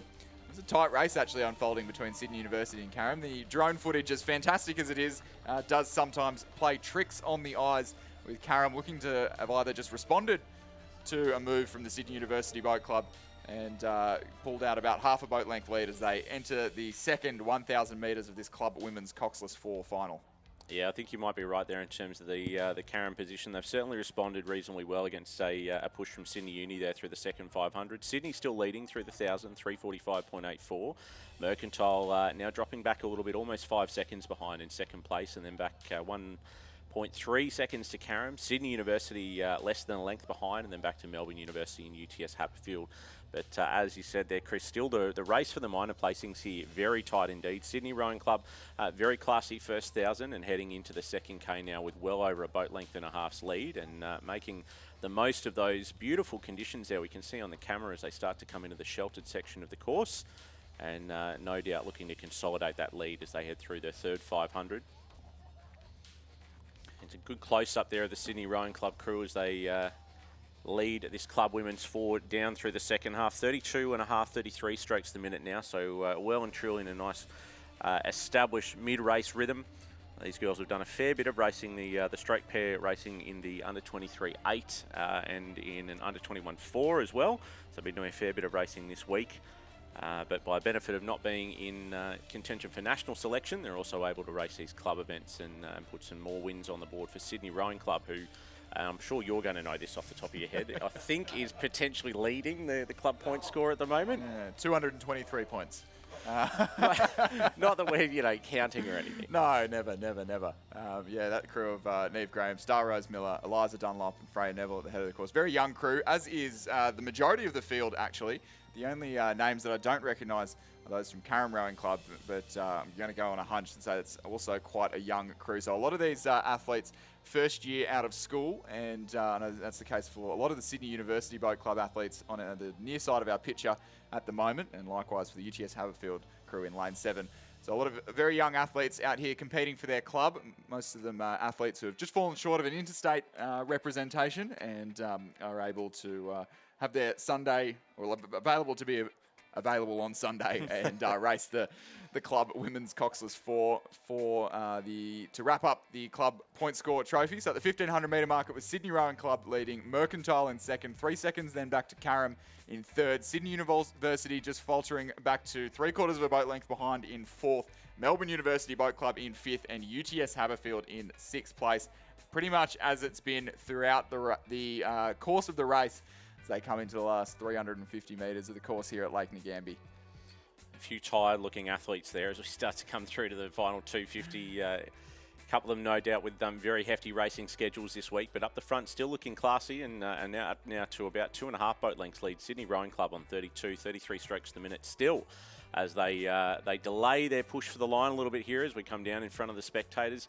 Carrum and Mercantile still duking it out now for the silver medal, but I suspect that little battle there in lanes 3 and 4 has now pushed both of them out over the remainder of the field. Sydney University and UTS Haberfield now slipping back a little bit out of the minor placings as we come towards the 100 metre mark. Sydney Rowing Club now starting to make their move and race for the line. Mercantile under increasing pressure from Carrum, though, who are having some steering difficulties, which is leading to some attention from the boat race official there behind them, but coming back into their lane now and still with just a little overlap over Mercantile, who have put themselves in a good position here to hold on for the silver. It's about a length clear over the Carrum Club, who now rebound back onto their other buoy line. So some steering difficulties here, going to maybe bring them unstuck. They're still going to get through for a medal, though, but at the front end of the field, it is going to be Chris McCarthy's Sydney Rowing Club in lane 2 in an unofficial time of 7:39.3. Great win for those girls. They led all the way from the start, and very well-deserved gold medal going to Sydney Rowing Club. Very close behind in lane 3 from Mercantile. It will be the silver medal. Carrum will pick up the bronze in third place. Fourth will go to Sydney University Boat Club in lane 5. Fifth in lane 6 to Melbourne University Boat Club. And sixth place to round out our club women's coxless 4 for 2022 will be UTS Haberfield.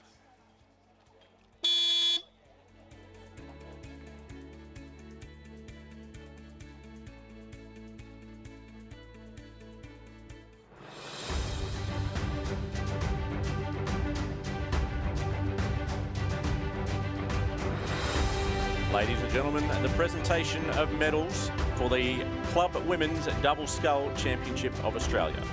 The medals will be presented by Flavia Gobbo, Deputy Chair of Rowing Australia and Chair of Rowing Australia's High Performance Commission.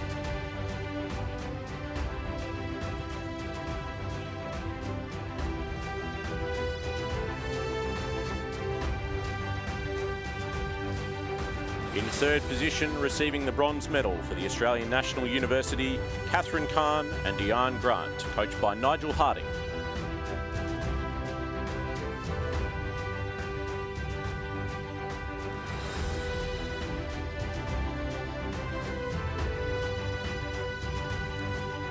In second place, silver medalists, Brisbane and GPS Rowing Club, Marnie Evans and Kate Morris, coached by Catherine Borgia and Alan Borgia.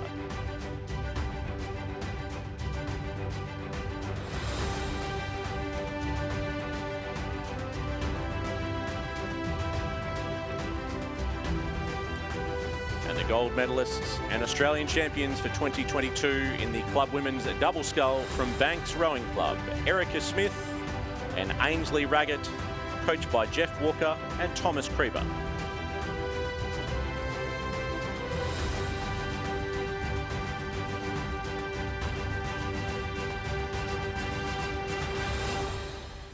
Ladies and gentlemen, please congratulate all of our 2022 Australian champions and medalists in the club women's double scull.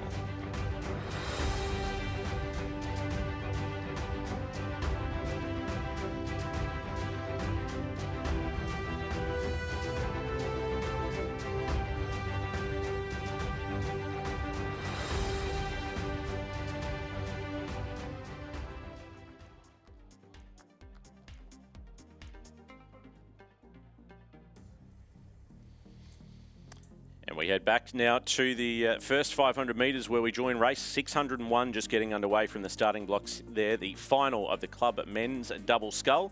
In lane 2 from the University of Western Australia, Kai Binion and William Hines, coached by George White.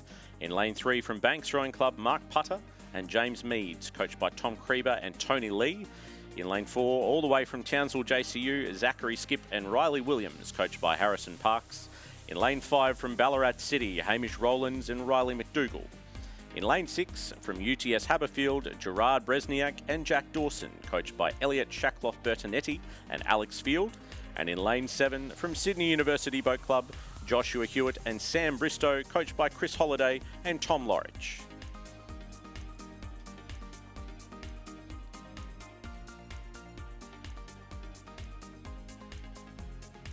Early race leaders now as we move towards the 500 metre mark. We're seeing a slightly different pattern on the field this time, Chris. In one of the centre stations there, you'd have to probably say lane 4, Townsville JCU, potentially leading Zachary Skip and Riley Williams at the 500 metre mark. Yeah, exactly. And just over half a second in front of Putter and Meads of Banks Rowing Club. So Banks with a great win in the women's running of this event, the club women's double sculls. And they're definitely in the hunt for the medals in the men's equivalent. University of Western Australia sitting back in 3rd place, Binion and Hines, and Ballarat City's Rowlands and McDougall in 4th. Hewitt and Bristow of Sydney University Boat Club in 5th place, and then Bresniak and Dawson of UTS Haberfield just trailing the field back in 6th place. But great to see challenges coming from all over the course in this early stage. So the wind letting off just slightly here at Lake Ngambie for the final day of the Australian Rowing Championships. And obviously crews still seated in the ultimate draw. So the faster crews on the far side of the course. So, but great to see that not quite as clear cut as we've had it throughout the week. Yeah, great race on in those outside lanes. Those first 3 placings still very much up for grabs. And Townsville JCU setting the running in the first quarter of this 2,000 metre event. But as you said, right behind them, it's Banks and University of WA. And I would almost, and again, we've got to sort of take this with a grain of salt from the drone, but you'd almost think University of WA now potentially slipping back a little bit with is it the Banks crew there now moving into the lead. And Townsville JCU slipping back. Yeah, the Banks crew definitely making good work of things, hitting their rhythm well in the second 500 metres. They pulled out to what looks to be almost a boat length lead over the University of Western Australian crew on the far side of the course in 2nd place. They lead by just over half a boat length from Townsville JCU. And we get confirmation of that now through the 1,000 metre mark. So Banks 3:28.68 through the K.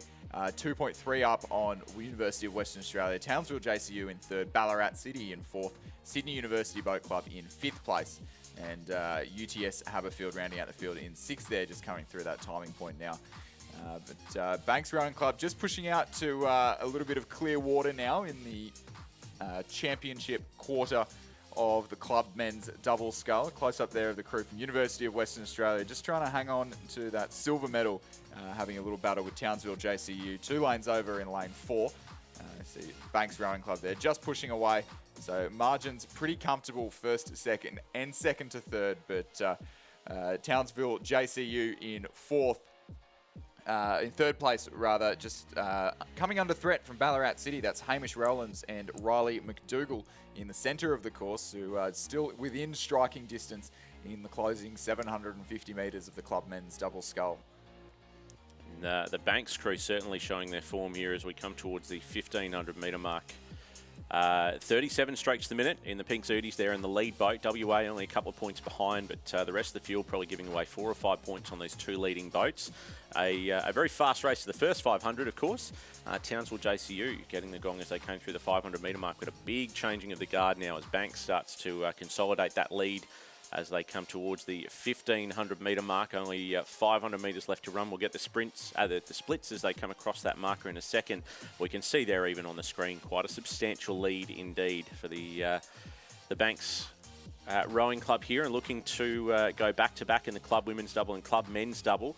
Out to about 2.5 lengths lead now, 5:15.17, and it's 5.2 seconds back then to second place University of WA.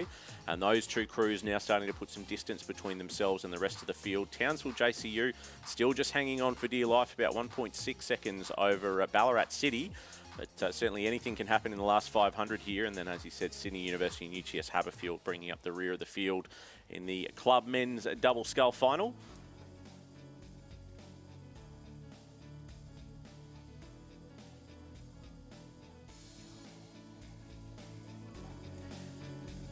So as we approach 300 metres left to row, it is the Banks Rowing Club. A little tussle out of the gates with the University of Western Australia, but making the most of things in the second 500 metres, consolidating in the third 500 metres, and definitely enjoying their time out on the course now in the closing stages of the club men's double scull. The Banks Rowing Club combination, Mark Putter and James Meads, coached by Thomas Kreber and Tony Lee, making the most of things here this morning in our last races for medals for our clubs, the Australian Rowing Championships.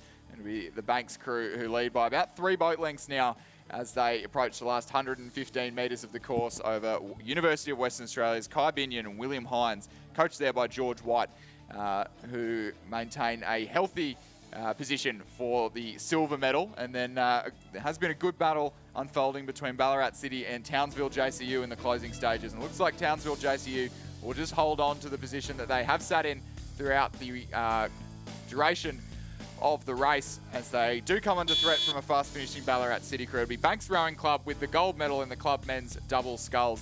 University of Western Australia in the silver medal position. Townsville JCU, Zachary Skip, Riley Williams will cross the line for bronze, a boat length clear of Ballarat City's Hamish Rowlands and Riley McDougall. Sydney University boat clubs, Joshua Hewitt and Sam Bristow in 5th place, and UTS Haberfield's Jared Bresniak and Jack Dawson in 6th position. So great result there for Banks, picking up back-to-back wins in the club men's and club women's double scull. In second place, University of WA. Third, Townsville JCU. The unofficial finishing time, 7:02.58. And the margins then 9 seconds back to second place and just under 6 seconds through to third.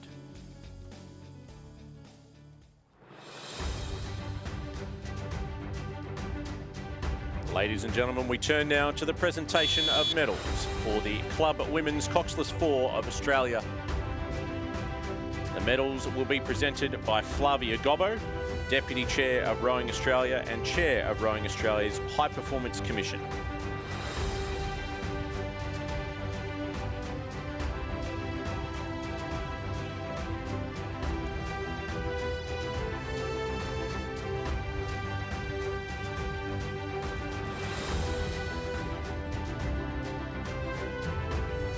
In third place, the bronze medalists representing Carrum Rowing Club, Angelique Everett, Jess Fishman, Morgan Dunham and Jackie Diebel, coached by Drew Holman.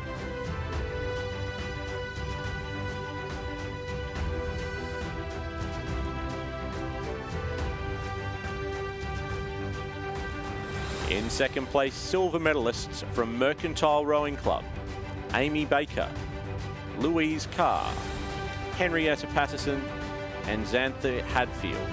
coached by Sam Fennessy and Al Matthews.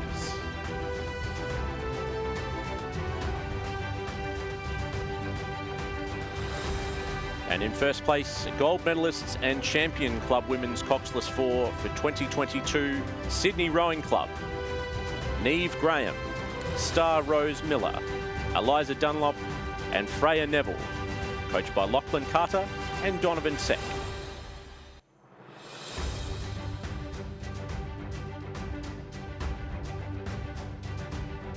Ladies and gentlemen, please congratulate our 2022 Australian champions and medalists.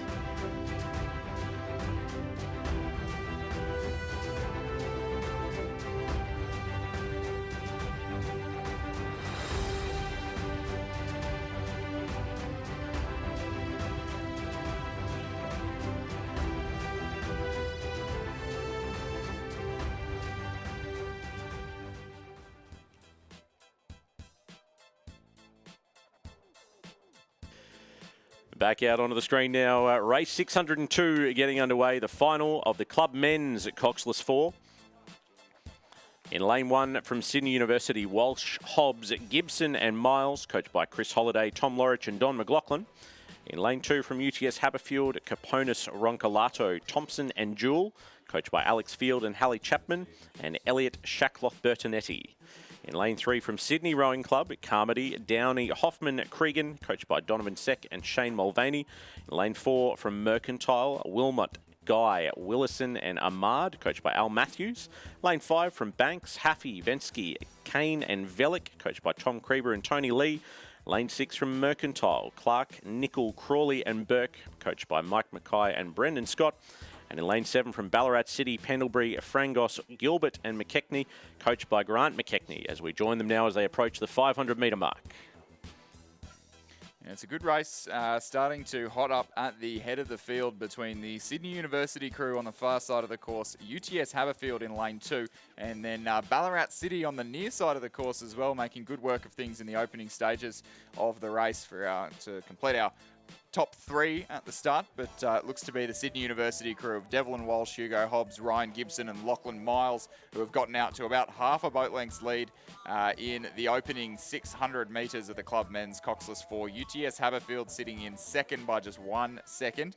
Looks like that margin is ever growing by the stroke as Sydney University hit their second 500 rhythm. Banks Rowing Club sitting back in third place at that first timing point, but a little bit of a change in the guard perhaps. It looks like we've got a little battle happening between Sydney Rowing Club in lane 3 and Banks in lane 5 for that bronze medal position, and Mercantile sitting just back in 5th place, followed across the course by the second Mercantile crew of Clark, Nickel, Crawley and Burke, and then Ballarat City on the far side of the course, who came out so strong early on in the race, sitting back in 7th at this stage. So it's the Mercantile crew of Lockie Wilmot, Jack Guy, Osborne Wilson, Harry Ahmad, who look to be having the better of their club mates, Clark, Nickel, Crawley and Burke. But Banks Rowing Club just winning the battle out of the Boathouse Row clubs on the Yarra River in the centre of the course at the moment as they approach the 1,000 metre mark. You can see all the crews spread across in almost lane order, getting close, but overlap between all crews. No crews quite safe and out of contention now. But as I say that, actually, the Sydney University crew on the far side of the course in lane 7 really making good work of things in the second 500 metres and stretching out to about half a boat length of clear water lead back to UTS Haberfield. Yeah, so through the 1,000 metre mark, Sydney University still leading by a good length and maybe a canvas there, 3:14.80. Just over 3 seconds back to UTS Haberfield in second place, and Sydney almost 4 seconds then back in third. Mercantile and Banks locked together, 0.24 seconds separating those two crews, and then back to Mercantile and Ballarat City in 7th place. But another cracking race really for the minor placings. We're seeing two very dominant crews in the outside lanes there, 1 and 2. But a good race on for the bronze medal as they start to come a little closer to towards the finishing area here. And it's traded places a few times, that provisional bronze medal position between the Sydney crew in lane 3 and the Banks crew in lane 5, and both those crews being spurred on by the Mercantile crew in lane 4, sitting just between them. So a really good little tussle starting to emerge as crews approach 1,500 metres road. Sydney University definitely sitting pretty comfortably out the head of the field. These 4 gentlemen, as will most of these crews, will be backing up in the Club Men's 8, our last race before the lunch break this afternoon. So Sydney University, a boat length and a half from UTS Haberfields, crew of Caponis, Roncolado, Thompson and Jewell. And about 2 boat lengths then back to Sydney Rowing Club, who lead Mercantile by a length. That's the Mercantile crew of Wilmot, Guy, Willison and Ahmad. Banks in 5th rather. Second Mercantile crew in 6th, Ballarat City in 7th place. So crews coming down in lane order down the page now. And I suspect we've had something happen there in the Banks crew. We couldn't see it quite here from the finish tower, but they've certainly dropped back quite substantially from their initial tussle. I don't know whether maybe a small shipwreck, but they've certainly slipped back away on the Sydney crew, or perhaps Sydney just having a cracking third 500. But Sydney now consolidating that position in 3rd place by a little over 3.5 seconds, then back to Mercantile in lane 4, and we can see there Banks having slipped back about 3 or 4 boat lengths on those leading 4 boats. Yeah, they look to be rowing fine, Banks. So maybe, as you said, just a small shipwreck in the middle of the course. Minor shipwreck at one point. It's just set them back quite a distance, actually, so unfortunate, but these boys will be back for redemption in the Club 8 this afternoon, joined by a few club mates. I'll tell you what, UTS Haberfield won't die wondering over there in lane 2. They're certainly putting some pressure on Sydney University now with about 300 metres left to go. Sydney Uni had probably a good margin of clear water there, but UTS timing their run of the line fairly early. I suspect Sydney Uni will certainly have the legs to respond at this late stage. Been setting the pace early on, about 36, 37 strokes to the minute in the far side for Sydney Uni. And still now starting to move up towards 38 or 39 as UTS throws out the challenge. But Sydney University comfortably in control here of the late stages of race 602, the final of the Club Men's Coxless 4. And Sydney Rowing Club now just holding off a challenge here from Mercantile as we hit about 150 metres to go for those 2 crews. And looking to consolidate their position for the bronze medal. So Sydney University, as they stride into the last 50 metres of the course, to be the crew of Devlin Walsh, Hugo Hobbs, Ryan Gibson and Lockie Miles. A good mix of young and a bit more experienced in the Sydney University Boat Club crew will win by a boat length from UTS Haberfield. 3 lengths back to the Sydney Rowing Club crew of Carmody, Downey, Hoffman and Cregan in the bronze medal position. Mercantile Rowing Club, the crew of Wilmot, Guy, Willison and Ahmad in 4th place just outside the medals. Banks Rowing Club, Hafey, Vensky, Kane and Velik in 5th place. The Mercantile number 2 combination, Charlie Clark, Hamish Nichols, Zach Crawley, Liam Burke in 6th place and Ballarat City in 7th. So the unofficial result there, a time of 6 minutes 33.54 to Sydney University, winning the Club Men's Coxless 4 final for 2022. UTS Haberfield just under 3 seconds behind in 2nd place, and the margin then back to 3rd place for Sydney Rowing Club, 8.22 seconds.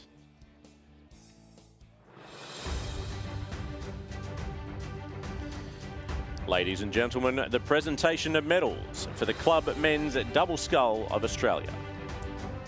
The medals will be presented by Brian Weir, Rowing Australia Board Director.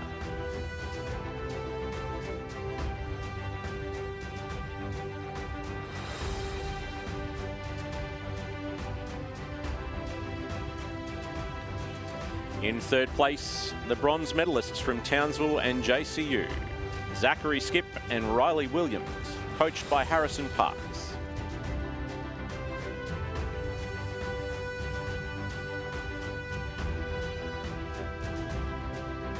In 2nd place, the silver medalist from the University of Western Australia, Kai Binion and William Hines, coached by George White.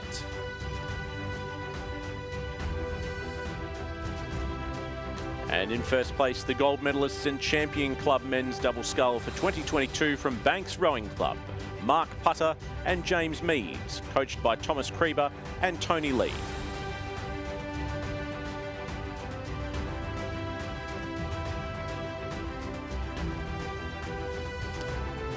Ladies and gentlemen, please congratulate our 2022 Australian champions and medalists in the Club Men's Double Scull.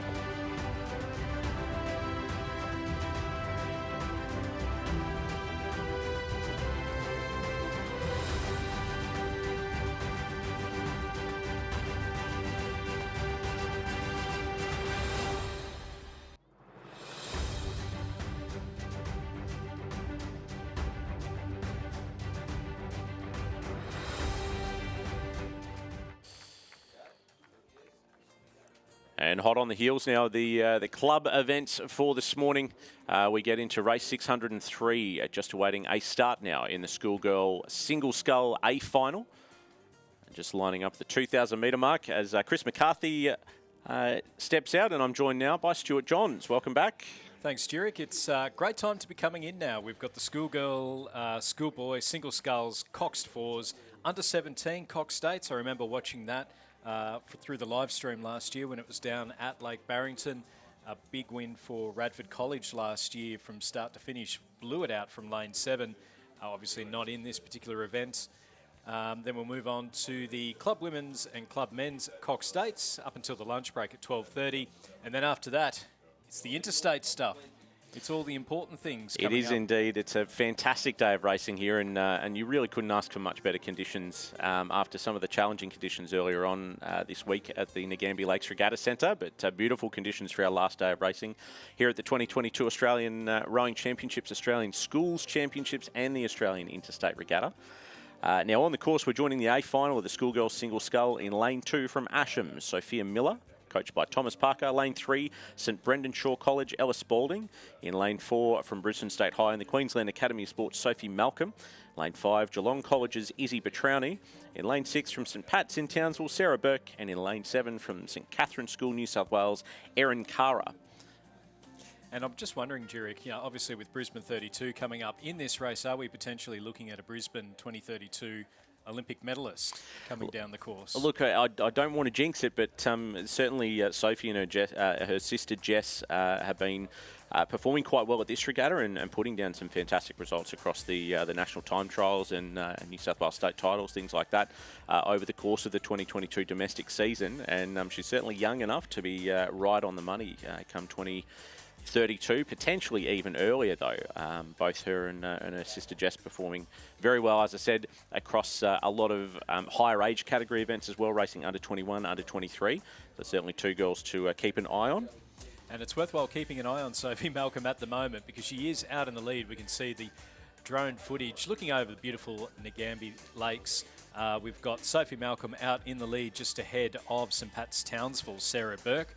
Then, as well as that, St Brendan Shaw's Ella Spalding. So, a little bit of a geographic disparity there. We've got Brisbane, Tasmania and Townsville out in the lead of the A final of the Schoolgirls Single Sculls. Back a little bit further then to Geelong College's Izzy Petrowny, Ascom's Sophia Miller and St Catherine's Schools, New South Wales, Erin Kara. As we just see the margins as they cross through the 500 metre mark. Sophie Malcolm out in the lead, but less than a second between her and Ella Spalding from St Brendan Shaw. And then back a little bit further, just under 4 seconds, Sarah Burke leading Sophia Miller from Ascom by less than a second, so 0.27 of a second, then only a second back to Izzy Petrowny, and then Erin Kara from St Catherine's School, New South Wales, sitting in 6th place at the moment.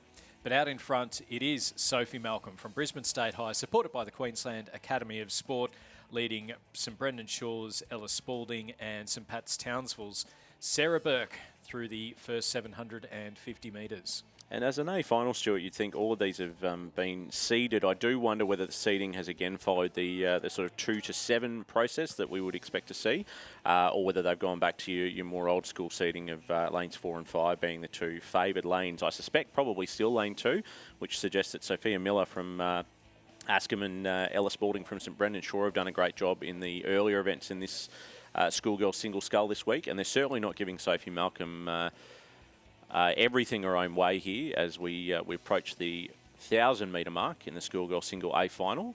And we can see from that drone footage, it really is a race in 3 there, Jurek. Sophie Malcolm, Ella Spalding, Sophia Miller, our leading 3 scullers, with Izzy Petrowny, Sarah Burke and Erin Kara making up the field. And again, that lovely view looking back towards the start line. It's about here that you sort of sit there and think, I've gone all this way.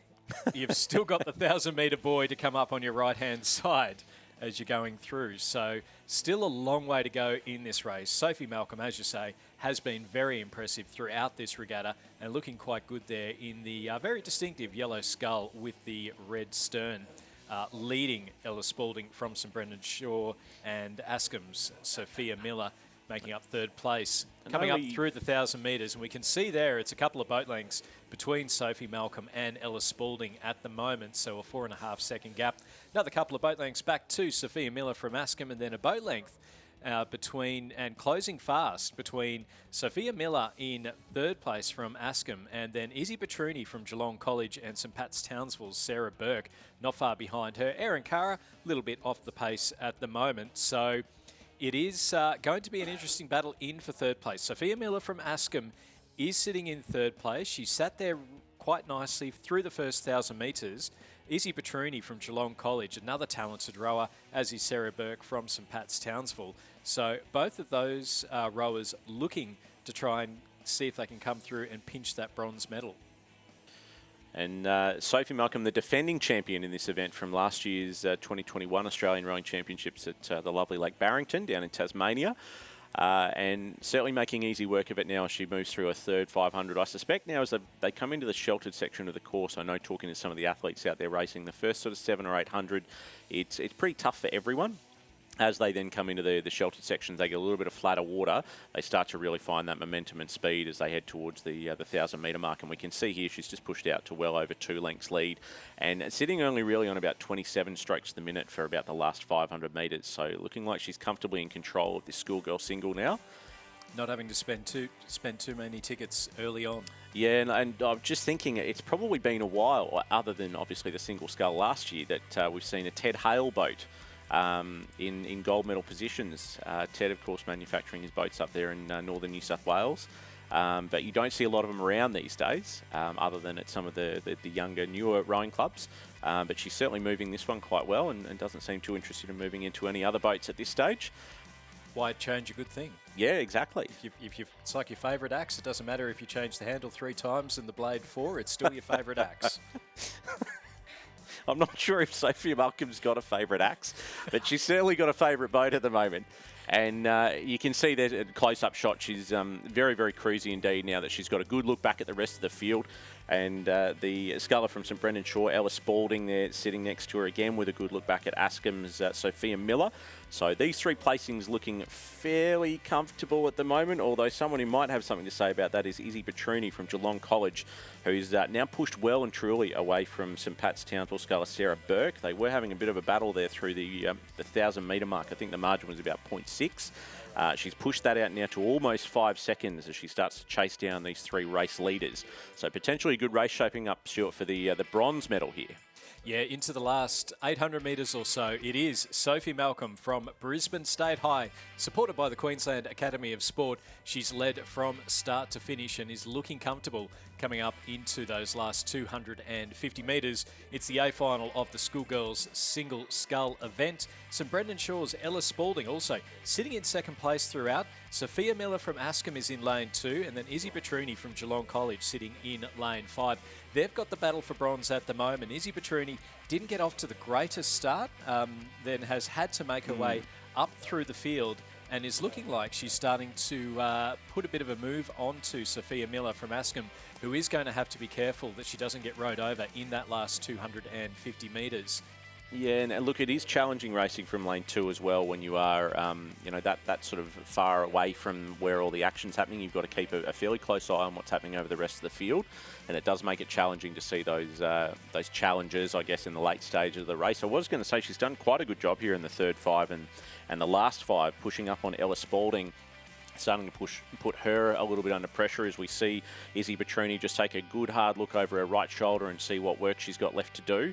She may have left the run a little bit too late though here. I think about 2 lengths separates her from a medal at this stage, but right up the pointy end of the field, defending champion Sophie Malcolm from Brisbane State High School and the Queensland Academy of Sport is going to go back-to-back 2021 and 2022 in the schoolgirl single scull.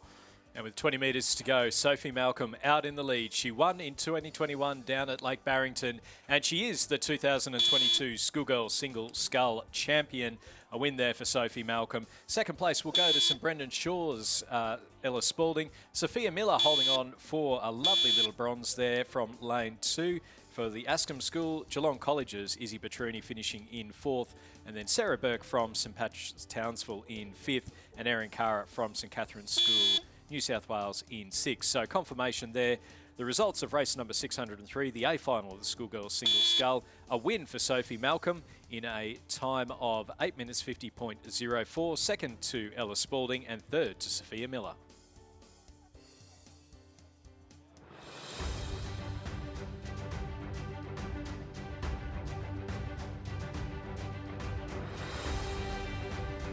Ladies and gentlemen, the presentation now of medals for the Club Men's Coxless 4. The medals to be presented by Brian Weir, Rowing Australia Board Director.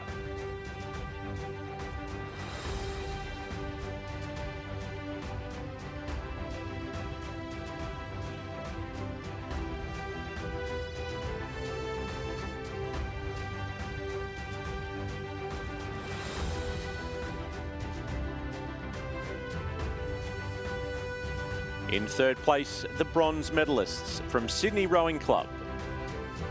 Gabriel Carmody, William Downey, Andy Hoffman and Tom Cregan, coached by Donovan Seck and Shane Mulvaney.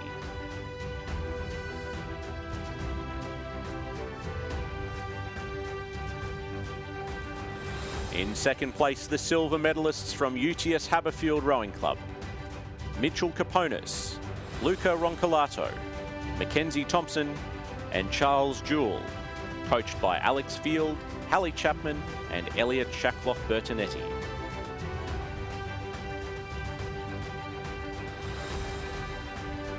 And the gold medalists and champions in the Club Men's Coxless 4 for 2022 from Sydney University Boat Club. Devlin Walsh, Hugo Hobbs, Ryan Gibson and Lachlan Miles, coached by Chris Holliday, Tom Lorich and Don McLaughlin.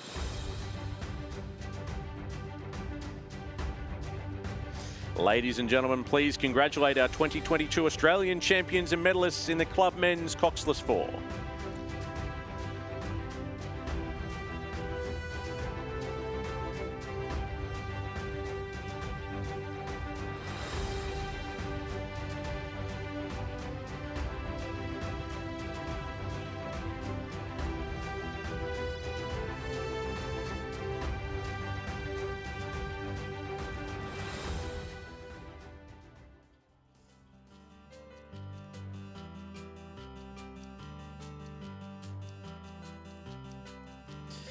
Back out on the course now, and we're back into the schoolboys single scull, the A final, well and truly underway. Approaching us here at the 500 metre mark now in lane 2, representing Kinross Wallaroi, Alec Hoskin. In lane 3 from Scotch College Adelaide, Adam Holland. Lane 4 from the Hutchins School, Hayden Mounter. In lane 5 from Preshill, Max Curry. In lane 6 from Nudgee College, Chad Willett. And in lane 7 from Trinity Lutheran, Robert Vanderpoel. And Adam Holland from Scotch College Adelaide, the defending champion from the 2021 regatta, and looking quite strong out there in the lead at the moment, ahead of Kinross Wallaroy's Alec Hoskin. So through the 500 metres, it was Adam Holland ahead of Chad Willett, Alec Hoskin from Kinross Wallaroy, so Chad Willett from Nudgee College, and then Hutchins, Hayden Mounter, Max Curry from Presshill, and Robert Vanderpoel from Trinity Lutheran. As we just see Adam Holland going through the 1,000 metre mark, and there is a lot of clear water between him and Chad Willett from Nudgee College sitting in second place. Then back another 6 seconds to Alec Hoskin from Kinross Wallaroy. Hayden Mounter from Hutchins School, sitting in Tasmania, sitting in fourth place. Then Max Curry from Presshill and Robert Vanderpoel from Trinity Lutheran. So again, the big carrot there, Jerick, of the 2032 Olympics for some of these rowers to continue on. Adam Holland, defending champion from last year's event down at Lake Barrington, looking good to make it 2 from 2, same as Sophie Malcolm. Yeah, and strong young lad, Adam. He's got a great work ethic and loves absolutely just hauling on the handle. He's been doing some great work down there, both at Scotch College and also with the South Australian Sports Institute under the tutelage of Jason Lane and Will Raven, who's been helping out with the junior men down there. And he's certainly been, I think, enjoying this season a lot. And just continuing to get stronger and faster. We'll be seeing him race again this afternoon in the South Australian Men's Youth 8 as well. But absolutely, I would say his goal is probably going to be 2032 or perhaps even 2028, depending on how he goes over the next couple of years.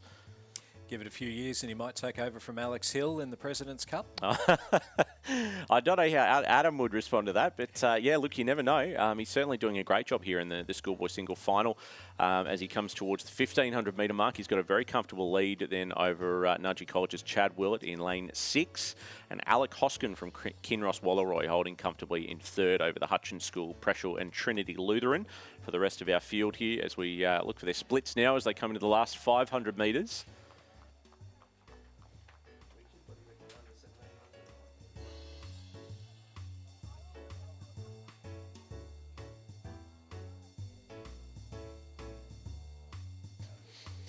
And looking at the margin there, just under 5 seconds from first place Adam Holland from Scotch College in Adelaide, back to Chad Willett from Nudgee in second. And then a whopping lead those two have got now over Alec Hoskin, almost 10 seconds back in third place. And he's still holding a comfortable margin of just under 5 seconds back to Hayden Mounter in fourth. Fifth, Max Curry from Preschel in lane 5. I've just discovered Preschel is in somewhere in Melbourne, I'm told. And in sixth position, just about to cross through the 1,500 metre mark, Robert Vanderpoel from Trinity Lutheran making up the rest of our field. But Adam Holland holding a comfortable lead now as he heads towards 250 metres to go. Very commanding indeed, back to Chad Willett then in second place. And I think he sort of timed his run pretty early here to put a big dent in and make sure he's got a comfy margin as he heads down towards the line. Chad Willett still not in too much danger, I think, from the sculler from Kinross Walleroy, Alec Hoskin on the far side. And if this stays as is, Jurek, we will see a repeat of the under-19 men's single sculls with Adam Holland in the lead, Chad Willett coming in second place. So a repeat of that. As things stand with just under 200 metres to go, it is Adam Holland from Scotch College Adelaide out in front, looking to defend his title from the 2021 Australian Rowing Championships. He's done it down in Tasmania, and he's got a big crowd out there at the moment. Everyone getting ready for the schools events and then the club 8s before we head on to the Interstate. In through the red boys, though, it will be Adam Holland from the Scotch College Adelaide with about 50 metres to go to come through and take the win in the schoolboys single sculls. Chad Willett from Nudgee College sitting in second place at the moment with some more clear water between him and Alec Hoskin from Kinross Walleroy. It's 2 from 2 for Adam Holland from Scotch College Adelaide for the schoolboys single scull event, with Chad Willett from Nudgee College coming in second place. Coming into third, and for the bronze medal will be Alec Hoskin from Kinross Walleroy. So a bronze there for Alec. Then in fourth place we'll have, it will be Max Curry from, Hayden Mounter from Hutchins finishing in fourth place ahead of Max Curry from Preschel and Robert Vanderpoel from Trinity Lutheran making up our field. It's the unofficial results there. In first place, Scotch College Adelaide's Adam Holland in a time of 7:44.17. The margin then back to second place for Nudgee College's Chad Willett, 5.78 and 13.3 seconds. Then back to third place for Kinross Walleroy's Alec Hoskin. Ladies and gentlemen, the presentation now of medals for the Schoolgirls Single Scull of 2022. The medals to be presented by Sarah Cook, Rowing Australia's Chief Operating Officer and Olympian.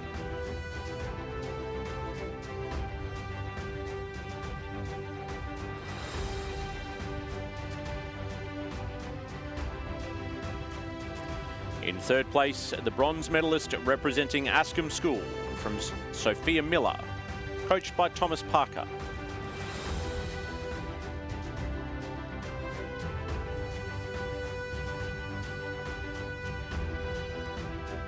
In second place, the silver medalist representing St Brendan Shaw, Ella Spalding, coached by Dave Tippett and Merv Tippett.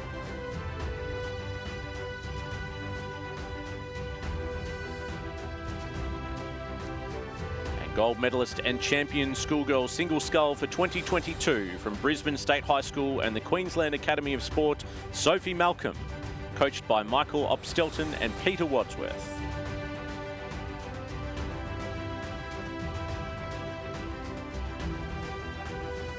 Please congratulate our 2022 Australian champion and medalists for the Schoolgirls Single Scull.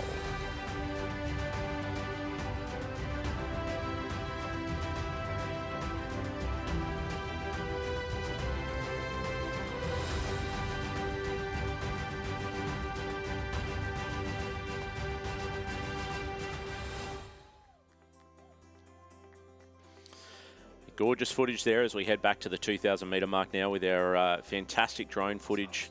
It's amazing what technology can do for things like live streams such as this, and fairly cost effective too, in terms of getting some brilliant high definition footage there as we head down to the starting blocks here at Ngambie Lakes Regatta Centre as we await a start in the Schoolgirl Coxed 4A final race 605 on your regatta program.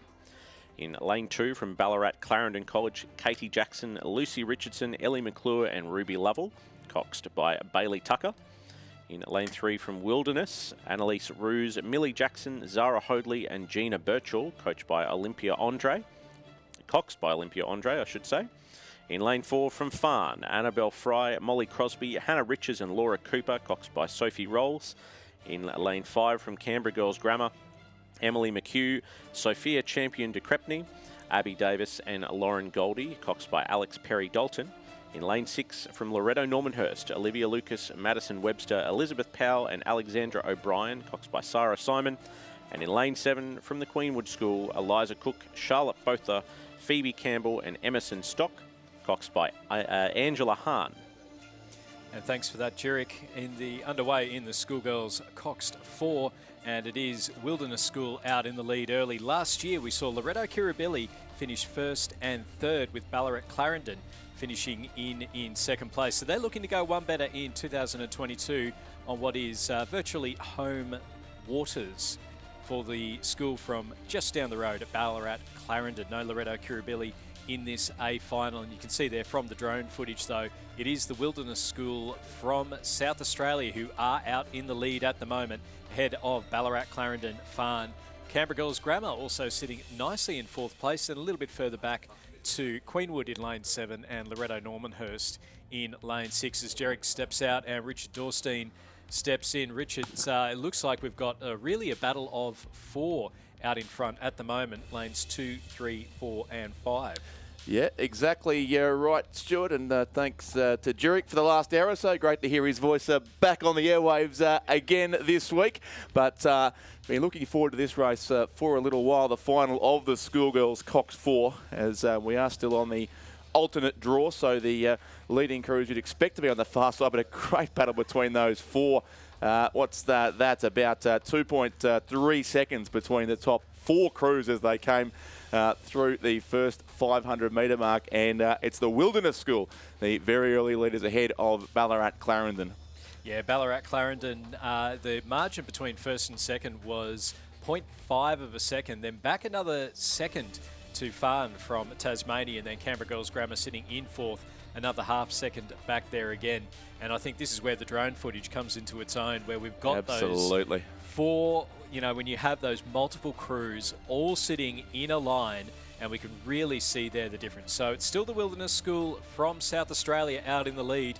Our top 5 schools are all from different states. South Australia, Victoria, Tasmania and the ACT battling it out for first, second, third and fourth, with New South Wales, Queenwood and Loretto Normanhurst. So a very geographical spread. Yeah, it's what's great to see at the National Championships. These school crews especially spend so much time racing against the schools they know in their own areas. In the case, obviously, of the Ballarat schools on Lake Wendouree and the New South Wales schools up in Sydney and so on around their own states. But to all come together at the National Championships, this is where you really find the best of the best. So the Wilderness School certainly asked some questions in the early stages there on Ballarat Clarendon. This is the same Ballarat Clarendon crew that did win the under-19 for a couple of days ago in a very tight finish. They trailed Wesley College for, I think, about 16 or 1700 metres of the race and got in front late to win it by a length in the end. And a similar pattern playing out here, but Ballarat Clarendon have pushed through a bit earlier in this race and now seem to have, I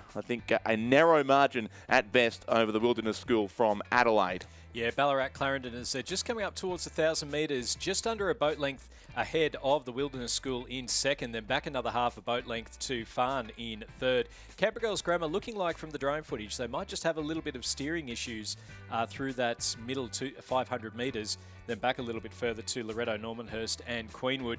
But we mentioned, Richard, Ballarat Clarendon finishing second in this event last year down at Barrington. They're looking to go one step better, and they are sitting in the lead and looking good through that first 1,000 metres, and in particular the last 300 metres or so as we just saw them push ahead of the Wilderness School.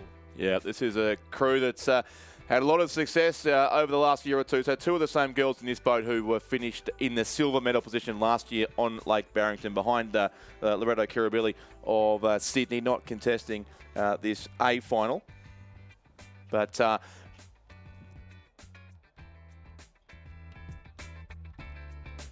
Loretto Kirribilli actually first and third in this event last year, either side of Ballarat Clarendon, so a strong performance from them. But it's Ballarat Clarendon crew who did win the under-19 event, but also won the head of the lake in Ballarat by some 24 seconds, won the head of the Schoolgirls in Geelong by a similar margin over 1,500 metres, and they do look to be extending there now on the far side of the course.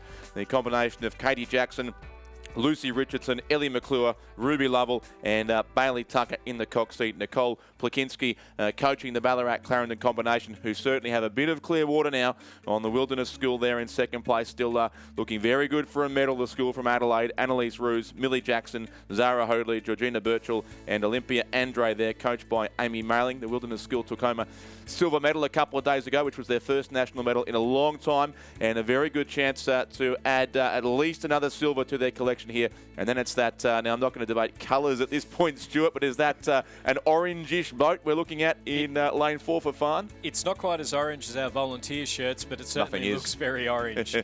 Wouldn't be out of place in a Dutch national team boat, I suspect, that combination from Farn. Maybe Tangerine. We're getting some guidance from the back of the box. That is Annabelle Fry, Molly Crosby, Hannah Richards, Laura Cooper and Sophie Rolls there for Farn, coached by Sam Manson and Chris Parnham. So it's the Tasmanians trailing the South Australians and the Victorians in front, and very close there now. The last couple of crews go across. So Canberra Girls Grammar School, Queenwood from Loretto Normanhurst in the race for 4th, 5th and 6th.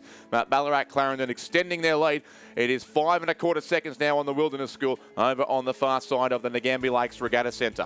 And I think we're going to have an interesting battle for 2nd and 3rd between the Wilderness School and Farn. We saw the Wilderness School go out hard early. They led Ballarat Clarendon through that first 500 metres, and they are going to have to push, and it looks like they've realised the danger that's coming from their left-hand side, the Farn School from Tasmania, just dropping them off a little bit at the moment.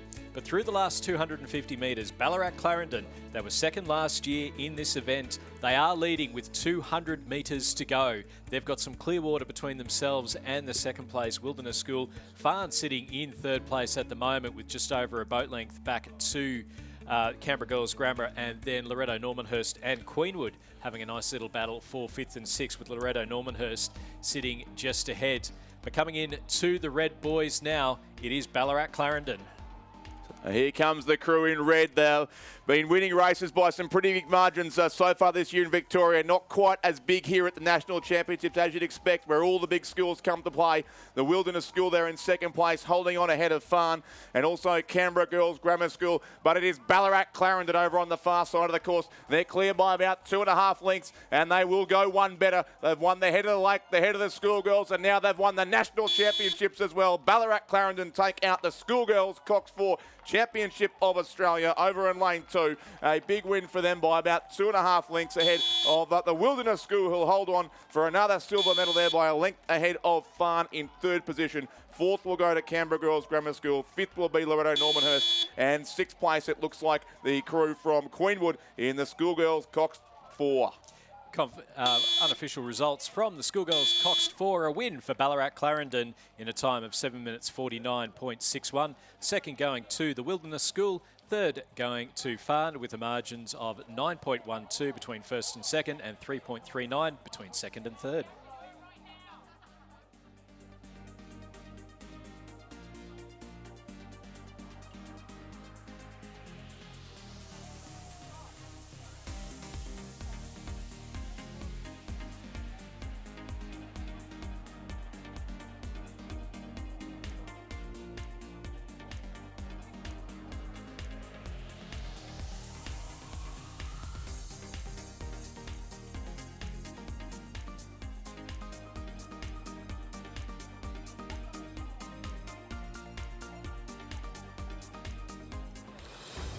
The presentation of medals for the Schoolboys Single Scull Championship of Australia.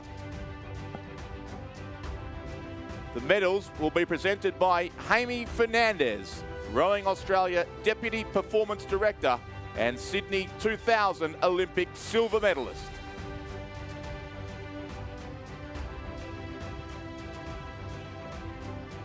Third place, our bronze medalist, not able to be present, but represented by his brother Ollie on behalf of the Kinross Walleroy School.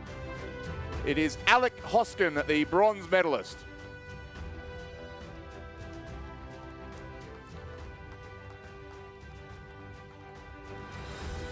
In second place, and silver medalist, representing St Joseph's Nudgee College, Chad Willett.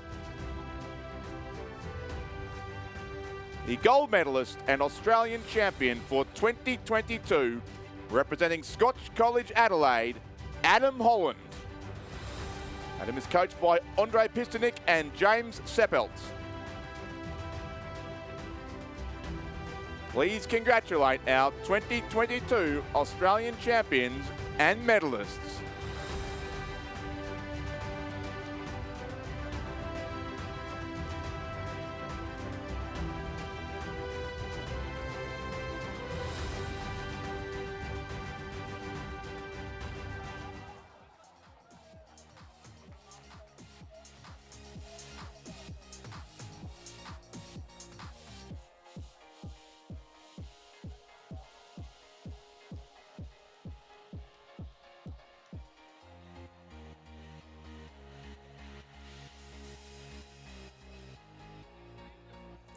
Underway in race number 606, it's the A final of the Schoolboys Coxed 4.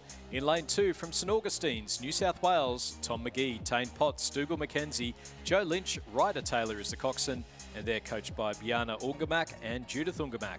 In lane 3 from Kings, MacArthur Bucknell, Harry Staniforth, Rory Menzies, Dimitri Duta, Lawrence Cleve is the coxswain.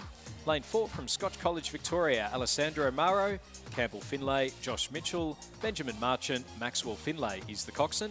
In lane 5 from Ballarat Clarendon, Jock Quartermain, Lachlan Clark, Jasper Nyhoff, Nelson Troon, Bonnie Poltoon is the coxswain, and they're coached by Ian Peel. In lane 6 from Brisbane Boys College, Xavier Rubens, Joseph Time, Mitchell Owen, Liam Crook, Bo Palmer is the coxswain, and they're coached by John Pettigrew and Zoltan Shepherd. And in lane 7 from Canberra Grammar School, William Hawkins, Cash Kazakov, Jamie Beauregard, Jack Gardner, Lily Feeks is the coxswain, and they're coached by Chris Polychannon and Edwin Herr Thompson.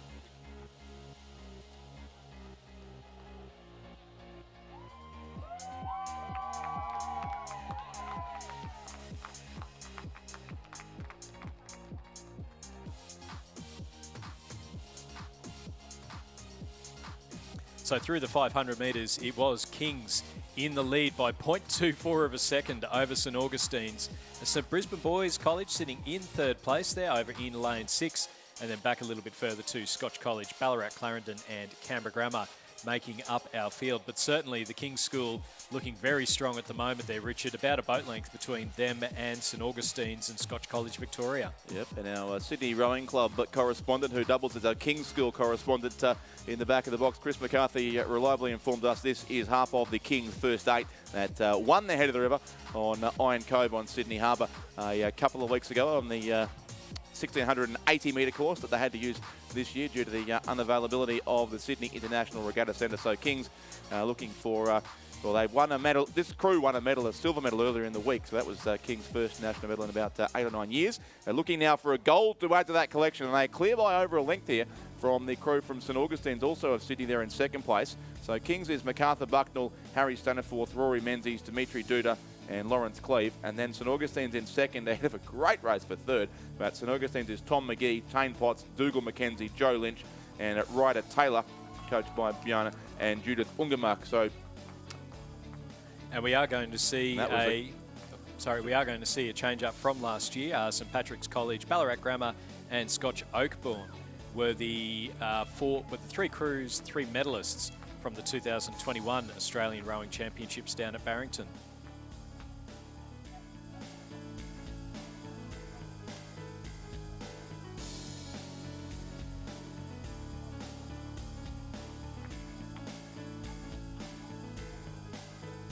So the Ballarat schools prominent last year in this race, but it's two Sydney schools this time around who finished first and second also in the under-19 Cox 4 in reverse order. St Augustine's beating Kings at that stage, but now it is Kings certainly in the ascendancy over St Augustine's in second place, and then we go across to Brisbane Boys College, it looks like, in third place. So Brisbane Boys College were the head of the river winners in Queensland. This is not their open cruise, their year 11 first eight, or half thereof, of the year 11 first eight from Brisbane Boys College.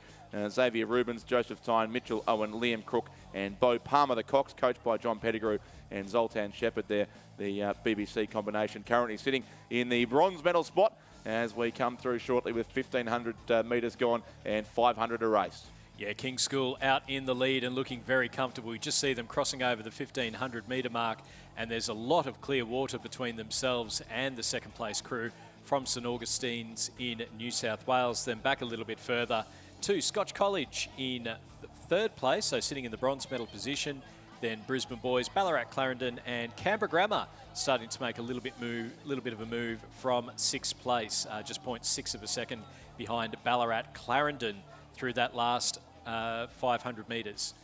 So with 500 metres to go, it's still King's School out in the lead ahead of St Augustine's. And then nice little battle going on for third between Brisbane Boys and Scotch College Victoria, and then Ballarat Clarendon and Canberra Grammar making up our field coming into the last 250 metres. Yeah, so Scotch moved up into third spot there over the third 500 metres, ahead of BBC by almost a length there, 2.5 seconds it was after 1,500 metres, and the red colours there of the Scotch College crew from Melbourne ahead of the similar coloured crew, Ballarat Clarendon there, who won the previous race, the Schoolgirls for, but back in fifth it looks like in this race. Brisbane Boys College still there in fourth place, and Canberra Grammar on the northern side, the spectator side of the course, with some great crowds out here watching the racing as we move through our School A finals this afternoon. And the King's School from Parramatta looking good here for a gold medal in the Schoolboys Cox 4 as they approach the final 100 metres of the course. Yeah, the King's School into the Red Boys now. They've got some clear water between them and St Augustine's over in lane 2. The battle on for third place. The Scotch College Victoria sitting just about a boat length ahead of Brisbane Boys in fourth place. But coming in to the final few strokes, it will be a win for the King's School in the Schoolboys Cox 4, finishing just over a boat length ahead of St Augustine's in second place. Third place, with a few strokes to go, will look to be the crew from Scotch College Victoria, as we just see them cross the line in third. Fourth place will go to Brisbane Boys, with fifth place going to a photo. It'll be a photo between Ballarat Clarendon and Canberra Grammar. A big finish there from the men from the ACT for fifth place. So we'll wait on final confirmation of fifth and sixth. Yeah, very tight there for the at the back end of the field, but no doubt about our race winners, the national champions in the Schoolboys Cox 4. It is the King's School who take the race out from St Augustine's of Sydney second. So we're reversing the result of the under-19 Cox 4 a couple of days ago. Third place, the bronze medal will go to Scotch College of Melbourne. Fourth, Brisbane Boys College.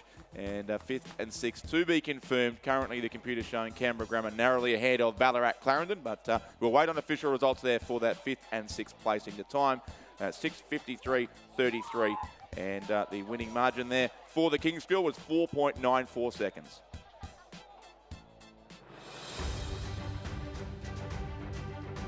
The presentation of medals for the Schoolgirls Cox 4 Championship of Australia.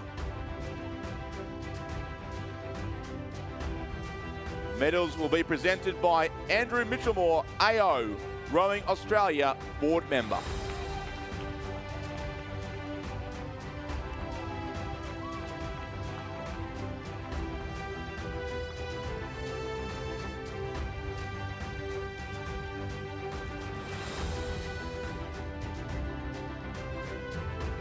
Third place and bronze medalist, the Farn School.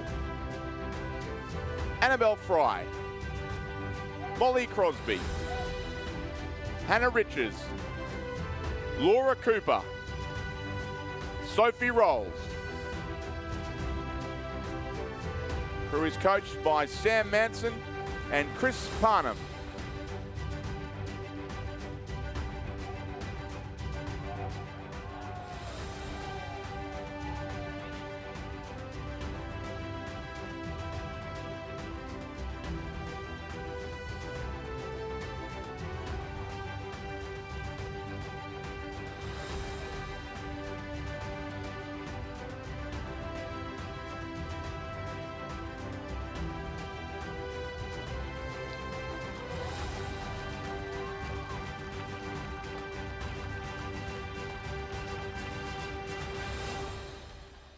The silver medalists in second place, the Wilderness School, Annalise Ruse, Millie Jackson, Zara Hoadley, Georgina Birchall, and Olympia Andre, coached by Amy Mailing.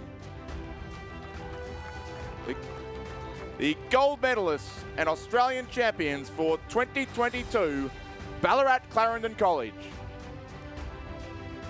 Katie Jackson, Lucy Richardson, Ellie McClure, Ruby Lovell, and Bailey Tucker, who is coached by Nicole Plakinski. Please congratulate our 2022 Australian champions and medalists.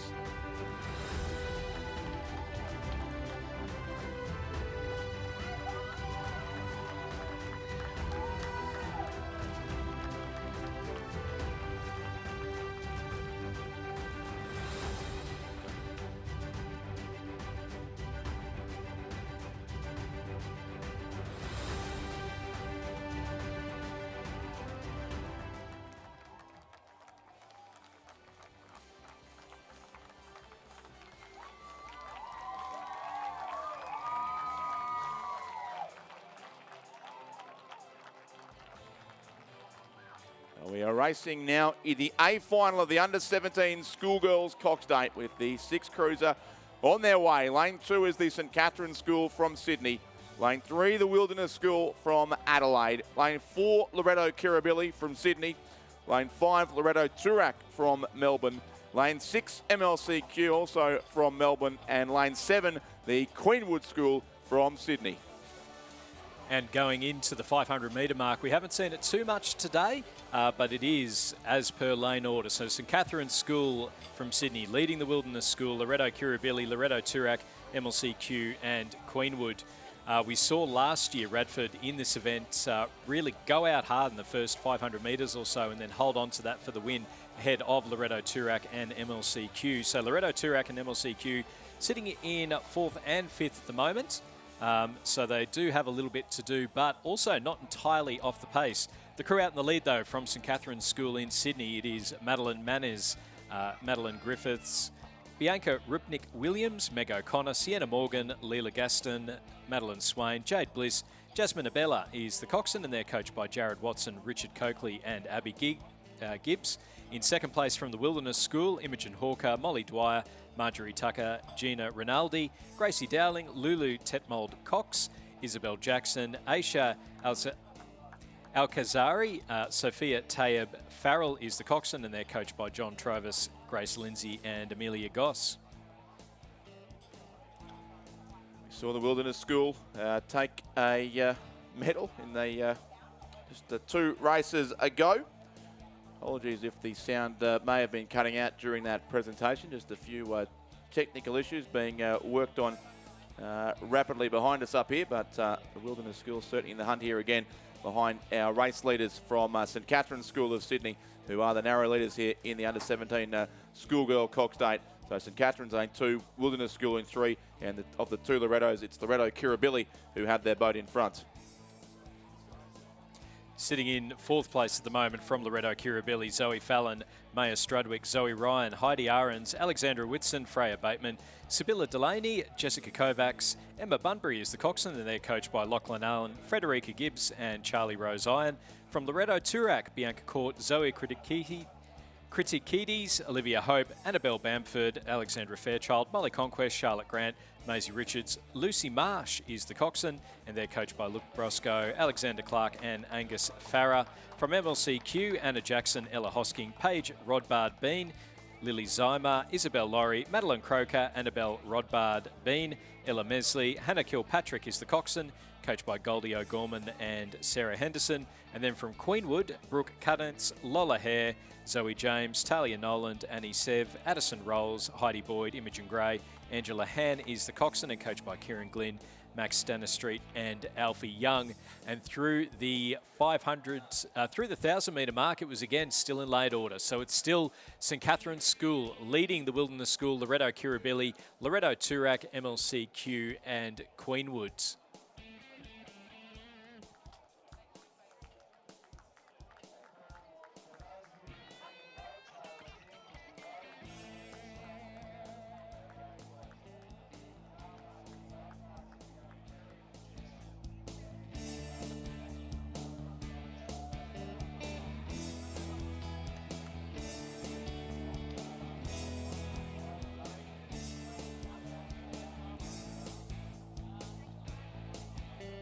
So St Catherine's School in the lead. We're still in lane order. It's about half a boat length between St Catherine's and the Wilderness School. Then back another half boat length, Loretto Kirribilli, Loretto Toorak, MLCQ and Queenwood as they're coming up towards the 1500 metre mark, and we'll get a bit more of a better idea as they cross through the 1500 metres of the cruise and the margins through that particular timing hut. But St Catherine's, Richard, they've led from the start, looking good with 500 metres to go. They're looking good, but this race far from over, Stuart. It was about a third of a length, if that. 1.53 seconds currently it's showing up as the Wilderness School, but they do look to be closing the gap a little on the St Catherine's School from Sydney. And they're very tight also, again, for third and fourth. Loretto Kirribilli and Loretto Toorak. So Loretto from Sydney in third, Loretto from Melbourne in fourth position. And then it was MLC from Kew there in fifth place and Queenwood in sixth. But at least four good chances here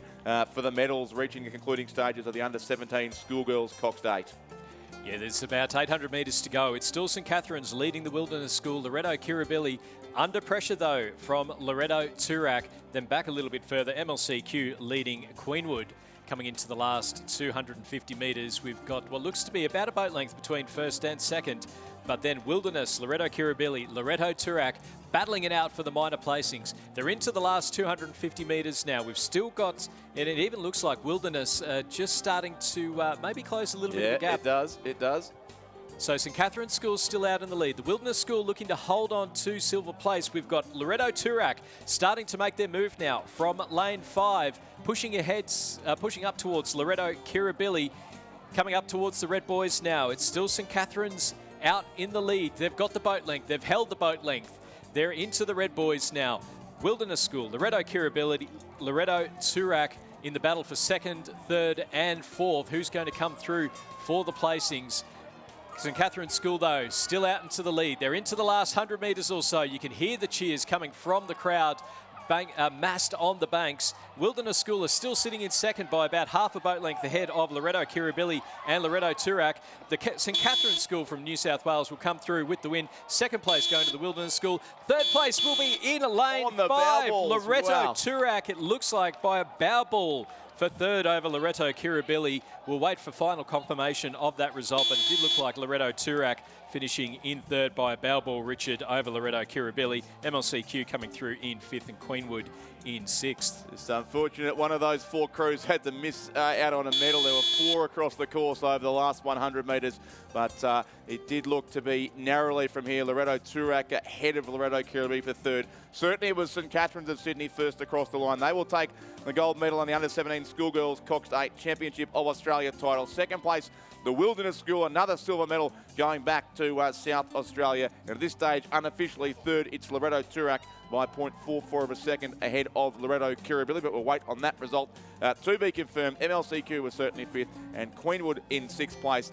The time there was 7:30.24 for our winning crew from St Catherine, 7:30.24 and 3.08 and 1.83 is the margin. That's from first to second and second to third, but we still await confirmation of our bronze medalist in that event. The presentation of medals for the Schoolboys Coxed 4 Championship of Australia.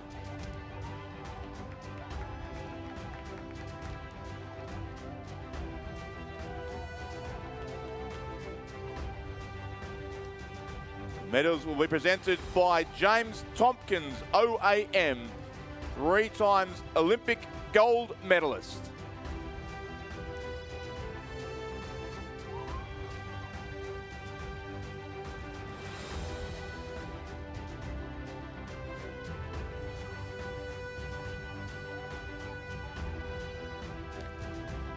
Third place and bronze medalists, Scotch College, Victoria. Alessandra Marrow, Campbell Finlay, Josh Mitchell, Benjamin Marchant and Maxwell Finlay.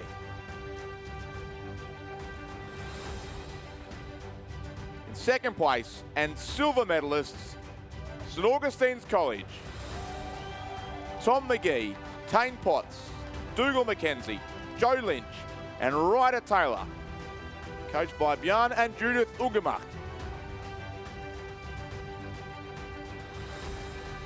The gold medalists and Australian champions for 2022, the King's School. MacArthur Bucknell, Harry Staniforth, Rory Menzies, Dimitri Duta and Lawrence Cleve, coached by Julian and Simon Huxley. Please congratulate our 2022 Australian champions and medalists.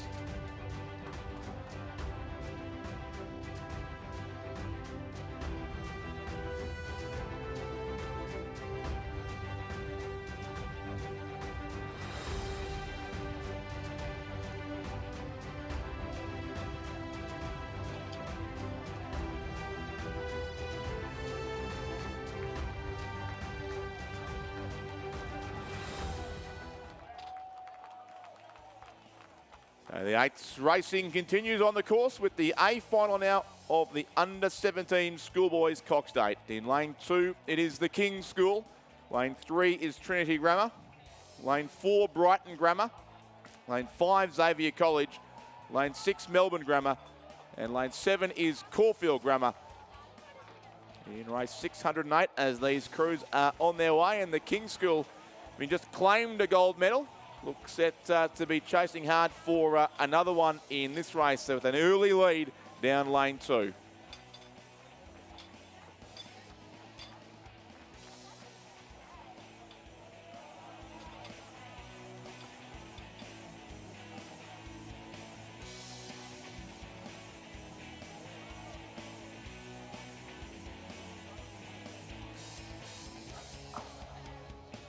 So in fact, it was Melbourne Grammar. It looks like who narrowly led this field through the first 500 metres. That's the lane 6 combination in a very tight battle there with the King's School over in lane 2 and Xavier College in 5. So 5 Melbourne schools in this race, and King's the sole representative from Sydney, but doing a very good job certainly in the top couple of spots at this stage. Melbourne Grammar and Xavier College surrounding them as well in the placings.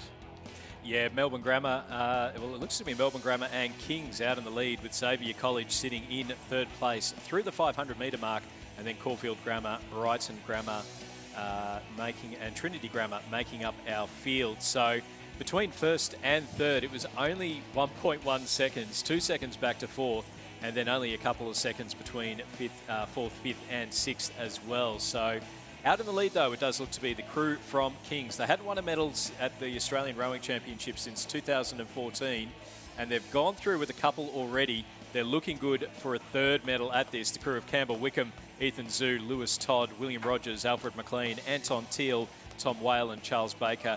Danis Galvins is the coxswain, coached by Harrison Randall and Stephen Edwards. And not just breaking the curse of Chris McCarthy, but absolutely smashing it this time around. The King's School, who might be able to claim, yes, another gold medal here in a couple of minutes' time as they lead the field through the halfway mark of the under-17 schoolboys coxed 8. So certainly it was Kings there from Melbourne Grammar, and Xavier still fairly tight, it looked like, for the minor placings, but lane 5 Melbourne Grammar and lane 2 the King's School, our top 2 there with Xavier in 3rd place, but there's 2.5 seconds it was at the 1,000 metre mark between those top 2 crews. Yeah, that Melbourne Grammar crew, Max Woods, Henry Walters, Sebastian Crozier, Nicholas Brown, Gus Russell, Jack Peavy, Thomas Conroy, Charles Wake, Samuel Levini is the coxswain, coached by Timothy Poulter, and then Xavier College in 3rd place, crew of Oscar McMillan, Jonty Brunt, Ted Hansen, William Quinn, Hugh Hickey, Archie Ralton, Jensen Stewart, Harry Glass, Zane Tackler as a coxswain, and they're coached by Sean Lake. And then Caulfield Grammar sitting in 4th place. That's a crew of Toby Flinkier, Ben Weir, Sachin Kellett, Matthew English, Curtis Wilkinson, Ned Smith, Jake O'Halloran, James Marriott, and Oscar Randerson as the coxswain. Conveniently, both Caulfield Grammar and Brighton Grammar in the same race here, which does give us a chance to thank them for providing the tray holders for medal presentations at this regatta. Caulfield Grammar with that important job for Thursday, Friday and Saturday finals. And Brighton Grammar, you'll notice some different uniforms on the pontoon undertaking that task today. So thank you to both Brighton Grammar and Caulfield Grammar, 2 of the Melbourne rowing schools, for providing the uniform tray holders across all our presentation ceremonies at this week's regatta. But at the top end of the field, it is the King's School here, who really have suddenly cleared out now on the rest of the field. They've got 2 lengths, it would be, on the early leaders from Melbourne Grammar. With Melbourne Grammar very narrowly by under a second after 500 metres, but now 6.20 seconds the lead to the King's School. And then Melbourne Grammar Xavier College looks to be the next one through the timing point, but certainly the margins starting to grow here as they enter the final 400 or so metres of the race. And the King's School chasing their second national title in about 20 minutes. It will be quite impressive from them. Absolutely, and if Xavier College do go through for the bronze medal, it will be the second year in a row they've won the bronze in this event. The winners last year were Wesley College and then St Augustine sitting in second, so they are sitting good for a repeat. Yep, exactly. So they defend their bronze medal here at the Gambia Lakes Regatta Centre. Would be certainly no mean feat there for Xavier College, sitting still, you'd think, a length or so behind Melbourne Grammar. Maybe not quite that now, so it could be interesting in the race for silver and bronze. But the King's School, with clear water over on the far side of the course, certainly very comfortably out in front here and looking like a very professional crew with great timing and great form here over the closing strokes. Almost 1,900 metres in this race and still rowing extremely well, the King's School. Yeah, the King's School coming up towards the Red Boys now. Melbourne Grammar sitting in second place. About half a boat length between them and Xavier College. We're just seeing a little bit of a push from Xavier College to see if they can come through and steal a cheeky silver. But they may just run out of a little bit of space at the course. But at the top, they hadn't won anything since 2014. But it will be the King's School with the gold in the under-17 schoolboys coxed eights. They are the Australian champions for 2022. Pulling away will be Melbourne Grammar for the silver medal ahead of Xavier College, finishing in third place. And then back a little bit further to our school from Caulfield Grammar in fourth. Crew there, and then Trinity Grammar Victoria in fifth place, and Brighton Grammar finishing in sixth. So the curse of Chris McCarthy is well and truly over, Richard. It is indeed. It's been a long, 8 or 9 years for the King's School, but they've got a swag of medals, I think is the technical term, from this year's Australian Rowing Championships now. So they can no doubt move on to bigger and better things. So ahead of the river title first of all this year, for I think the second time in 2 years after a long wait, and now a number of national titles as well. So unofficially they're in race 608. It is the King's School in first place. Melbourne Grammar will finish second. Xavier College will be third for the second year in a row. Fourth place is the crew from Caulfield Grammar. Fifth is Trinity Grammar, and sixth is Brighton Grammar in the under-17 schoolboys coxed 8 in a time there of 6:30.62 unofficially, the time there for the King's School, and a big margin, 10.20 seconds from first to second. We are still a little bit away from the presentation for the previous race. We can but now confirm, I think, the official result, Stuart, of the under-17 Schoolgirls 8, although it's disappeared off the screen, but I can confirm it is St Catherine's School in first place, the Wilderness School in second, and that very tight battle for third has gone the way of Loreto Turak. So it's Loreto Turak who will shortly collect the bronze medal in race 607, the under-17 Schoolgirls coxed 8, narrowly edging out Loreto Kirribilli in that race. I don't have that margin here, but it will be available on the Rowing Manager site, like all of the results and the draws for this week's regatta. 0.44 of a second between third and fourth, Richard. 0.44 of a second, there you go. So Loreto Turak ever so narrowly edged out Loreto Kirribilli. It really did come down to the last couple of strokes. A great finish in the under-17 school. Girls coxed 8, we'll have that presentation shortly, and also then for the under-17 boys 8 to follow.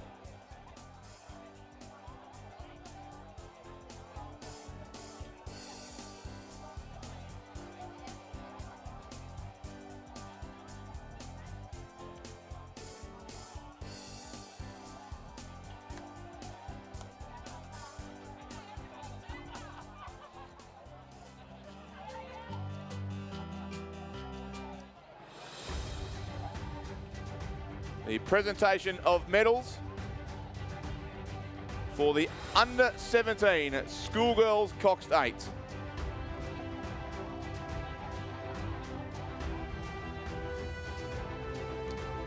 The medals will be presented by Andrew Mitchellmore, AO, Rowing Australia board member.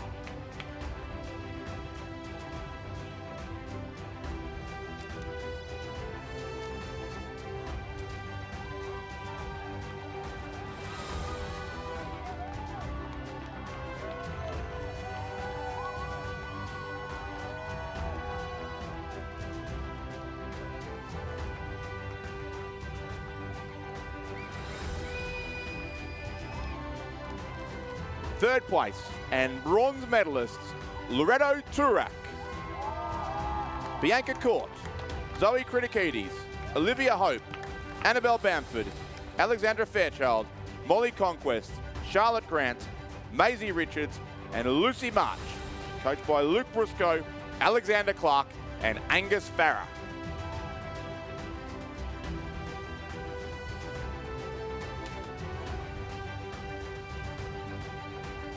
In second place, and silver medalists, the Wilderness School, Imogen Hawker, Molly Dwyer, Marjorie Tucker, Gia Rinaldi, Gracie Dowling, Lulu Detmold, Isabel Jackson, Aisha Alkahazi, and Sophia Tayeb Farrell, coached by John Trovis, Grace Lindy, and Amelia Goss. The gold medalists and Australian champions for 2022, St Catherine's School,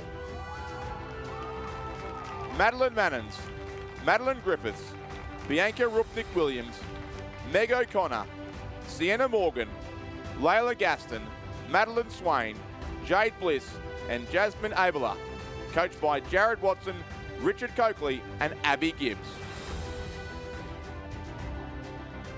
Please congratulate our 2022 Australian champions and medalists.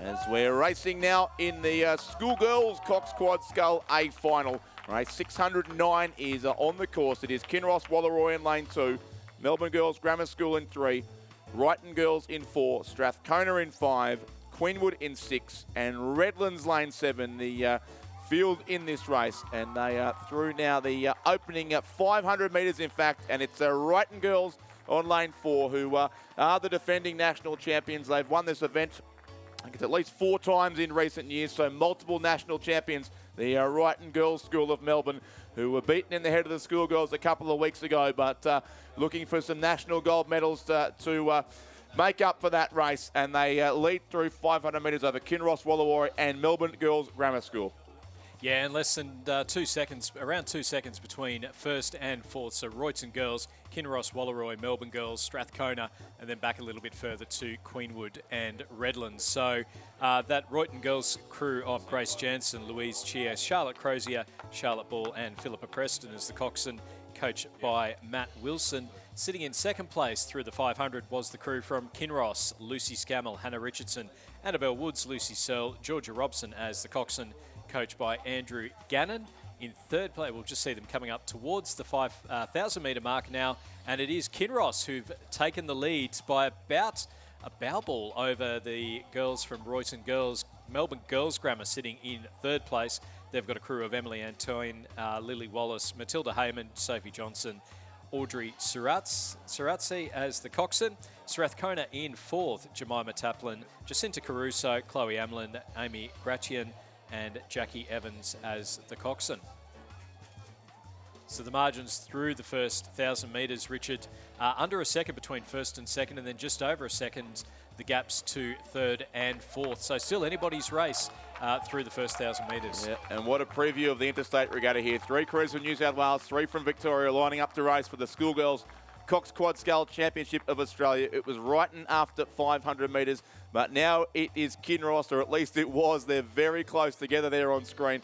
Those 2 crews, the blue boat of Kinross Walleroy in lane 2, across then to Wrighton Girls there in the with the yellow caps in lane 4. That is the battle for the gold medal. In between those 2 sits Melbourne Girls Grammar School, then Strathcona, the head of the Schoolgirls winners from a couple of weeks ago, back in 4th position. Then Queenwood and Redlands, the 2 Sydney schools there in 5th and 6th.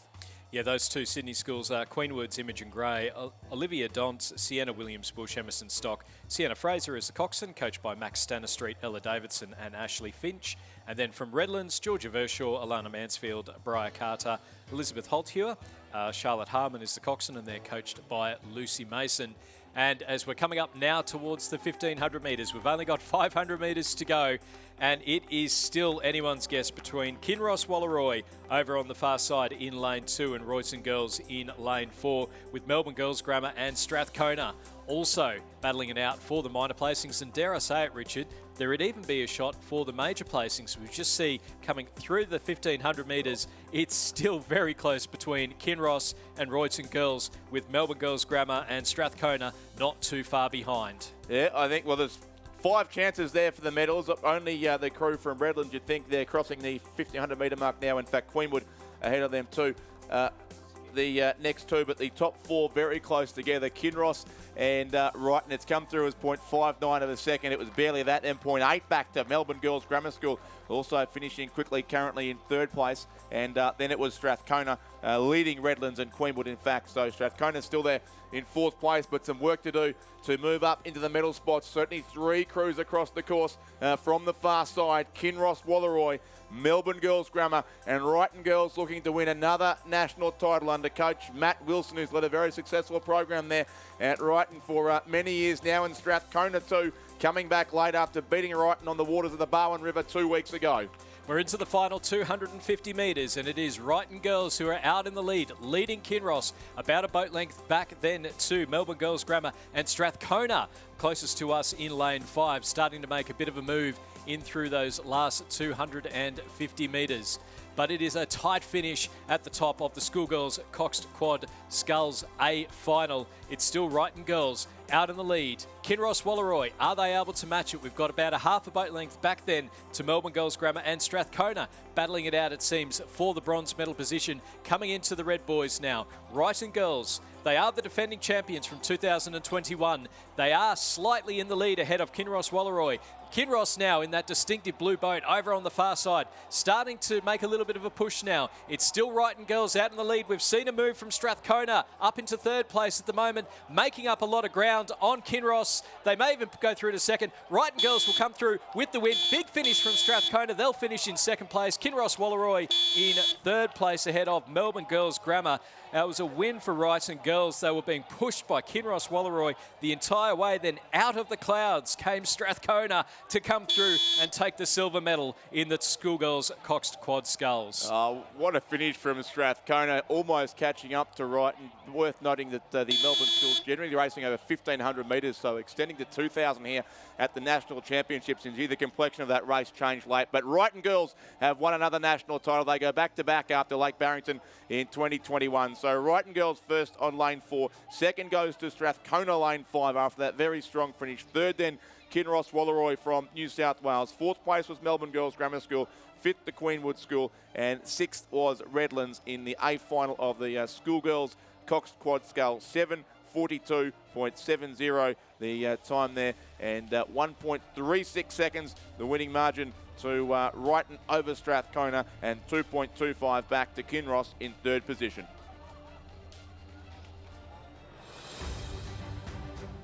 The presentation of medals for the Under-17 Schoolboys Coxed 8 Championship of Australia.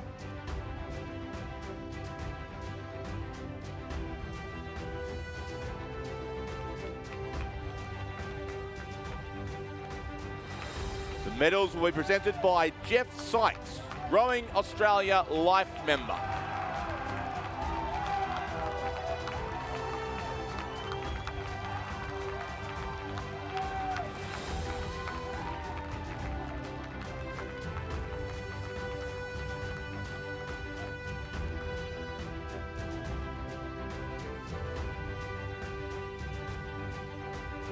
In 3rd place and bronze medalists, Xavier College, Oscar McMillan, Jonty Brunt, Ted Hansen, William Quinn, Hugh Hickey, Archie Rolton, Jensen Stewart, Harry Glass and Zane Tackler, who was coached by Sean Lake.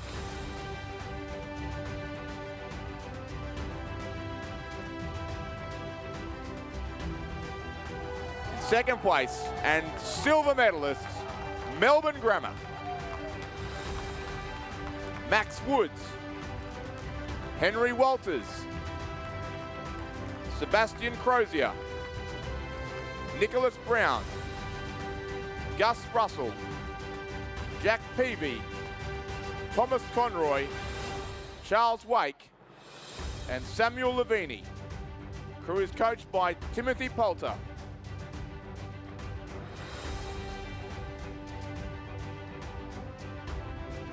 The gold medalists and Australian champions for 2022, the King School. Campbell Wickham, Ethan Zhu, Louis Todd, William Rogers, Alfred McLean, Anton Teal, Tom Whalen, Charles Baker, and Dana Galvin, who was coached by Harrison Randell and Stephen Edwards.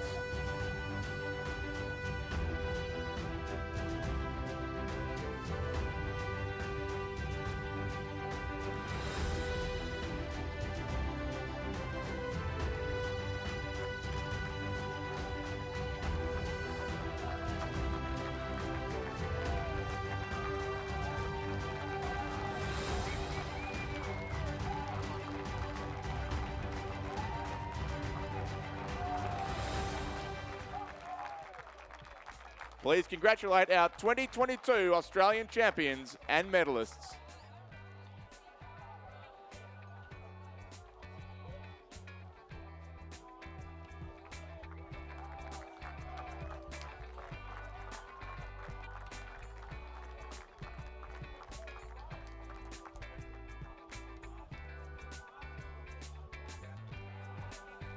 So racing now in the schoolboys coxed quad scull, and it is Radford College in lane 2, Kinross Walleroy in 3, Launceston Grammar in 4, Gibson Grammar in 5, Kinross Walleroy again in lane 6, and Cathedral Townsville in lane 7. So the length and breadth of the country here, Stuart, in the schoolboys coxed quad scull, with 2 crews from New South Wales, but otherwise Victoria, ACT, Tasmania and Queensland all represented. Yeah, and Radford College, the defending champions from 2021, with Gibson Grammar finishing in second place. So from Radford College, you've got Christopher Bush, Jake Sherman-Rogers, Hamish Roberts. William Gregory is backing up from last year's winning crew, with Ben Heatley as the coxswain, coached by Craig Muller and Michael McCormack. The Gippsland Grammar crew, Cameron Rule, Lindsay Hamilton, Anthony Smith, Billy Osborne, Kayla Young as the coxswain, coached by Nick Bartlett and Harry Roach. Billy Osborne and Lindsay Hamilton backing up from 2021's silver medalists. In lane 3 from Kinross Walleroy, well, they're out in the lead at the moment. The crew of Fletcher Smith, Charlie Neville, Nicholas Brown, Alec Hoskin and Angus Peterson as the cox, coached by Benjamin Watt. Launceston Grammar in lane 4, Angus Farquhar, Lachlan Poe, Lachlan Dean, Archie Ralph, Grace Robertson coxing, and coached by Dean Laylor and Laurie Malcolm. Through the 1,000-metre mark, it is Kinross Walleroy in lane 3 with the lead, a second and a half over Gippsland Grammar, with Radford College just under a second back in third. Launceston Grammar 2 seconds back. Then we've got the second Kinross crew, Henry Malloy, Ethan Shaw, Magnus Cleary, George Wakeham, Henry Baker as the coxswain, coached by Benjamin Watt, and Cathedral Townsville in lane 7, Jaya Pradden, Ashton Pratchett, Thomas Abbott, Micah Talbot. Trinity Bennett is the coxswain, and they're coached by Luke Thomas. So through the 1,000-metre mark, Kinross Walleroy out in the lead, Gippsland Grammar sitting in second. We can see there the beautiful drone footage, and it may even be that the crew from Gippsland Grammar are out in front, just ahead of Kinross Walleroy, Radford College and Launceston Grammar. We just see the Gippsland Grammar crew there in lane 5, looking very strong out in front. Yeah, Gippsland Grammar have pushed themselves out to the lead of this race now. The A final of the schoolboys coxed quad scull. And then the 2 crews over the far side, Kinross Walleroy and Radford College from the ACT. If I recall correctly, last year they won this race by getting out in front very early and staying there a long time, as Radford did in a couple of races in last year's school regatta. So a very, very simple but very effective race plan that netted them, I think, at least 2 gold medals on the Sunday at Lake Barrington last year. But a bit of work to do this time around.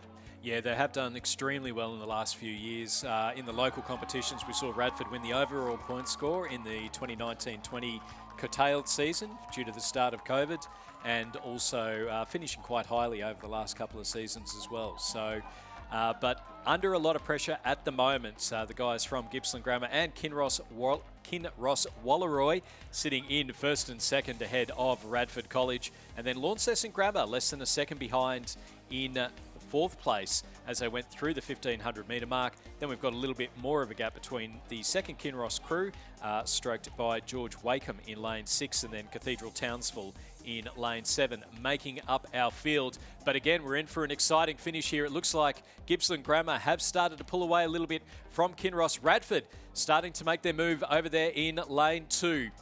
As Launceston Grammar needing to up their rate to try and match with them. Gippsland Grammar out in front though. The men from Sale are leading into the last 250 metres of the A final for the schoolboys coxed quad sculls, ahead of Kinross Walleroy in lane 3, and then Radford College in lane 2, starting to make their move on Kinross, ahead of Launceston Grammar, Kinross Walleroy in lane 6, and Cathedral Townsville in lane 7. We're coming up now. It's the last 200 metres. It's still Gippsland Grammar in the lead, but under pressure. Have they spent their tickets too early? Kinross and Radford starting to make their moves over there in lane 2 and 3. Coming up now towards the Red Boys, Gippsland Grammar.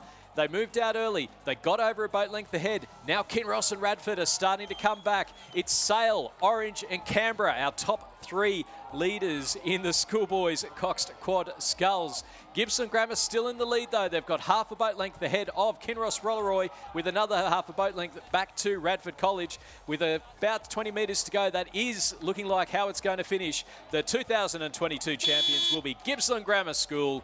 They'll win over the top of Kinross Walleroy in second, with Radford College finishing in third. Launceston Grammar, a big finish there to come in fourth. And then the second crew from Kinross in fifth, and Cathedral Townsville in sixth.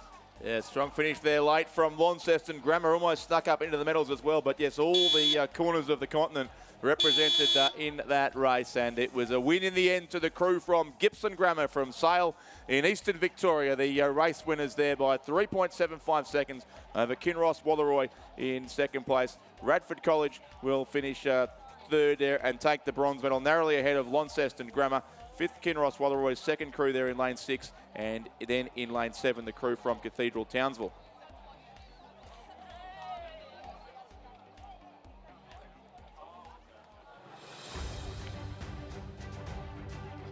The presentation of medals for the Schoolgirls Cox Quadruple Scull Championship of Australia. Medals will be presented by Georgia Beattie, Rowing Australia Board Director, accompanied by Rosie Popper, Olympic gold medalist.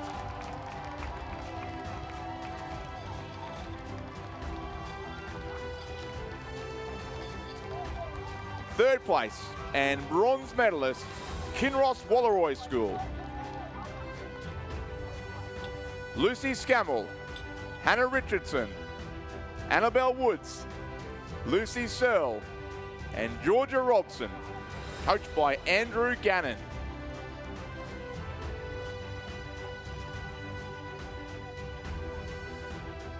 Second place and silver medalist, Strathcona, Jemima Taplin, Jacinta Caruso, Chloe Amling, Amy Gratian, and Jackie Evans.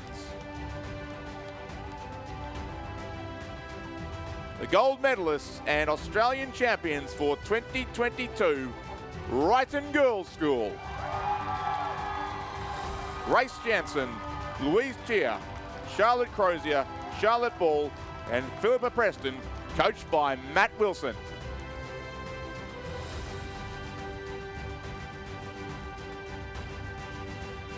Please congratulate our 2022 Australian champions and medalists.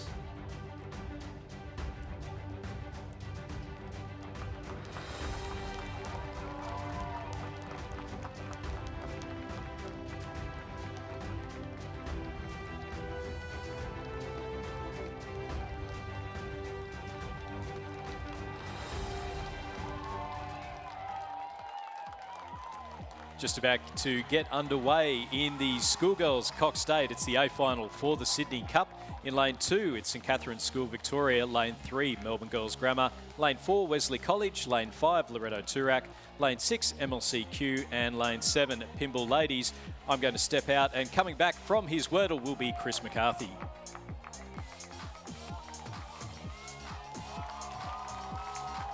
And I can't wait to hear the result of that one. But Great Chris morning of McCarthy Wordle. has been very busy all morning. How you found time for that? So they are underway here, just into the early seconds of the Schoolgirls 8 final, the race for the Sydney Cup. And good field here of 6 across the course.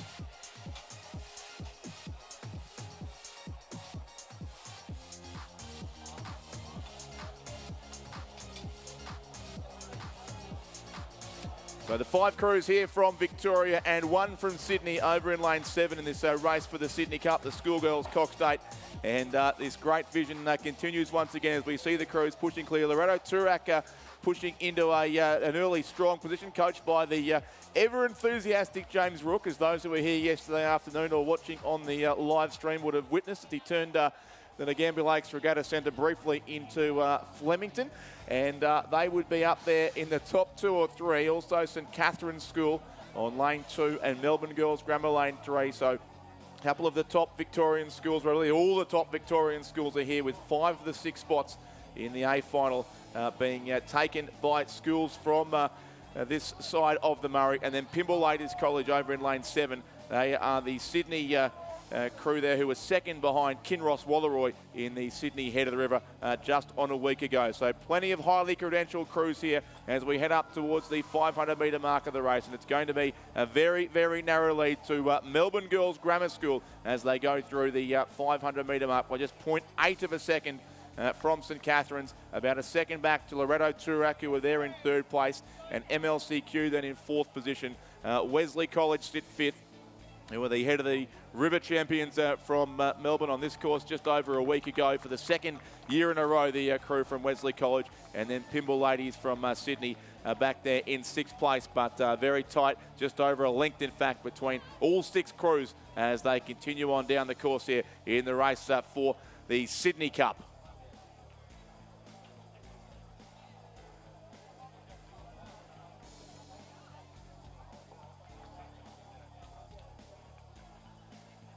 Melbourne Girls Grammar School just look to be extending a little here, Chris, I think, on our crews from St Catherine's and Loretto Turak. Still there narrowly in 3rd, but going for it early here in the 2nd quarter, it looks like the Melbourne Girls Grammar School crew. Yeah, the crew from St Catherine's on the far side of the course just trying to stay with them, but early race leaders pushing ahead towards the 1,000 metre mark, and Loretto Turak enjoying a great battle. Definitely not clear of the danger halfway through the race, with attacks coming from either side in the form of Wesley College on their stroke side and MLCQ on their bow side for a attempt at the minor medals. Pymble Ladies College on the near side of the course there, just sitting just out of competition slightly. But it is definitely all about the crew from Melbourne Girls Grammar on the far side of the course in lane 2 that are making the most of things in the early stages of the Schoolgirl coxed 8 for the Sydney Cup. Yeah, that's the crew on lane 3, Melbourne Girls Grammar, who are the defending national champions. Not the same crew, of course, but the school who took the title last year on Lake Barrington. Georgie Goff, Amelia Cogler, Hannah Glover, Isabel Balding, Olivia Nan, Lola DeHaan, Zoe McKernan, and Eloise Fawkes, coxed by Alexandra Williams. And they have a great rivalry with St Catherine's School, who they beat in the Nationals last year. But St Catherine's have won the past 2 Head of the Schoolgirls titles here in Victoria. So Melbourne Girls Grammar School turned the tables on Lake Barrington last year and are clear here by almost a length, looking set to do the same on the Nagambie Lakes Regatta Centre ahead of St Catherine's in 2nd place. Zara Peel, Sienna Darcy, Lucy Green, Zara Bongiorno, Chloe Nevin, Sarah Marriott, Jemima Wilcox, Bronte Cullen, Summer Ballakellett, and coached by John Saunders and Bridget Carlisle. And then still it looks to be the blue boat there of Loretto Turak in 3rd place. They were 3rd also in the Head of the Schoolgirls, narrowly from MLCQ, and they sit here in the bronze medal at this stage with the crew of Felicity Murray, Isabel Morello, Isabel Mellor, Claire McGurr, Stephanie Barre, Isabel Thompson, Claudia McNee, Tully Walford, and Jess Rawalder Cox, coached by James Rook.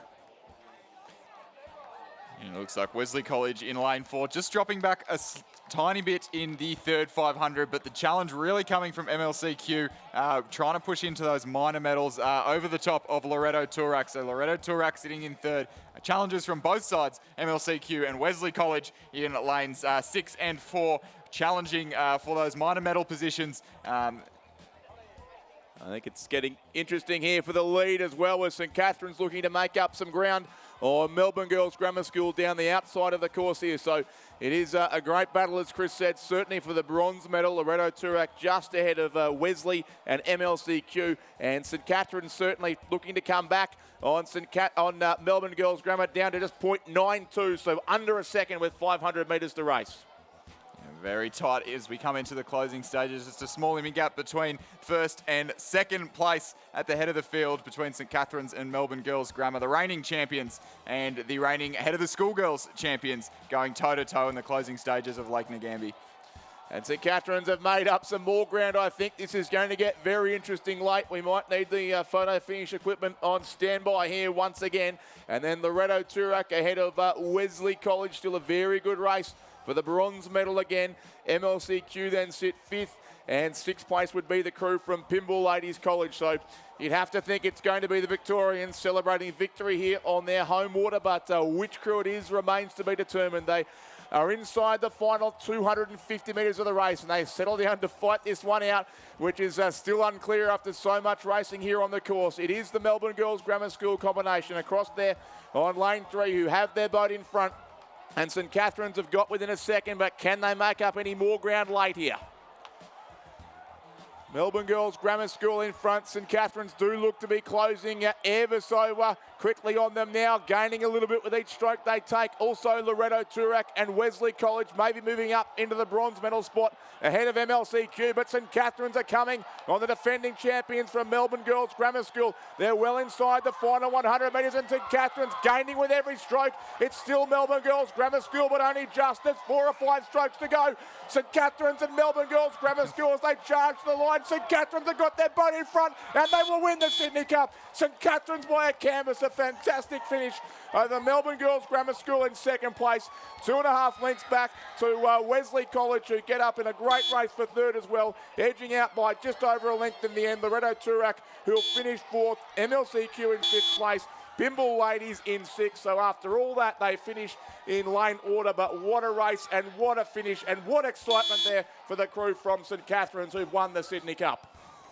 That was fantastic. That's probably one of the best. I'd say that's the best final we've had thus far this morning. That was Congratulations to St Catherine's School rowing through. Melbourne Girls Grammar for 2nd. Wesley College in 3rd. Loretto Turak 4th.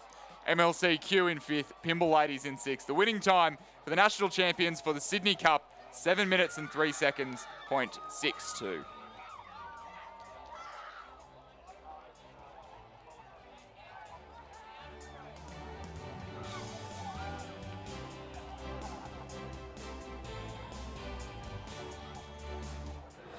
Ladies and gentlemen, the presentation of medals for the schoolboys coxed quadruple scull. The medals will be presented by Dr. David Yates, Rowing Australia Life member.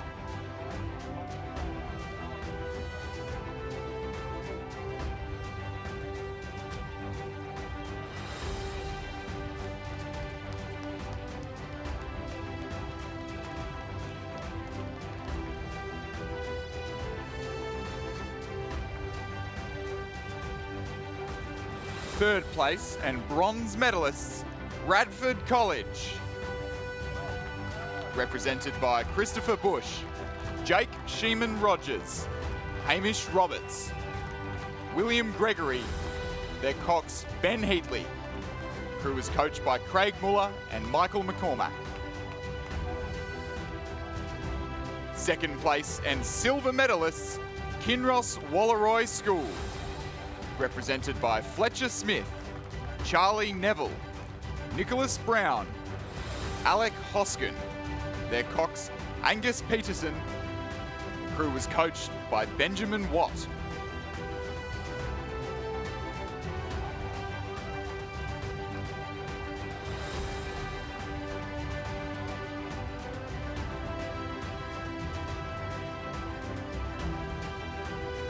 Gold medalists and national champions for 2022, Gippsland Grammar. Represented by Cameron Rule, Lindsay Hamilton, Anthony Smith, Billy Osborne, and their cox Kayla Young. Crew was coached by Nick Bartlett and Harry Roach.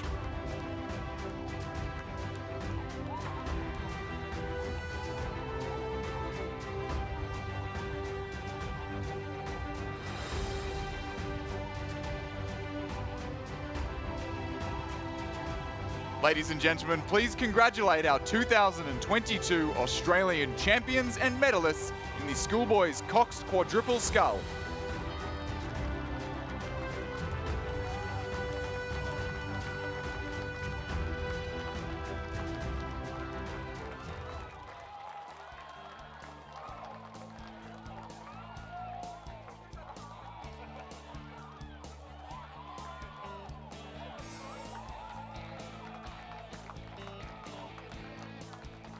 So on the course now, the men's equivalent, race 612 on your program, the Schoolboys Coxed 8 for the Barrington Cup.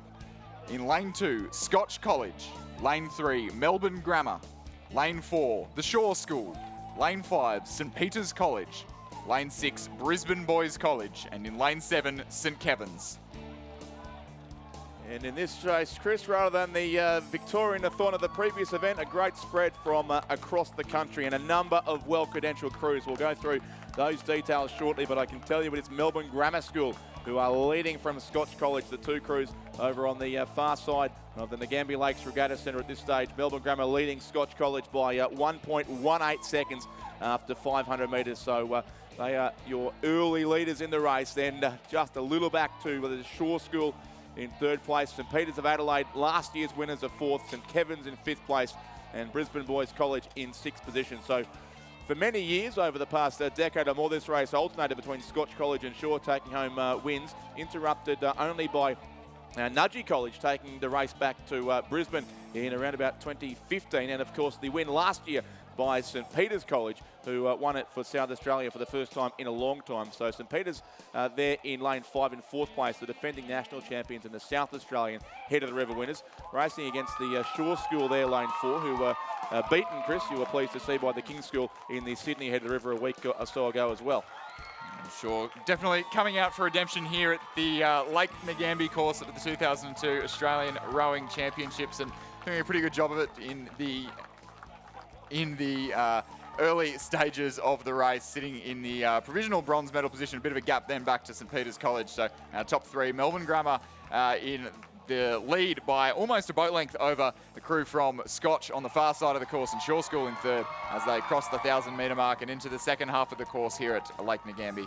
So Melbourne Grammar, who were beaten by Scotch College here a week ago in the head of the river, have certainly turned the tables at the halfway mark. But as we learnt in the previous race, results at the 1,000-metre mark mean nothing at all when it comes down to the 2,000-metre finish. So Melbourne Grammar School clear by a length. It's a commanding performance at this stage from Matt Porter, Christian Salabank, Jack Anderson, James Horton, Magnus Randall, Nick Adkins, Leo Grant, Winston Hooper, and Charlie Wallace there, coached by Tom Abramovsky. Ahead of Scotch College lane 2, Cooper Lord, Will Cowan, George Burney, Charlie Green, Henry Strang, Josh Booth, Christopher Lutzis, Maxim Jeremijenko, and Angus McCluskey there, coxing the Scotch College crew. So as well as the top 2 from the Victorian head of the river, third place crew in that race was St Kevin's, who are racing in lane 7.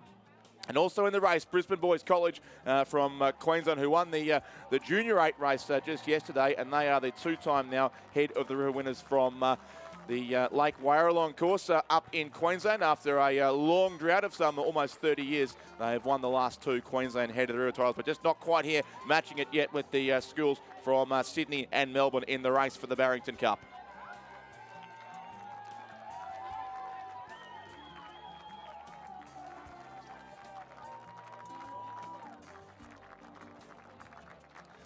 So Scotch first and Melbourne Grammar second in the APS head of the river only a week or so ago, and Melbourne Grammar the fastest qualifiers in our heats for this race a couple of days ago by quite a significant margin, so no surprise to see them out at the head of the field, turning the table on their head of the river result, almost a boat length clear of the crew from the Scotch College, but the Shaw School coming home strong in the last 500 metres in a search for the Barrington Cup, and only a quarter of a length back on the crew from Scotch College. St Peter's College in 4th, St Kevin's 5th, and Brisbane Boys College in 6th as they enter the last 450 metres of the course here.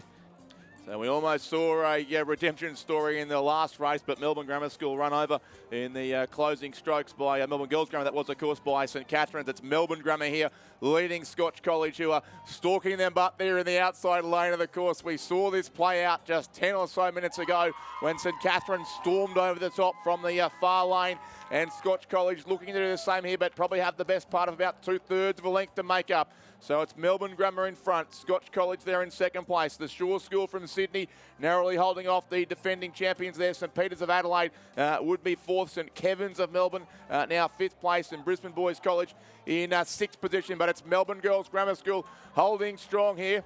They are trying to, Melbourne Grammar, I should say, in lane 3, the race leaders, and they continue to lead it from Shaw and Scotch, and Shaw coming home quickly too, looking to move past possibly in the race for the silver medal, but it's a Melbourne Grammar School in front here by what looks to still be the best part of a boat length with only a few strokes to go, so I don't think we're going to see a late surprise here.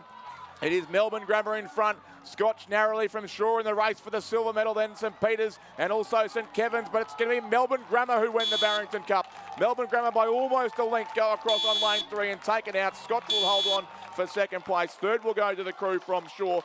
Fourth will be St Peter's. And then it's St Kevin's ahead of Brisbane Boys College in 5th and 6th position, but the Barrington Cup is going to Melbourne Grammar School. A fantastic race there for the Barrington Cup. Confirmation of results, first place and gold medalists, Melbourne Grammar, second Scotch College in Victoria, third the Shaw School, fourth St Peter's College, fifth St Kevin's, sixth Brisbane Boys, the winning time there, 6 minutes 12.16. Ladies and gentlemen, the presentation of medals and the Sydney Cup for the Schoolgirls Coxed 8. The medals will be presented by Jamie Fernandez, Rowing Australia Deputy Performance Director and Sydney 2000 Olympic silver medalist.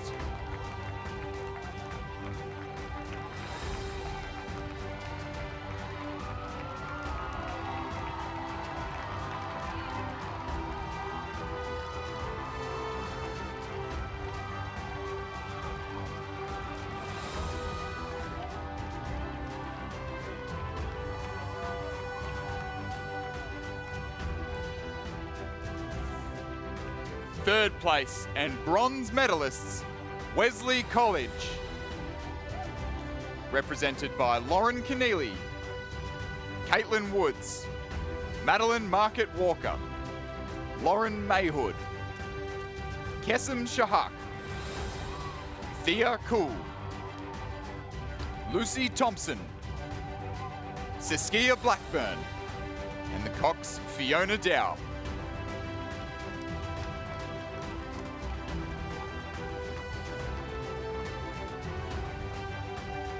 Second place and silver medalists, Melbourne Girls Grammar. Represented by Georgie Goff, Amelia Kogler, Hannah Glover, Isabel Balding, Olivia Nan, Lola DeHaan, Zoe McKern, Eloise Fawkes, and their Cox, Alexandra Williams. Gold medalists and Australian champions for 2022, St Catharines School, Zara Peel, Sienna Darcy, Lucy Green, Zara Bongiorno, Chloe Nevins, Sarah Marriott, Jemima Wilcox, Bronte Cullen, and their Cox Summer Balla Kennett. The crew is coached by John Saunders and Bridget Carlisle. The Sydney Cup will now be presented by Rowing Australia Chief Executive Officer, Ian Robson.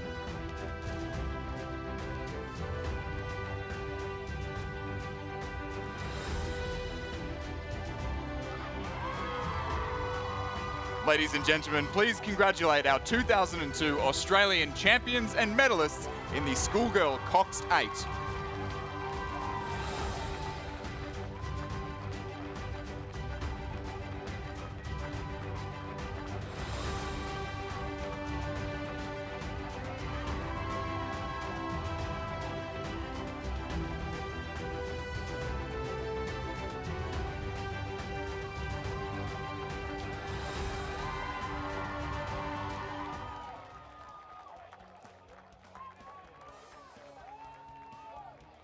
So 2 races to go before the Interstate Regatta at 1 p.m. and this is the race for the Club Women's Coxed 8 Championship of Australia, and they are just underway from the 2,000 metre start. A field of 4 here. It is Mercantile lane 2, Sydney University lane 3, Melbourne University in 4, and Sydney Rowing Club in lane 5. Thanks, Richard. No race for lanes in the Club Women's Coxed 8, as only 4 entries present. So we could see medals coming from any direction here in race 613, the penultimate race of the Australian Rowing Championships before our Interstate Regatta gets underway this afternoon in just about an hour's time.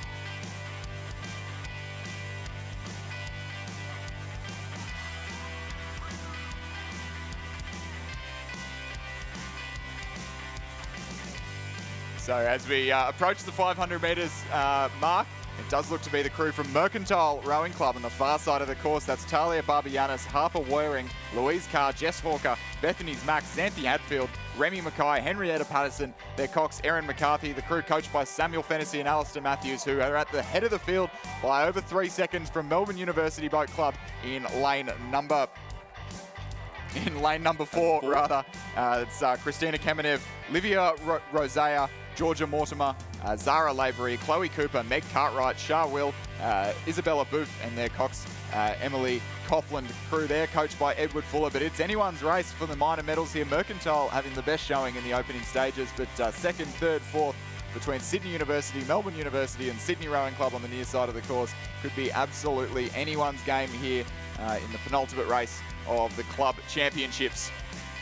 Incredible race, certainly for second place. Mercantile have started brilliantly here, but the next 3 crews, there's barely anything between them. Every place, of course, critical here, but when it comes to the club point score, Mercantile looking to take maximum points here. Maybe Sydney University narrowly edging up ahead of Melbourne Uni, and Sydney Rowing Club are just there in probably 4th, but barely half a canvas away from 3rd. So plenty of racing remains here. 4 crews in the race, so 3 medals to be awarded shortly. Mercantile throwing out the challenge in the first half of this 2,000 metre race. Yeah, great showing from Mercantile in the early stages as they seek to break clear water with Sydney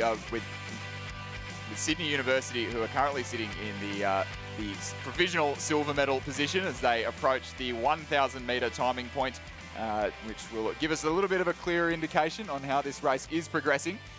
But Melbourne University almost with clear water over the field here in the club women's, Mercantile Rowing Club rather, almost with clear water over the field in the club women's Coxed 8 here, 3:31 through the 1,000 metre timing point. 3.2 the margin to Sydney University. Melbourne University in 3rd place at that point, 1.34 back to Sydney Rowing Club. So we've seen 2 fantastic finishes in a row in the schoolboy and schoolgirl Coxed 8s for the Australian Schools Championships. So we'll be hoping to see another one unfold here in the next 3 minutes as the club women's Coxed 8 comes down the course.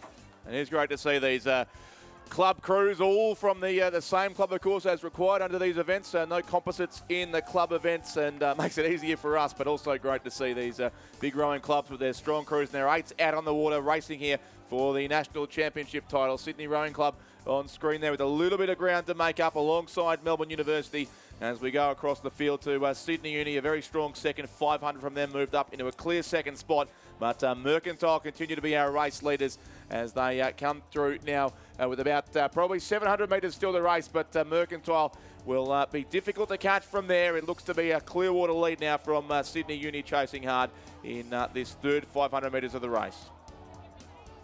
And Mercantile Rowing Club looking very composed at the head of the field with a relatively low rate of striking, but laying down some serious power and some really good length as well as they lead out the crew from Sydney University next to them, and Melbourne University in lane 4, chasing hard, and as are the crew from Sydney Rowing Club. Close up there of Laura Seifter, who we've seen win a couple of national championships earlier this week. All crews putting in everything for the club Women's 8 trophy here today. Mercantile Rowing Club just breaking out to a spot of clear water over the crew from Sydney University, who likewise probably got a foot over the combination from Melbourne University, and similar margin as well back to 4th place, the Sydney Rowing Club. So about 3.5 to 4 seconds between each crew, just over a neat boat length from 1st to 2nd, 2nd to 3rd, and 3rd to 4th as the crews approach the last 350 metres to row here on Lake Ngambie. It is the Mercantile combination: Talia Barbianis, Harper Waring, Louise Carr, Jess Hawker, Bethany Smack, Xanthi Hadfield, Remy Mackay, Henrietta Patterson, Erin McCarthy, their coxswain. That's the crew that half of which took a medal in the Club Women's 4 earlier on this morning, and they'll be backing up with some fresh club mates to take a gold medal, it is looking like, in the Club Women's coxed 8. Melbourne University finishing strong and chasing hard, but Mercantile Rowing Club having done a lot of work early on in the race here to earn this position at the head of the field. But the margin's narrowing here a bit, I think. Chris, Mercantile still holding on, but it's not clear water anymore. No, it doesn't look to be. It looks like Melbourne University have scored themselves a little bit of overlap in the last 300 metres or so of racing, but the crews are coming into the last 125 metres of the course now, and there probably won't be enough room here for the Sydney University crew to overcome Melbourne Mercantile Rowing Club, our early start to finish race leaders over in lane number 2. Mercantile Rowing Club, the finish line won't come fast enough as Sydney University Boat Club chase them hard, but it won't be enough to overcome Mercantile Rowing Club, who will take out the Club Women's Coxed 8 Championship of Australia for 2022. Sydney University Boat Club in the silver medal position. Melbourne University Boat Club just a half a length of clear water back to bronze, and Sydney Rowing Club finishing in 4th place at the back of the field. So a win there to Mercantile on the Club Women's coxed 8.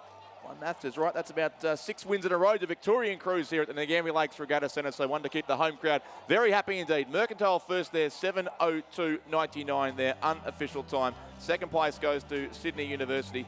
Third place the crew from Melbourne University, and 4th will be Sydney Rowing Club. 2.92 seconds there between 1st and 2nd. And Mercantile win the Club Women's coxed 8.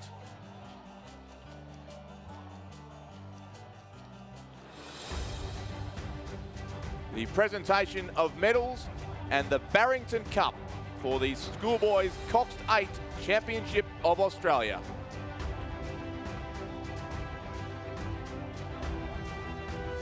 Medals will be presented by Hamie Fernandez, Rowing Australia Deputy Performance Director and Sydney 2000 Olympic silver medalist. Accompanied by Ian Robson, Chief Executive Officer of Rowing Australia.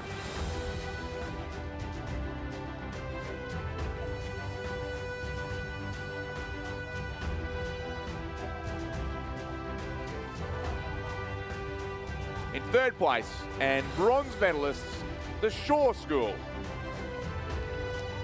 Tom Galligan, Henry Oxenham, George Chapman, Harry Scrambler, Edward Nutt, John Kenny, Corey Sloan, Charlie Marshall, and James Smith. Crew is coached by David Jennings. 2nd place and silver medalist, Scotch College. Cooper Lord, Will Cowan, George Burney, Charlie Green, Henry Strang, Josh Booth, Christopher Lutzis, and Maxim Jeremijenko. Coxed by Angus McCluskey.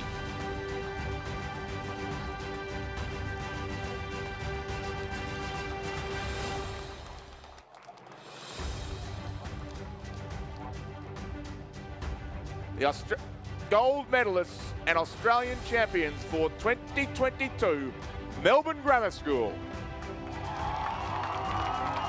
Matt Porter, Christian Salabank, Jack Anderson, James Horton, Magnus Randall, Nick Adkins, Leo Grant, Winston Hooper and Charlie Wallace, coached by Tom Abramovsky. The Barrington Cup will now be presented by Ian Robson.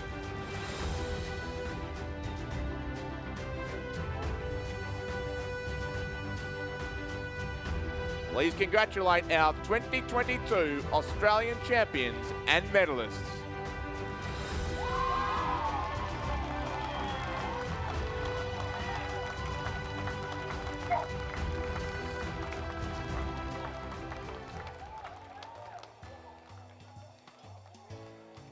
One race to go here, Chris, of the National Championships part of the regatta before the Interstate regatta begins after a fairly brief break for refreshments here at the Nagambie Lakes Regatta Centre. It is the final of the Club Men's Coxed with 6 crews ready and on their way from the 2,000 metre start now. So it is Mossman in lane 2, Sydney Rowing Club lane 3, Sydney University lane 4, Mercantile lane 5, UTS Haberfield lane 6, and the Australian Defence Force Academy are racing in lane 7.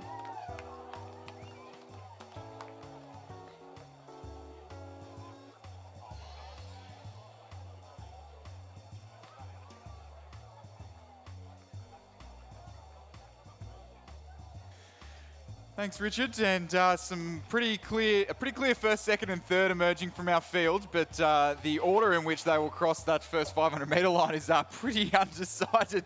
So Sydney University out in the lead, 1:29.34 through the first 500. Sydney Rowing Club just 0.28 of a second behind, and Mossman Rowing Club in third place, 0.64 of a second behind them. The trinity of M-Packers out the front of the course there. Leading the way over the combinations from, looks like we're missing the crew from the Australian Defence Force Academy in lane 7, but the combinations from UTS Haberfield over in lane 6 and the UTS Haberfield in lane 6 and the Mercantile Rowing Club in lane 5 with the red deck on their M-Packer shells there. But it is all hotting up at the head of the field here as we have the 3 Sydney clubs racing for pride at the head of the field in the Club Men's Coxed. Our fastest qualifiers in the race for lanes were the Mossman crew in quite a blustery conditions earlier on in the week. The Sydney Rowing Club was second and Sydney University third. But now the order reversing in those top 3 in the early stages of the Club Men's Coxed. Sydney University in the lead, Benjamin Bowman, Sam Bristow, Josh Hewitt, Joe McCauley, Hugo Hobbs, Devlin Walsh and Lachlan Miles, Ryan Gibson, their stroke seat, Ben Dewhurst, the Cox. The crew coached by Christopher Holiday, Tom Lorich and Don McLaughlin, and that's the crew with half a boat length lead at the 1,000 metre mark as they go through just over 3 minutes. So looking to be our fastest race of the day in the Club Men's Coxed. Sydney Rowing Club 2.6 seconds behind in second place. That's the combination of Gabe Carmody, Tom Livingston, James Fredrickson, Max Pearce, and Angus Aitken, William Downey, Andy Hoffman, Tom Cregan, their Cox, Lawrence Cleve, fresh off a gold medal for the King's School in the Schoolboy Cox 4 earlier this morning. The crew's coached by Don Seck and Shane Mulvaney, and they're just under a boat length behind the crew from Sydney University Boat Club at this stage. Mossman Rowing Club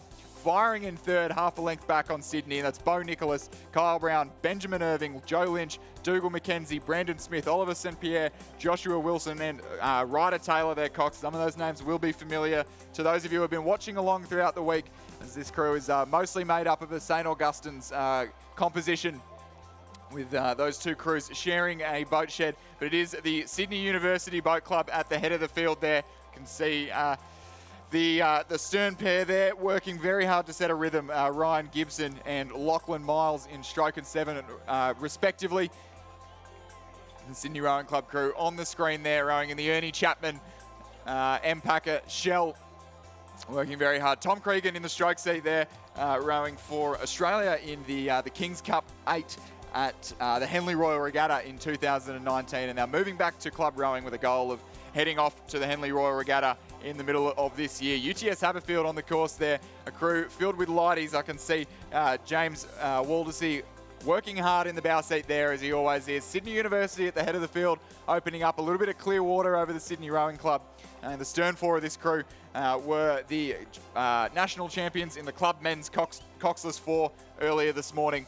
and the stern four of the Sydney crew were the bronze medalists in that same event. So the top three in the club men's Cox State remaining unchanged throughout the duration of the course. Sydney University in the lead by a boat length from Sydney Rowing Club, who have 3/4 of a length over Mossman Rowing Club. A little way back then to Mercantile Rowing Club, that's the crew of Charlie Clark, Hamish Nicol, Zach Crawley, Lockie Wilmot, Osborne Willison, Liam Burke, Jack Guy, Harry Ahmad, their Cox Theodore Herbst, coached by Alistair Matthews, who are sitting back in 4th place from UTS Haberfield, Jack Henderson, Jack Message, Ned Power, Lucas Stefanovic, Henry Blackwell, William Clark, James Waldersey, Charles Jewell, Oliver Lennox, the coxswain, and the coaches Alex Field and Hallie Chapman. But Sydney University making it... Sydney University out the head of the field here, pulling out just over a boat length and a quarter lead from the Sydney Rowing Club. It'll be Sydney University in the last 100 metres of the club men's coxless 8, or coxed 8 rather. They'll make it 2 years in a row. They won this event at Lake Barrington last year, and they'll go back-to-back in the club men's coxed 8 Championship of Australia. Sydney University for the gold medal and national championship. Sydney Rowing Club will come across the line for the silver. They'll be followed by boat length and a half back to Mossman Rowing Club for the bronze medal. Mercantile Rowing Club 2 lengths behind for 4th place, about 3/4 of a boat length ahead of UTS Haberfield in 5th. A great win there to Sydney University, back-to-back in the club men's Cox State and breaking the Victorian streak. You've won the past 5 races. This time it's New South Wales who takes out the entire podium in the club men's Cox State. In fact, 1st place Sydney University, 2nd Sydney Rowing Club, and 3rd was Mossman. 4th then the Mercantile Club, and 5th will be UTS Haberfield in that race. Unofficially they're 6:07.81 in their time for Sydney Uni.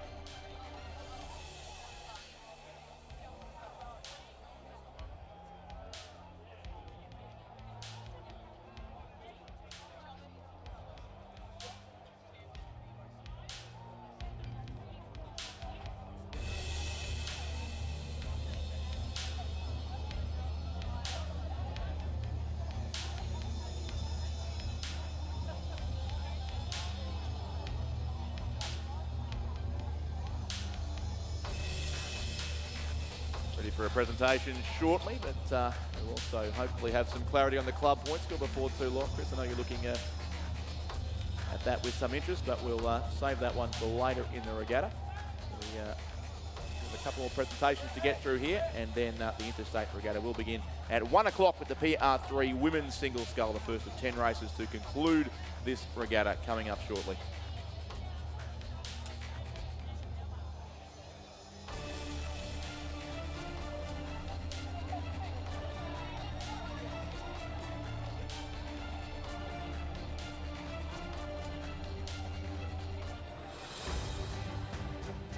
Presentation of medals for the Club Women's Coxed 8 Championship of Australia.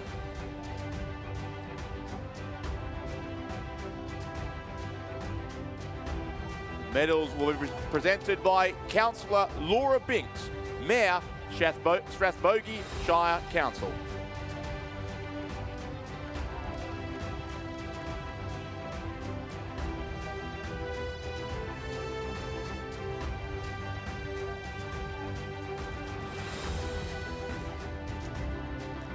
In 3rd place,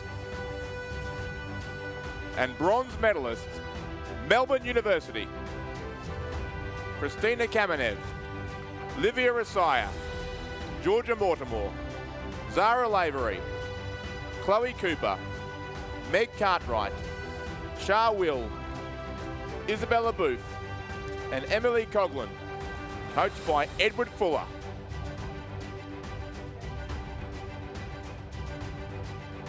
In 2nd place, and silver medalist, Sydney University, Grace Livingston, Tiffany Bota, Chelsea Prout, Stephanie Preller, Olivia Natty, Alyssa Fickers, Alexandra O'Brien, Ella Casson, and Elizabeth Bolster, coached by Jack Hanley and Alfie Young.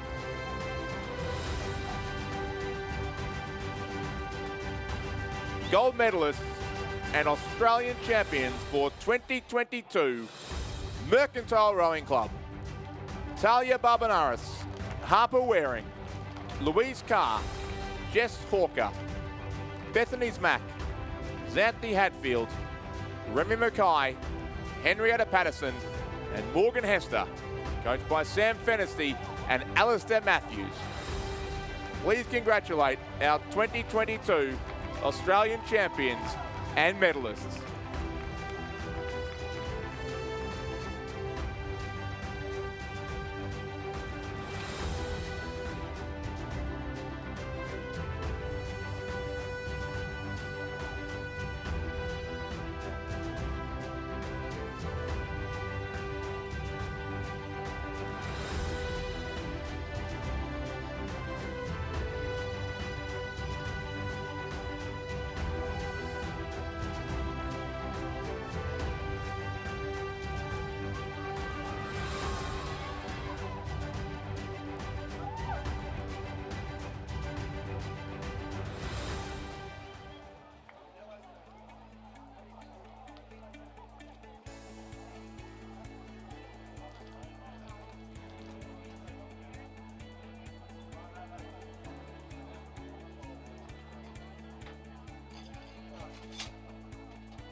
I was talking to some Year 7 students here at Melbourne Copeland Secondary School about my rowing journey, the fact that it had its ups and downs and that it didn't come easy for me. It was great to talk to them and share my story. When we met Alex, that was very inspiring to know that I'm meeting a gold medalist who's competed in the Olympics. The students absolutely love it. At a public school, they don't get that opportunity to explore that avenue of sport. The Coal Start to Row program is about trying to build the sport of rowing in different schools across the country. Today I learned how to row efficiently by pushing more with your legs and with your arms. Pretty cool meeting him, getting my hat signed, getting to hold his medal, cheering my friends on with their rowing. They get so excited, and I think for them to see it in the flesh, they think that they can achieve that themselves. Sam is a breathtaking building, and you're invited to step inside. Sam is experiences of awe and wonder. Sam is a soon-to-be-open rooftop bar and a cafe with a view. Sam is the new home of Kaila Arts. Sam is a visitor centre and a gallery of gifts. Sam is a meeting place that unites us all through art, history and conversations. Sam is the Shepparton Art Museum. Our ground floor is open now.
the presentation of medals for the Club Men's Coxed 8 Championship of Australia.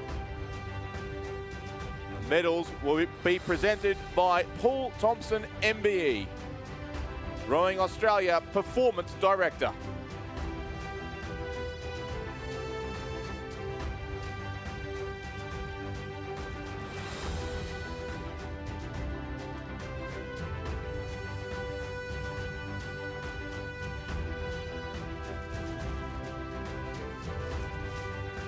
Third place and bronze medalists, Mossman Rowing Club, Bo Nicholas, Kyle Brown, Benjamin Irving, Joe Lynch, Dougal McKenzie, Brandon Smith, Oliver St. Pierre, Joshua Wilson, and Ryder Taylor, coached by Judith and Matthias Ungama.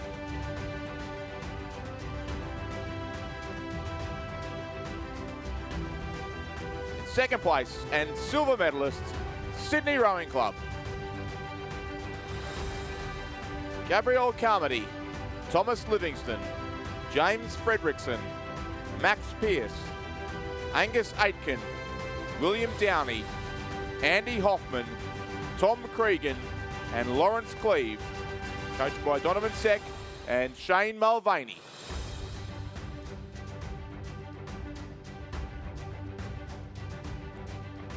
The gold medalists and Australian champions for 2022, Sydney University Boat Club. Benjamin Bowman, Sam Bristow, Devlin Walsh, Joe McCauley, Hugo Hobbs, Joshua Hewitt, Lachlan Miles, Ryan Gibson, and Ben Dewhurst, who was coached by Christopher Holliday, Thomas Lorich, and Donald McLaughlin. Please congratulate our 2022 Australian champion and medalists.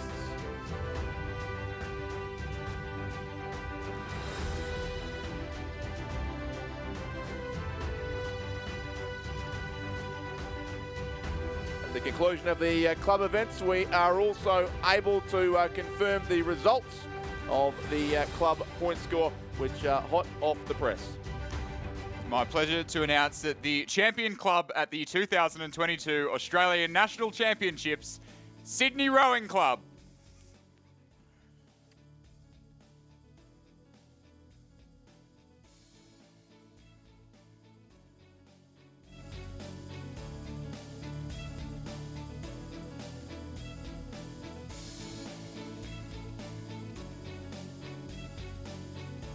So Interstate Regatta not far away now. The PR3 women's single scull, time to start at 1 o'clock. So just on 10 minutes away. We thank Chris McCarthy for his work here. He's off to do some interviews with the athletes post-race. And it'll be Ray Ebbett back with you shortly, along with Stuart John for the first couple of races of the Interstate Regatta.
So we're underway with the afternoon's racing, and I'll hand you over to Stuart John for the field in this first Interstate final.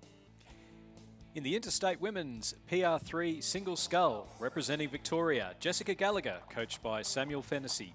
In Lane 4, representing Queensland, Rebecca Markwell. In Lane 5, representing New South Wales, Lisa Greisel, coached by Jeremy Smith. And in Lane 6, representing the Australian Capital Territory, Rebecca Jones, coached by Edwin Behan and Renee Domanchez. And Rebecca Markwell for Queensland's coached by Alan Goff in Bundaberg. So one would think that Jessica Gallagher would be an overwhelming favourite for this particular event. Her rich history in para sports, and is this the fourth para sport?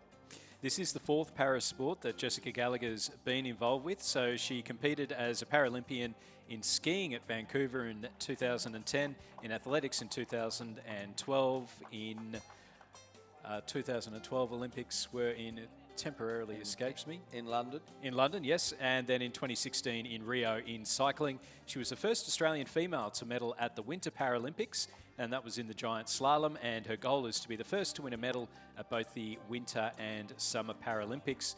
And she's well and truly on track for that. She has been selected in the Australian squad, along with James Talbot and Nick Niels, who we'll see in the following race, as well as her club mates Alexandra Viney and Alex Vermeulen, both from Mercantile. And she's opened up a very, very handy lead in the first 500 metres and would have 2 to 3 lengths of clear water over Rebecca Jones in second place. So it's Victoria through the 500 metre first. In Australian Capital Territory in second place, then follows New South Wales and Queensland at the rear. All four of these athletes have raced in a number of different boat configurations over the week, Stuart. Yeah, look, we saw Beck Jones come third in the women's single para scull earlier on in the week. She was looking quite good, just tired out a little bit, was overtaken by Balmain Rowing Club's Bronte Marshall just at the line.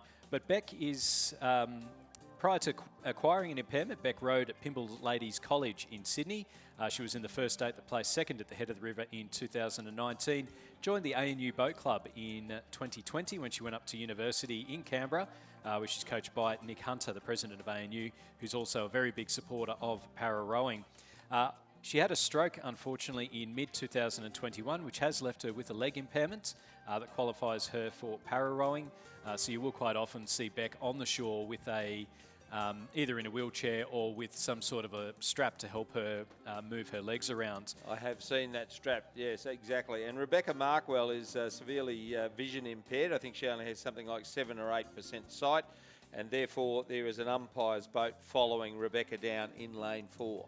This is about Rebecca's third or fourth go in the Interstate Women's PR3 Singles. She was certainly in Lake Barrington last year, and 2 years ago when we got to go to the Sydney International Regatta Centre, as you were, 2019, 2020 didn't happen, I recall.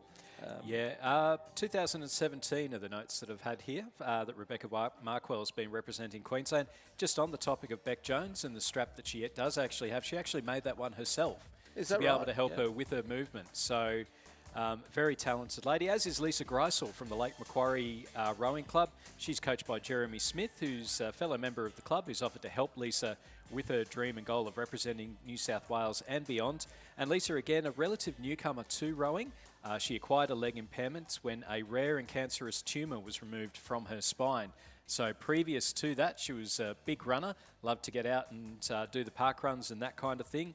Her surgeon was actually a passionate rower from Sydney University and North Shore Rowing Clubs, Professor Martin Tattersall. Her boat is actually named after him, the Prof. the professor. Oh, that's fantastic, yes. She's also the founder of and director of a charity called the Big Hug Box that supports cancer patients and their families. So she represented New South Wales at the Australian Masters Rowing Championships last year. She won the gold in that event and is now moved on and representing New South Wales in the 2 kilometre event this year. So she wasn't able to participate in the women's single sculls earlier on in the week. She does have a husband, family, and multiple businesses. I get tired listening to her just describe all the different things that she does do outside of rowing. But she has won a silver in the PR3 Mixed Coxed 4 a little bit earlier. That was yesterday. Yep, so the PR3, for those of you who are not familiar or only casually follow rowing, the PR3 category is reasonably new. It used to be called legs, trunks and arms, so the 3 different muscle groups are able to be used, and therefore that's where the 3 comes from in the PR.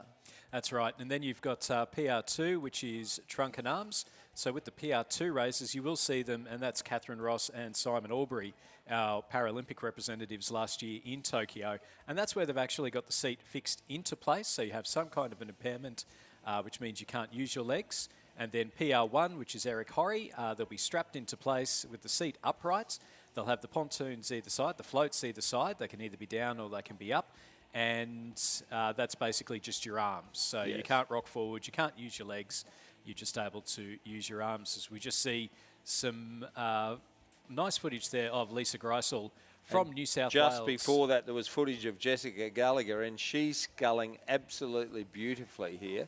Out in the lead, she's in no danger whatsoever. She's coming towards the 1,500 metre mark with about 6 or 7 lengths of clear water between herself and Lisa Greisel and Rebecca Jones, and then quite some distance back to Rebecca Markwell from Queensland in 4th place. But no doubt about our leader, Jessica Gallagher, coached by Samuel Fennessy, and she's making every post a winner and looking for the big white V to be the first to gain maximum points for the interstate point score. Yeah, she finished second in the interstate last year behind Nikki Ayres from the Australian Capital Territory. Interestingly, as of right now, Nikki Ayres has 2/3 of the ACT's gold medals in the interstate regatta. Is that right? With wins in the 2019-2021 women's PR3 events, with the other gold medal being in 1997 King's Cup. That's correct. Don't raise... Oh, did you have to bring that up? I've been in counselling ever since then. But it's a very, very impressive performance. She's almost 15 seconds in front through the 500 metres to go. She heads towards 250 metres. An outstanding athlete.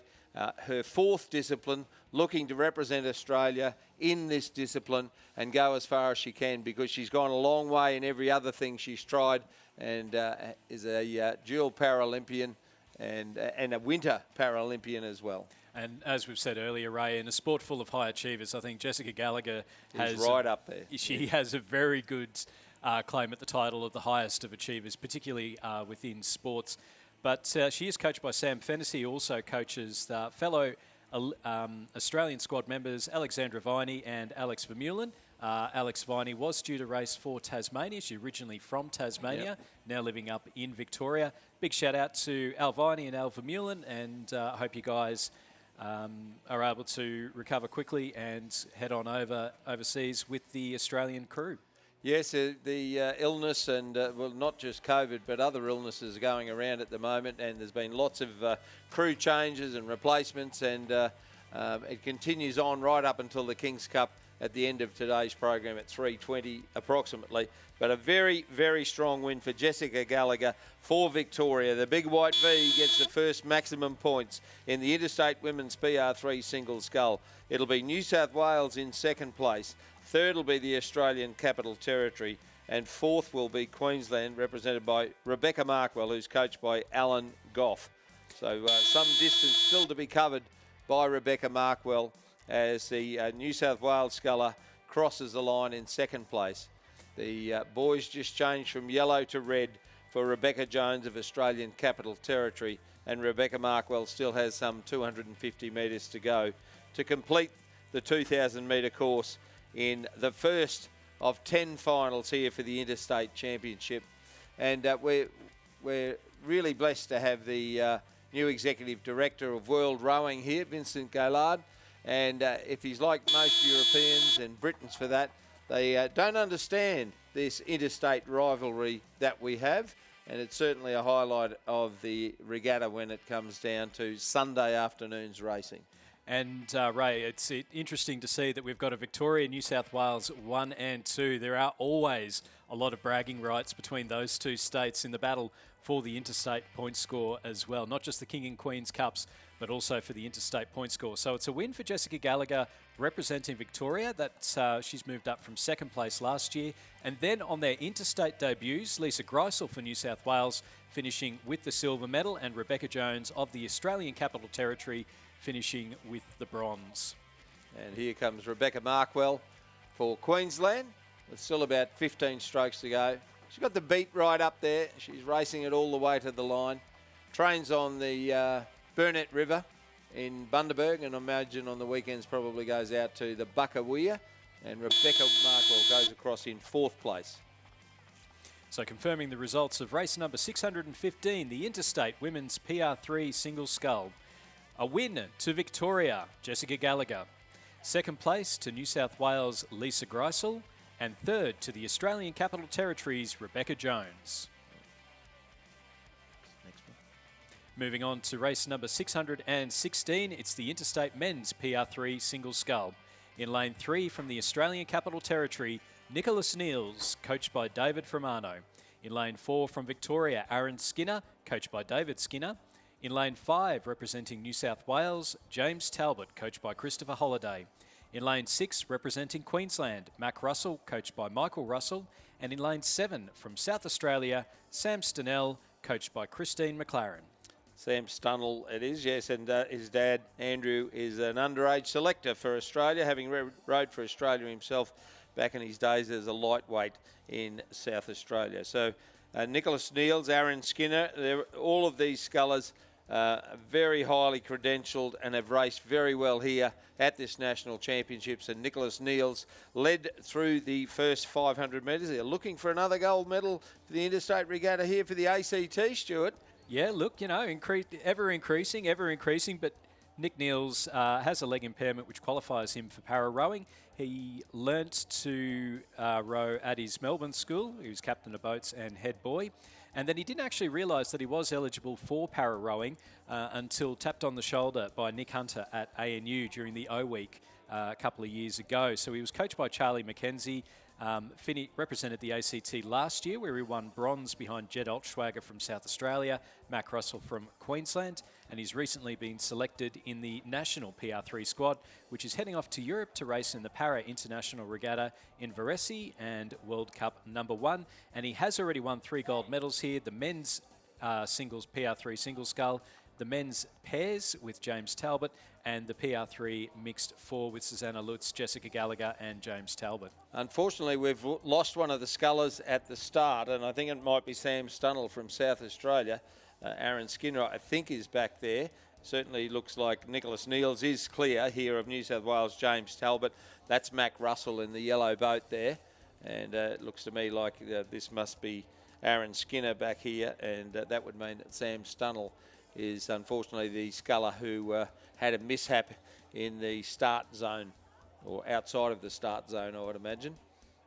Yeah, James Talbot sitting in second place, as we just see going through the 1,000-metre mark. It is Nicholas Neals from the Australian Capital Territory out in the lead ahead of James Talbot from New South Wales. Now, James has an acquired arm impairment as a result of a motorbike accident while travelling overseas. He learnt to row at Redlands School in Sydney and then returned to the sport as a para rower as a result of the Train for Tokyo campaign launched by Rowing Australia a few years ago. He's been on the national team since 2018, stroking the national mixed coxed 4 every year, including the Tokyo Paralympics, where Australia placed 4th.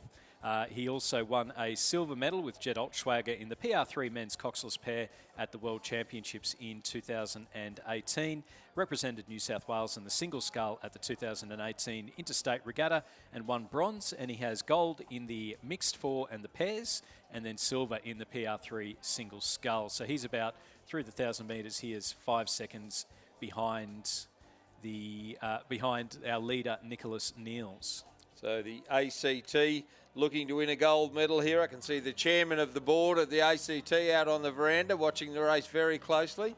Alison Cray, she's very interested in looking to increase the number of gold medals that the ACT has won in interstate racing. And also looking very resplendent in the new ACT Blazer. Oh, you'll have to get one. I am an ACT rep in the Masters game, certainly not at this kind of level. Coming in third place is Mac Russell from Queensland. He is a multiple interstate winner in this event. So far he's got bronze in the single scull, silver in the mixed four, and gold in the double sculls. He also competed in the lightweight singles and the lightweight quads. He's the reigning Queensland champion in the PR3 men's single sculls and has represented Queensland since 2017. As mentioned, he has won this event on a number of occasions. He has an intellectual impairment and has been a mainstay of the Australian squad that competed at the 2019 INAS Global Games, winning multiple medals. He's coached by his father, Michael, and is a very fierce competitor and an accomplished lightweight sculler.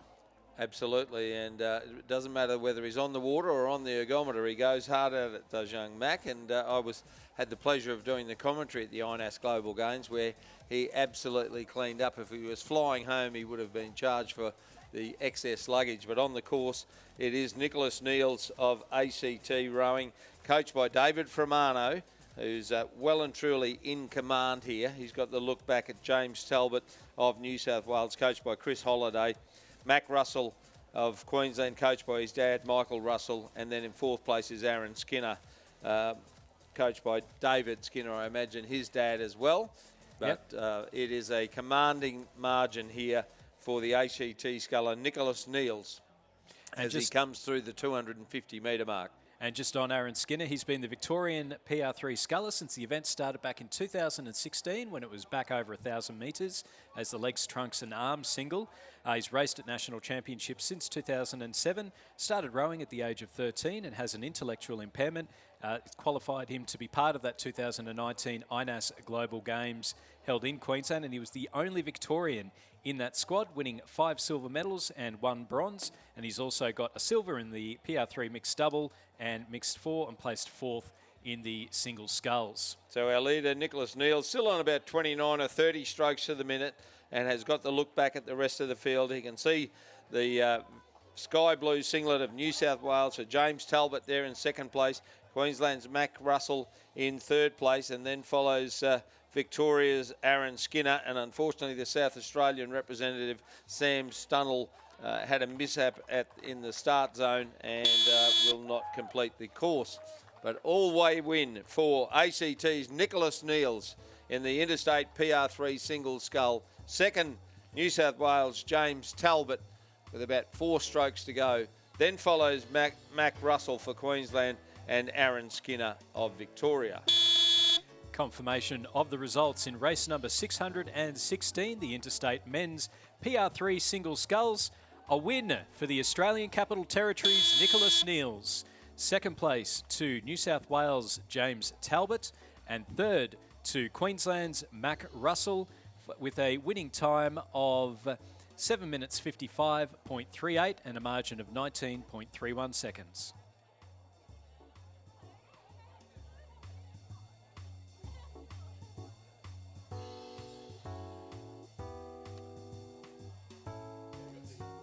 So still to complete the course is the Victorian sculler, Aaron Skinner. And he's just coming into the red boys now, appropriately with the red boat. Getting plenty of length around the back turn.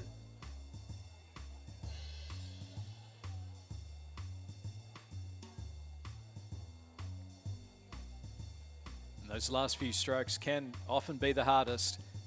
But Aaron Skinner now finishing for Victoria in 4th place in the Interstate Men's PR3 single scull.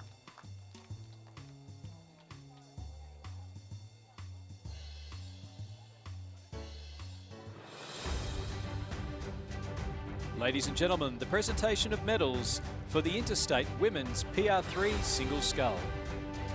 The medals will be presented by Julie Salomon, CEO of the Strathbogie Shire Council.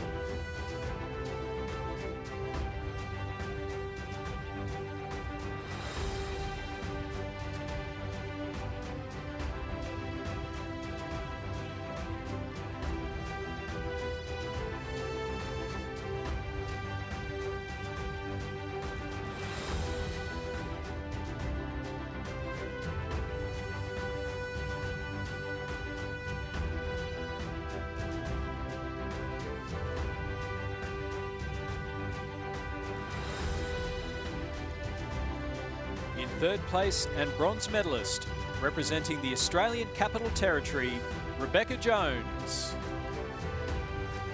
She's coached by Edwin Behan and Renee Domaches.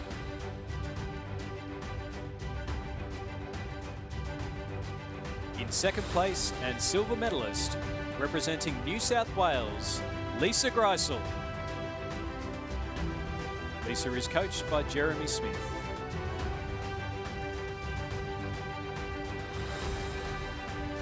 And the gold medalist and Australian champion for 2022, representing Victoria, Jessica Gallagher. She's coached by Samuel Fennessy.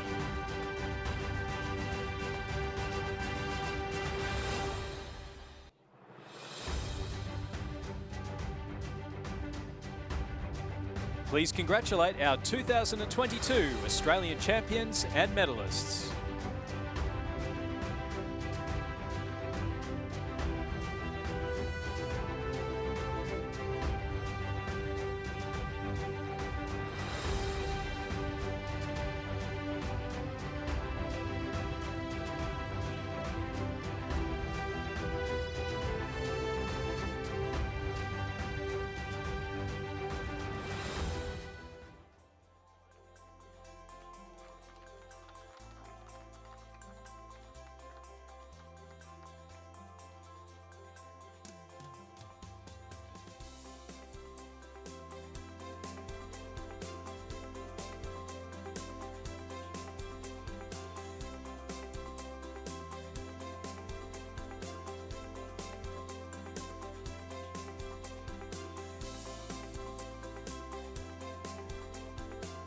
So our next race is just about to get underway, and welcome back Richard Dorstein.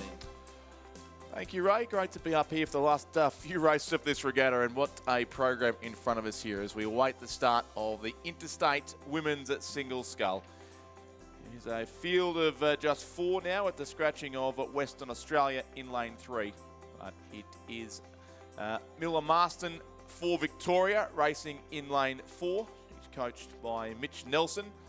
Lane 5 for Queensland, it is Lily Alton. Lane 6 rowing for New South Wales, Harriet Hudson, coached by Alfie Young. And lane 7 for the Australian Capital Territory, it's Nicola Greenland.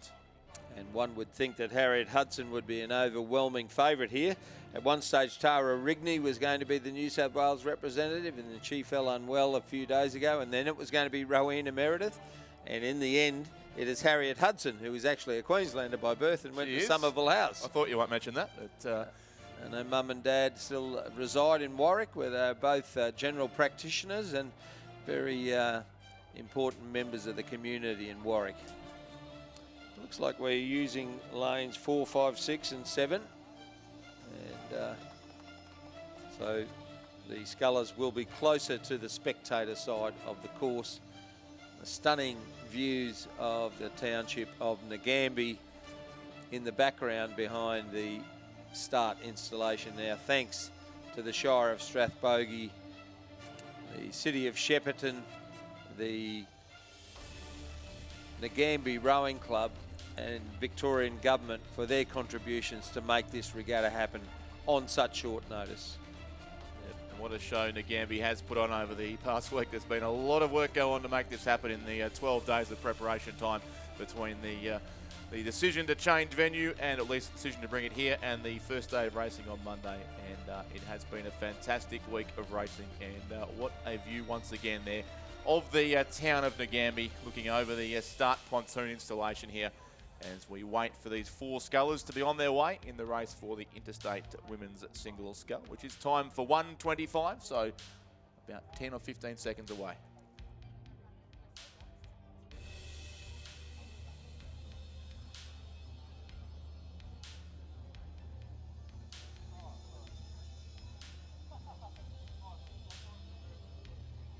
And a big shout out, Richard, to all of our viewers right around the world. There's 20 or 30 countries have been viewing as they get underway in the Interstate Women's Single Scull for the Nell Slater Cup. New South Wales, the defending champions. However, it wasn't Harriet Hudson. It was Tara Rigney, if I recall, who mowed down Caitlin Cronin yes. of Queensland in the dying stages. Rigney went on to row the double scull at the Olympic Games, and Caitlin Cronin rowed the quad scull with the New South Wales representative here, Harriet Hudson, and they won a bronze medal at the Olympic Games in Tokyo. Lily Alton from Queensland has got away very smartly indeed over Miller Marston of Victoria, then across to Harriet Hudson, who's just a little tardy there in the early stages, despite being an overwhelming favourite for the event. And Nicola Greenland of the ACT in Station 7 is about level pegging with the Victorian sculler Miller Marston. This is the Caitlin Cronin race plan from last year, if I recall correctly, on Lake Barrington. She got it well in front for Queensland, led through 1,500 metres and was just mowed down by Tara Rigney in the closing strokes of that race. And Rigney is such a promising sculler. I know her desire, well, I understand her desire is to represent Australia in the single scull at this year's World Championships, to be rowed in Rachichi in the Czech Republic, and of course the Australian rowing team at this point to row in World Cup 2 in Poznan in Poland, to row at the Henley Royal Regatta, and then to row at World Cup 3 in Lucerne in Switzerland on the Rothsee, and then to come home for 7 weeks and then go back to the World Championships in the Czech Republic. So plenty of time to be spent at the Australian Institute of Sport's European Training Centre in the town of Gavarate in the province of Varese, not that far from Milan. Sounds like a very nice part of the world. And just a correction come through. The ever-present Lizzie Chapman, who is watching this, I think, from a hotel room in Shepparton, is sending us through some notes as we go. Harriet Hudson is actually coached by Donovan Seck at the Sydney Rowing Club, not Alfie Young, as the program notes. That was Tara Rigney's coach, but the software doesn't update the coaches' names at the same time as the athletes. So thank you to Lizzie for keeping an eye on things here. We are certainly missing you up here at the end of this regatta. And it looks like Harriet's drawn level now with Lily Alton, the early leader for Queensland in the yellow boat. Lily Alton jumped straight to the lead in the first 250 metres. She led that, held that lead through to the 500 metre mark, but as they approach the 1,000 metre mark, Harriet Hudson has her bow in front. It's New South Wales leading Queensland, then across to Victoria in third place, and the ACT's Nicola Greenland in fourth. The Western Australians and South Australians have been absolutely decimated by illness here at this regatta, and will be flat out fielding some crews later on, and there will be athletes who have to double up to make crews for the last two races. So it's been known to happen before, but not to the level that it is this year. Including, it looks like Harriet Hudson also rowing in the 8 for New South Wales at the end of the program. So be a busy afternoon for certainly a number of these competitors as we work through this interstate regatta here at the Gambia Lakes Regatta Centre. But it's just gone out beyond a length now, so a very strong middle section of this race coming up here from Harriet Hudson for New South Wales ahead of the Queensland sculler Lily Alton. And Hudson, as you said, will row sweep oar later on in the day in the Queen's Cup, and a very accomplished sweep rower. As we said earlier, went to school at Somerville House and did a lot of sweep rowing in the first 8 at Somerville House. And I think she might have won the Youth 8 for New South Wales in the past, in the time since she's been down there. Yes, I think she may have, and these two would have, I suspect, rowed against each other in the BSRO program up in Brisbane too. Lily Alton from St Margaret's and Harriet Hudson for Somerville House at around about the same time, I suspect. Okay, back in the days when you were coaching, where? Well, that was a little after. I may have been coaching on All Hallows then briefly, but they were a little bit younger than my coaching career. Okay, so but it is certainly Harriet Hudson who's leading for New South Wales in lane 6. She's got about a length and a half lead over the Queensland representative Lily Alton in station 5. She's holding down the silver medal position. In third place, Miller Marston of Victoria. She's coached by Mitch Nelson. And then in fourth place, but bound to collect points, is the ACT sculler Nicola Greenland. Yes, Miller Marston there for the Victorians too. Won the B final in the women's single scull here at the National Championships, and also collected a bronze medal in the Open Women's Coxless 4, Victorian state champion in 2022, and sitting here certainly comfortably in third place, the Victorian sculler, to collect maximum points for her state as well. I'm not sure about Lily Alton's coach. I imagine it's Ben Southwell, the head coach at the Queensland Academy of Sport, but I can't confirm that just off the top of my head. But little change, certainly no change in the order. It's just the margin. Harriet Hudson will probably try and conserve a little bit of energy, I would imagine, given that she has to back up in the Queen's Cup 8 later on in the day. Yes, she does indeed.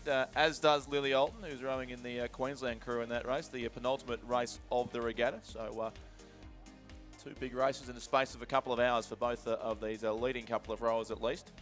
And, of course, we all remember Harriet Hudson and the quad scull winning the bronze medal. There were lots of things going on in the last 500 metres around them, and they were able to get up and get the bronze medal. I was actually in a pub in Brisbane with Harriet Hudson's mum and dad on that day. Ah, yes, that would have been the place to be. I could imagine the scenes, yes, at that celebration. It was an incredible race and a perfect example of being in the right place at the right time and taking your chances. They rode that race magnificently. Well, and Jack Hargrave's mum and dad were up from Nyngan as well. So it was the Queen's Arms Hotel in Fortitude Valley was going off, I can tell you. With Caitlin Cronin's parents there as well, I think. So, yes, absolutely. Quite the celebration. Yes, and Channel 7 all over it like a fat kid on a cupcake, I can tell you.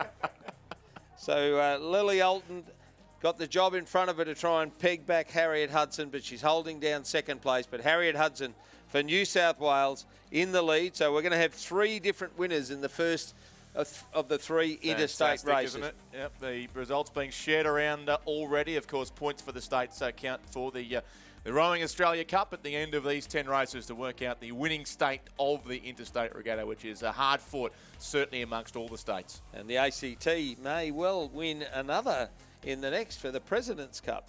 But this is for the Nell Slatter Cup. I thought it was the Nell Slatter Trophy. I'm sure it used to be, but it's the Nell Slatter Cup now. And it is Harriet Hudson. She hasn't led the whole way. She measured her race out beautifully. Lily Alton led for the first 500, 600 or 700 metres, but Hudson put the hammer down in the second 500.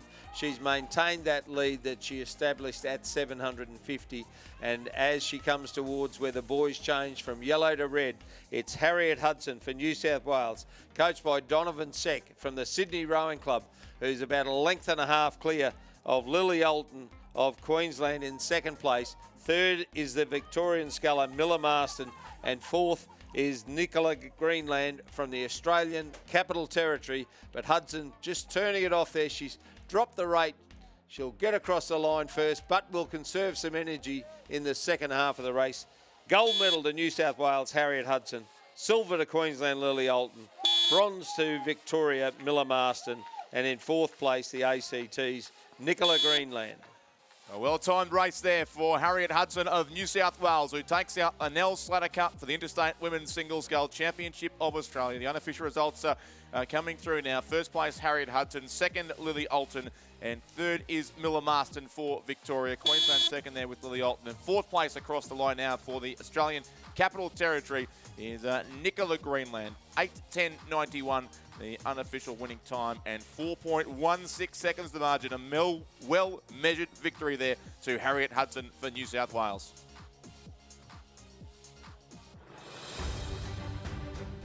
The presentation of medals for the Interstate Men's PR3 Single Scull. Medals will be presented by Jock O'Callaghan, President, Paralympics Australia.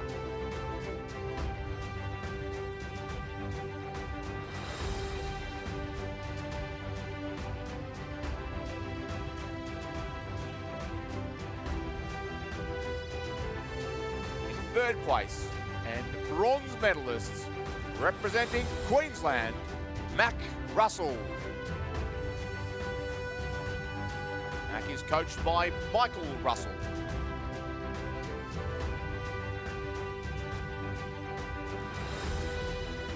Second place and silver medalist representing New South Wales, James Talbot.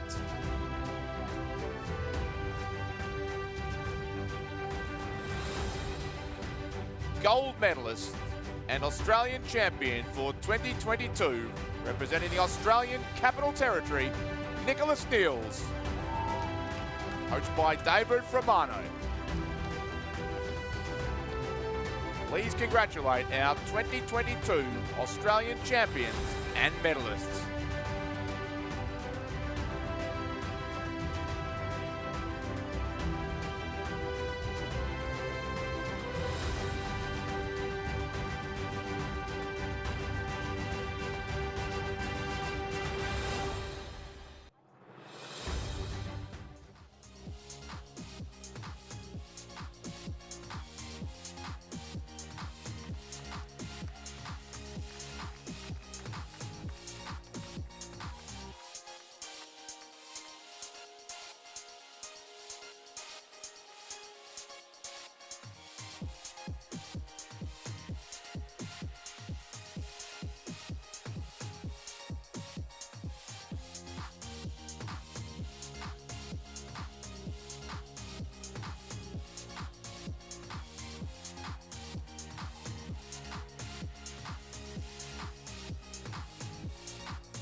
While we're waiting for the next race to begin, a big shout out to the almost 150,000 people who have watched coverage of this regatta on our live streaming. And we thank the boys from BMA Event Group, their sports presentation area, Lockie, John and Broyden, who run the show, Harriet, Glenn, Damon, Lockie and Stixie, who are on the cameras. So well done, BMA, and thank you to the 150,000 people from 35 countries all around the world who are watching this event.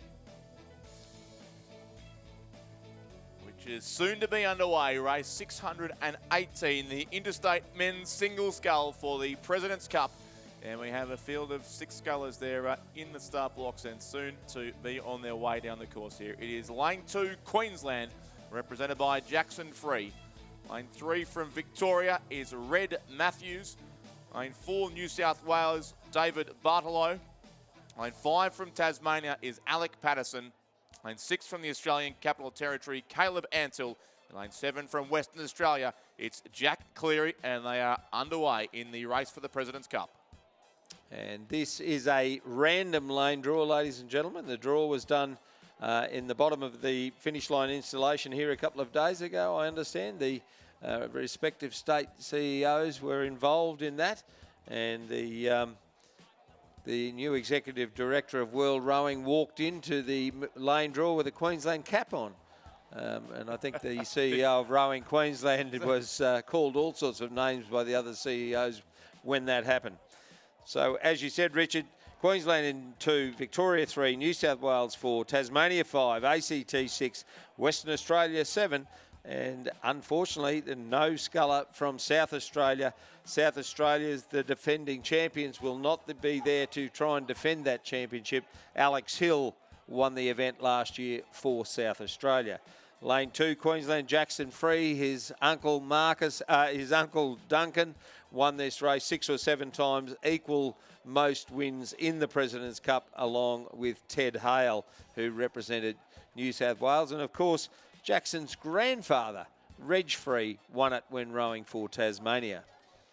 Red Matthews, the lightweight, representing Australia this year at the World Championships. He's coached by Mike Mackay. New South Wales, David Bartholow, who won the Open National Championship a few days ago. Jack Hargraves, the winner of the... Oh, that's right. Sorry, Bartholow was third. Bartholow was third, and Caleb Antle of the ACT in second place. That's So right. Hargraves not in this race, but the silver and bronze medalists both here.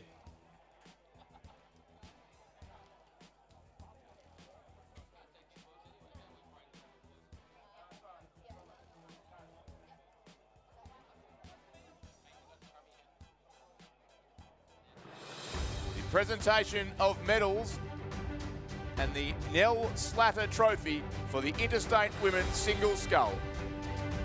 Medals and trophy will be presented by Vincent Gaillard, CEO of World Rowing.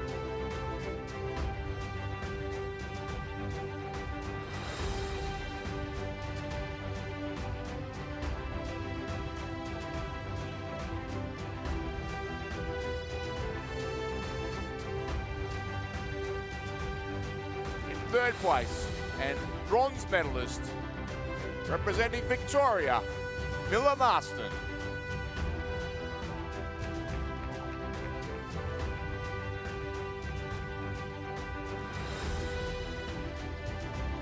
In second place and silver medalist representing Queensland, Lily Alton.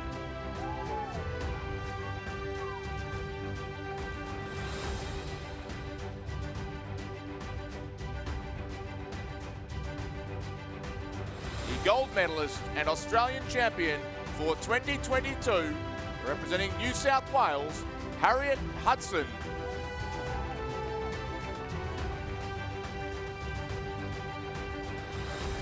The Nell Slatter Trophy will now be presented by Vincent Gaillard.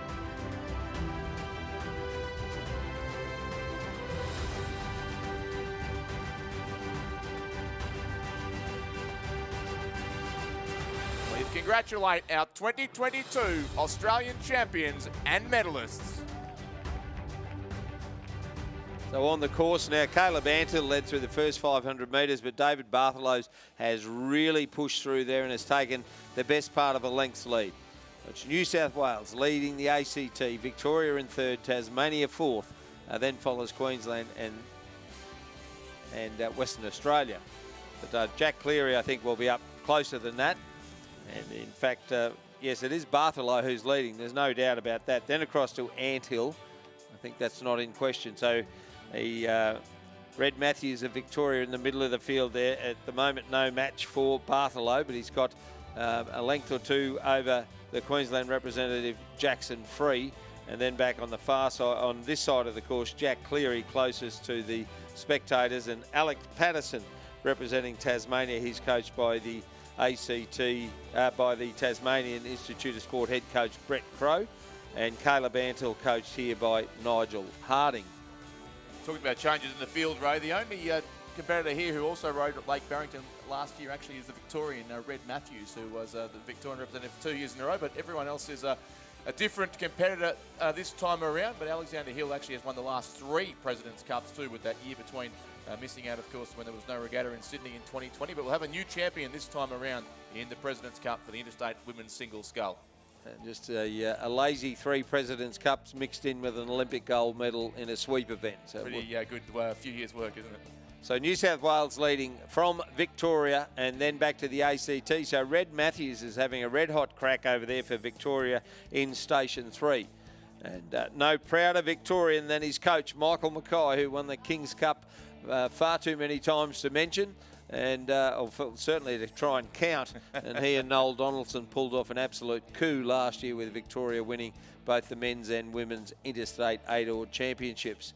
But it's Bartholow for New South Wales, coached by Donald McLaughlin, who's leading from Victoria's Red Matthews in second place. Then back to Caleb Antill of the ACT, comfortably in third place. Jack Cleary of Western Australia on this side of the course, just falling off the pace a little bit there, along with Alec Patterson of Tasmania, and Jackson Free on the far side of the course from Queensland is in about 5th place, I'd suggest. But no doubt we've got the arrowhead happening here with the middle of the course. David Bartholow highballing it out in front as he's left the 250 metres to go marker in his wake. He's got the rate right up. He's on about 32, 33 strokes to the minute, sitting nice and tall in the seat, driving the legs down. Nice, clean, single sculling. And now moving clearly into second place and trying to sprint home is Caleb Antill of the ACT. He's trying to maximise the point score for the Australian Capital Territory. Red Matthews seems to have spent all of his petrol tickets, but he's holding on to third place. But it's going to be a very impressive win for David Bartholow of New South Wales. New South Wales first, ACT second, Victoria third, Queensland will be fourth with Jackson Free. 5th will be Tasmania, and 6th will be Western Australia's Jack Cleary. Just to confirm those unofficial results, as the last couple of scullers crossed the line in the race for the President's Cup, it was won by New South Wales, David Bartholow. The first across the line there in lane 4. Second place goes to lane 6, Caleb Antill for the Australian Capital Territory. And 3rd is Red Matthews for Victoria. 4th then Jackson Free. 5th Alec Patterson. And 6th is Jack Cleary. It is 7:14.65, the unofficial time. And a margin of some 5.76 seconds. So a commanding margin of victory there to David Bartholow over Caleb Antill in the President's Cup.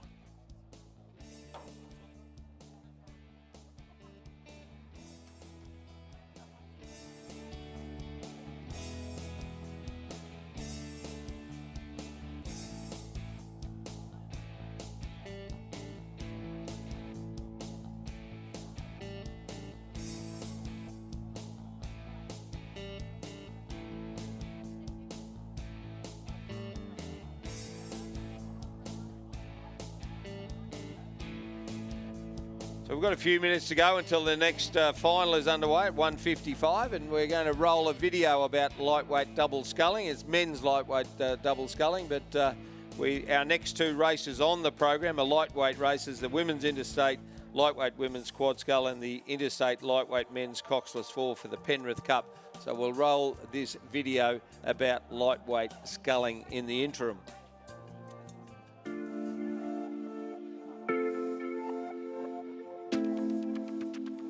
Hamish and I were selected in the lightweight double at the Australian selections about a month ago, and now we've just had an opportunity to take on the heavyweights here at the National Championships, and we had a good one. Managed to take it out. When you're going up against the heavy guys in the lighty double, we know that if we want to be at a level on the international stage, really, we have to be beating these guys. So I suppose there's a bit of pressure from that. Through the race, we got off at the good start. I think we had our bow in front, about 250 metres in through the gusty stuff. We had another push at about the K and just stayed on it through the end.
presentation of medals and the President's Cup for the Interstate Men's Single Scull Championship of Australia. Medals will be presented by Rob Scott, President Rowing Australia and Olympic silver medalist.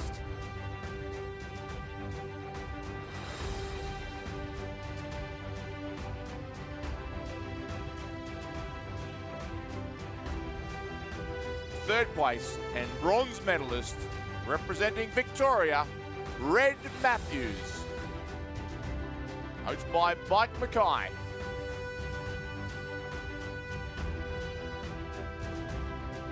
Second place and silver medalist representing the Australian Capital Territory, Caleb Antill. Coached by Nigel Harding.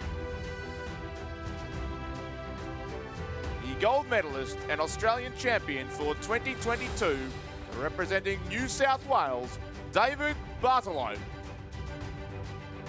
Coached by Donald McLaughlin. The President's Cup will now be presented by Rob Scott.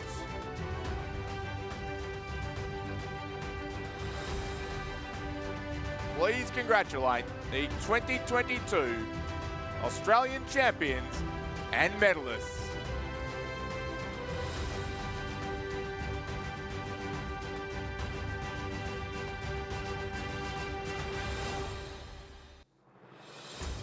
And our next race on the program is the Interstate Lightweight Women's Quadruple Scull for the Victoria Cup. And they are underway. It is Victoria racing in lane 3. The defending champions Tasmania, the red boat there on lane 4. Lane 5 is New South Wales. Lane 6, South Australia, and Lane 7, the crew from Queensland. And Tasmania have won this for the last 2 or 3 years, or well, when it's been contested. And this is exactly the same crew as the crew that won it last year on their home water at Lake Barrington. Kate Hall, Annika Reardon, Eve Muir, Georgia Nesbitt, and they're coached by Paul Newbon. So a few changes in other boats, Richard, from previous years. Yeah, quite a few. Because last year it was Tasmania first ahead of Queensland and New South Wales. It is, as you say, exactly the same Tasmanian crew as took to the waters of Lake Barrington, but the Queensland crew is entirely different. So 4 new rowers in that boat. The combination this year of Olivia Cook, Jessica Malcolm, Olivia Georgilopoulos and Sophie Malcolm. And then for New South Wales, the only name carrying over from last year is that of Sophie Gerapatritis, who sits in the stroke seat of this boat. The crew consisting of Eve Timms, Amelia Cooper, Michaela Franz, and Sophie Gerapatritis in the stroke seat. So they were the top 3 last year, but very, very different crews this time around. And Tasmania, unsurprisingly, went through the 500 metre mark in the lead. Best part of a length clear of New South Wales, a little bit back to Queensland, and then follows South Australia, as you were, Victoria and South Australia. So all to race for here for the Victoria Cup. Going back many years when this was a sweepboard race, the state of Victoria won this race about 15 times consecutively. And it was no wonder it was called the Victoria so they named Cup. It after themselves. Yeah, they absolutely owned this race when it was a sweep race. Then it became a sculling race a number of years ago, and the wins have been shared around far more evenly in more recent times. But at the moment, the Tasmanians are making every post a winner in the Interstate Lightweight Women's Quadruple Scull Championship for the Victoria Cup. They've got clear water, 2 lengths lead over New South Wales, Eve Timms, Amelia Cooper, Michaela Franz and Sophie Gerapatritis. Then back to Queensland, Cook, Malcolm, Georgilopoulos and Malcolm. So the Malcolm sisters both in this event. Then back to Victoria in Station 3, who are holding down 4th place. And at the rear is the crew from South Australia, who are coached by the real Ron Mobbs. Dominant display here from Tasmania, certainly through the middle stages of this race. They've put over 2 lengths back on the remainder of the field, but it is a good race there between, as you can see, their last year's place getters as well. New South Wales and Queensland still battling out for the silver medal, but our leaders on 35 strokes per minute as that distinctive red boat of the Tasmanian crew, Sulphur News, goes through the halfway mark of the race. And they've opened up the lead just a little further, and the gap between New South Wales and Queensland is remaining pretty static there. So 3 minutes 28.34 to Tasmania, 7.58, about 2.5 lengths lead over New South Wales, 1.08 back to Queensland, and then follows Victoria, and at the rear is the crew from South Australia. I said earlier about South Australia and Western Australia being really knocked around with illness, so it's great to see South Australia able to boat a crew here in this lightweight women's quad scull. Siobhan Rowe, Chloe Pocock, Sophia Sunanen and Isabel Watson, coached by Ronnie Mobbs. And all of the Tasmanians have got the big T on their back. So, coached out of the Hewan Club by Paul Newbon, Kate Hall, Annika Reardon, Eve Muir and Georgia Nesbitt. Nesbitt been selected as a reserve for the Australian women's lightweight double to go to this year's World Championships. New South Wales holding down second place, coached by Jack Hanley and Kieran Glynn. Then back to Queensland, coached by Michael Russell and Gus Rodero. It's been a decent third 500, looks like, for the Victorian crew over the far side of the course as well, sitting there certainly in fourth position. The crew there of Demetria Kyriakopoulos, Ant DeCosmo, Olivia Evans and Maggie Foley, coached by Lee Hall-Sullivan.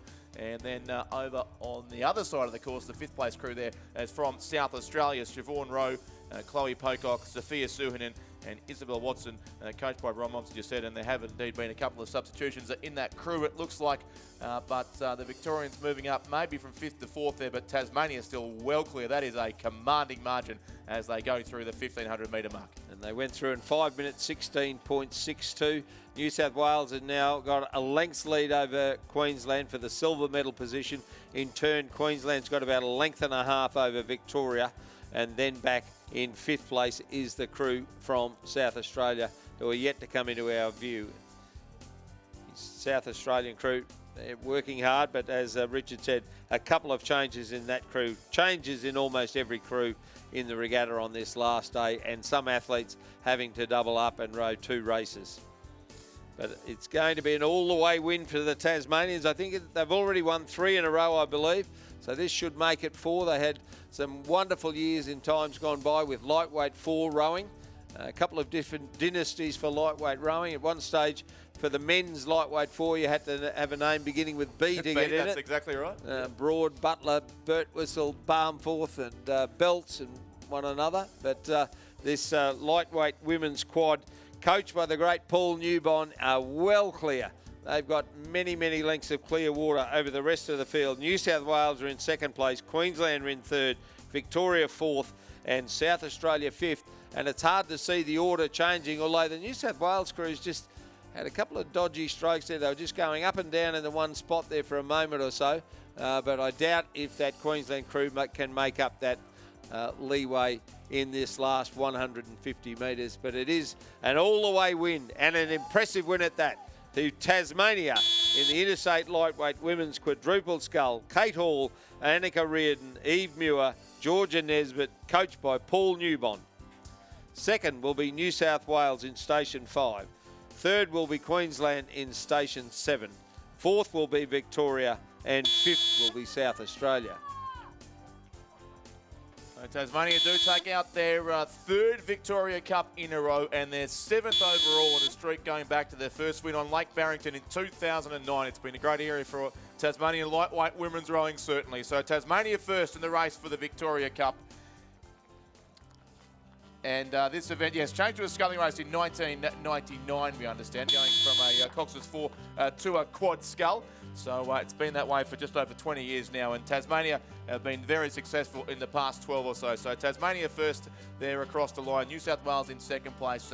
Third, it was Queensland, so reversing the places from last year. Fourth place, Victoria, and fifth is South Australia. The unofficial winning time hasn't come through yet for that crew, but definitely Tasmania take the Victoria Cup once again.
We do now have those unofficial, in fact official results. They are now, as confirmed by our judges. The Interstate Lightweight Women's Quad Scull for the Victoria Cup was won by Tasmania over New South Wales, Queensland, Victoria and South Australia. 7:03:05 the time, and at the margins, a 17.56 second win, a huge win to Tasmania over New South Wales, and 4.48 seconds back to the crew from Queensland in third place.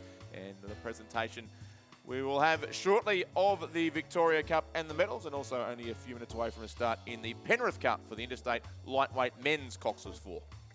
And just the three crews, it's an eastern seaboard event by the look of it, Richard. New South Wales, Queensland and Victoria, the only three crews, and Victoria overwhelming favourites given their win in the national championships. It's the same crew, I believe. Yeah, it is, and only a four-boat race last year as well. It was the same top three, but Queensland winning it last year from New South Wales and Victoria. But yes, you'd sense every chance that order will be turned around this time around. So a well-credentialed Victorian crew, but also a strong crew still from both Queensland and New South Wales. They've all experienced success in this event in recent years. And of course, for the Penrith Cup, the Penrith City Council donated this trophy many, many years ago.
Interesting lineup here, Richard, for the Penrith Cup. 3 New South Welshmen back from last year's crew. Where were they last year? Queensland won it, I remember. Yeah, Queensland the winners last year. New South Wales were in second place, only about 2 seconds behind. So it was a pretty tight tussle last year. Queensland beating New South Wales by 2.15 seconds and then 0.85 back to Victoria in third. So 3 seconds or just over a length between these top crews. And it's been going through the names. And the majority of the athletes this year are the same as last year's race, with a couple of changes, especially in the Queensland crew, with the addition of the very experienced, it must be said, however, Jack Price and also Blaine Heseltine. So Price has won this race a couple of times himself, and when Queensland had never won it, and I'm sure Jack was in it when we won it about 3 times in a row. And the race is underway, Richard. New South Wales in Station 4, Queensland in 5, and Victoria in Station 6. Yes, the two crews are splitting a little here. It's like New South Wales going right across to the far side of their lane, in fact. So not quite online there in the early strokes of the race there, the crew from New South Wales. But certainly Victoria and Queensland on the left of the screen there have got away pretty well as they race towards our drone right above the crew from Queensland there, with the big white Q on the maroon back in that boat, and they are right alongside the Victorians. Certainly New South Wales have lost a little bit through that steering early on, and they're on 39 strokes per minute, so the Queenslanders certainly firing out of the blocks here as we have a great look at these crews charging down the course. The Victorians on 37, so just a couple of points below them, and New South Wales straightening up now, moving back into the centre of the lanes. They're on 38 strokes per minute. So as you'd expect, of course, in this lightweight racing, the pace is up early as they look for the lead, and the Queensland crew is doing the best in the early strokes. And a proud history in Australia of lightweight 4 rowing at World Championship and Olympic Games. Of course, the Lucerne 1974. And we've got 2 members of that crew here, at least 2 members of that crew here at the moment on the grounds, and enjoying the chairman of Rowing Australia's hospitality, Colin Smith and Andrew Mitchellmore, who won the FISA Championship in 1974 for the lightweight 4s. But it is the Queensland crew that leads narrowly over Victoria. New South Wales have straightened up now, and they're back in the middle of the field, back in the middle of their lane, and travelling much, much better than they did in the early stages. Queensland crew have got about a half a length lead in the early stages over Victoria.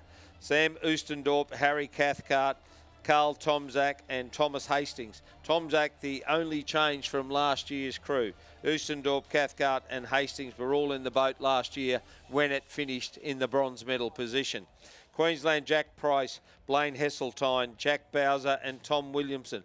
Bowser and Williamson were in the winning Queensland crew last year. And New South Wales in third place, Peter Waldersee, Michael McRae, Wyatt Batt and Harry Curtin.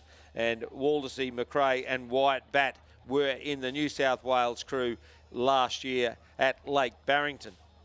So Queensland led by 1.35 seconds, just under half a length through the 500 metre mark in the Interstate Lightweight Men's Coxless 4 for the Penrith Cup. And the lead is very similar still at this point as they head towards the 1,000 metre mark. It's Queensland leading Victoria and New South Wales. I thought the Victorians had made up some ground there, but as they approach the next timing point, it will still be Queensland by the best part of length going through. So they've maintained that position over the second 500 metres. 3:11.37 the time there for Queensland. First through the timing point at halfway. 1.59 seconds then clear of Victoria, and 4.52 seconds back from New South Wales. So plenty of work to do for the New South Welshmen to tack on here. At the moment, it's a drag race between Queensland with the big white Q on the back of the bowman and Victoria with the big white V on the back of their bowman with the cap on backwards. He's showing the V everywhere he can. 35 strokes per minute now for the Victorians it would be, so they've come a little bit off their quick pace at the start, as you'd expect now into the middle stages of this race. And Queensland alongside them, still clear by what looks at least 2/3 of a length. They're on 36 strokes per minute, Queensland, so marginally higher. And then New South Wales over the far side certainly have the job to do over the closing stages now, after just seeming to be a little messy out of the start and running slightly out of their lane. So the Victorians, who are the national champions in this event, trying to peg back the Queenslanders. The very experienced Jack Price up in the bow seat. He's won the race before when Darren Purcell was stroking the race, and Darren was at Lake Barrington last year, having recovered from serious cancer illness, to be there to cheer home the Queenslanders, and I'm sure he's watching on the live streaming again today. Jack Price with the cue on his back. Up in the bow seat, trying to drive these Queenslanders home as the Victorians start to stretch out now and go after Queensland in that third 500, as Richard calls it, the championship quarter of the race. But it's a length lead for Queensland. Just a neat length over Victoria and a length and a half back to New South Wales. This could be the biggest boil over since Polly left the kettle on. Victoria were overwhelming favourites, having won the national championships, but the Queenslanders are going for home with 2.56 seconds up their sleeve with less than 400 metres to go. The job in front of Victoria and New South Wales. Queensland in the lead, coached by Leo Karadimitris. It'll be a great result for Leo. He's taken over this crew from Kieran Dwyer in recent times. The Victorians are raising another effort, however, and then back to New South Wales in third place. Inside the last 250 metres, and the drag race continues for the gold and silver in the Interstate Lightweight Men's Coxless 4 for the Penrith Cup. Queensland, Victoria, that hasn't changed for the whole race. New South Wales back in third position, and the lead for Queensland still 3/4 of a length, maybe a full length behind their stroke. Tom Williamson, Jack Bowser, Blaine Heseltine, and in the bow seat, Jack Price. And they've got the race won. Victoria under pressure for New South Wales now. New South Wales flying home, looking to get in the silver medal position, but the gold medal will go to Queensland in the lightweight men's coxless 4 championship of Australia for the Penrith Cup. All the way win for Queensland. Jack Price will win the Penrith Cup once again. New South Wales have got up with a great second half of the race to run second, and Victoria third. New South Wales coming home at just over 40 strokes per minute there to snatch the silver medal. A great finish in Interstate Lightweight Men's Coxless 4 for the Penrith Cup, but Queensland go back to back, and in fact they win it for the 6th time in 10 years after a long, long drought. So Queensland win the Penrith Cup. They're across first in the unofficial results by 2.14 seconds from New South Wales, who were second, and a further 0.8 back to Victoria in third place. But it is Queensland 6:34.02, the unofficial time. They are the winners of the Penrith Cup.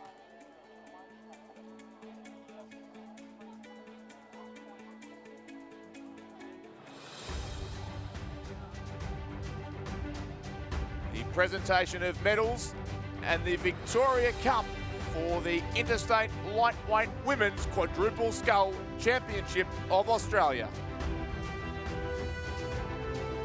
Medals will be presented by Flavia Gobbo, Deputy Chair of Rowing Australia and Chair of Rowing Australia's High Performance Commission.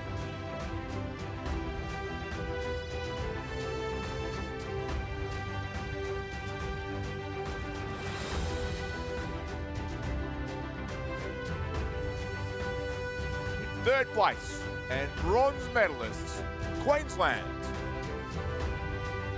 Olivia Cook, Jessica Malcolm, Olivia Georgilopoulos, and Sophie Malcolm, who was coached by Michael Russell and Gus Rudero.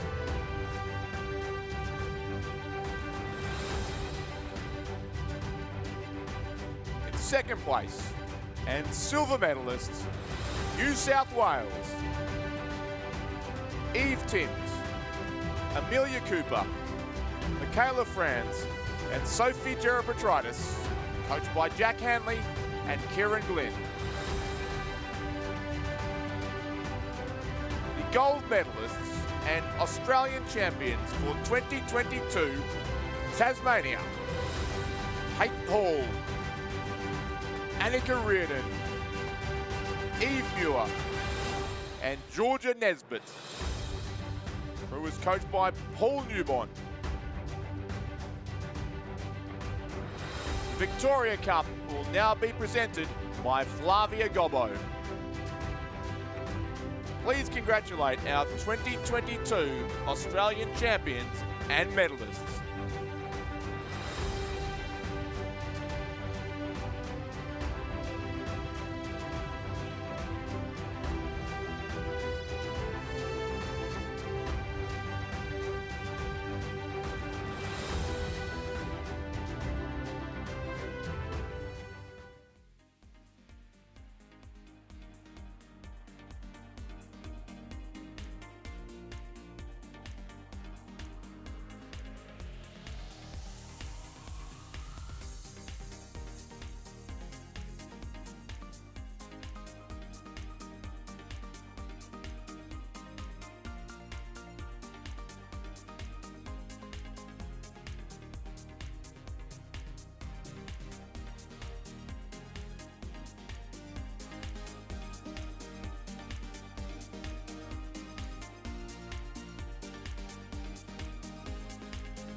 So, Richard, the Interstate Women's Youth 8 for the Bicentenary Cup is our next race, due to begin in 3 minutes by my start time.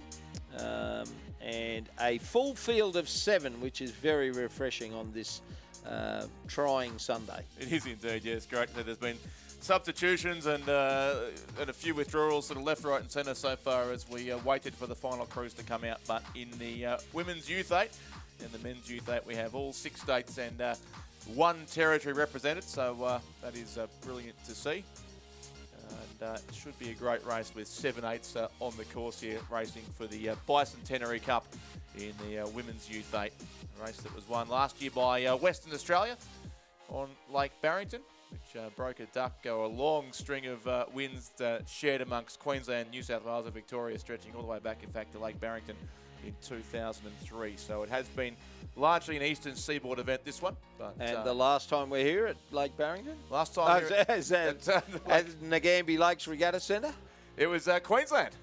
Okay. Thank you for asking. Who won that one in the middle of a streak of 4 consecutive races. Now, we're not entirely sure, but I'm sure he'll tell us if we're not. We think that may have been the crew that was coached by the hardworking Jurek Hasselgrove, even though he's now defected from Queensland to South Australia and scored another coaching gig, although unfortunately his South Australian crew, like most of the South Australian team, not able to compete in the Interstate Regatta. He was coaching the Women's 8 there, but they have got a crew here on lane 7 in the race for the Bicentenary Cup. He has the honour of having been in a winning Men's Youth 8 and coaching a winning Women's Youth 8, does young Jurek. He's a very versatile man, is Jurek. He can coach, he can row, he coxed at least, he can do commentary.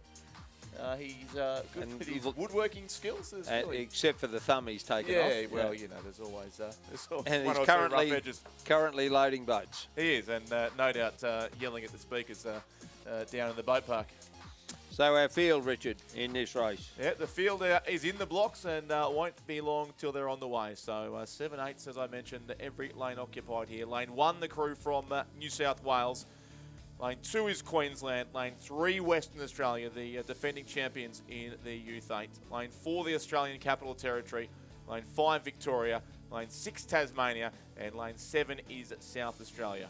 It's great to see an ACT crew here. There was one last year, and before that was 2014, the last time that the ACT was able to field a Women's Youth 8 for the Bicentenary Cup.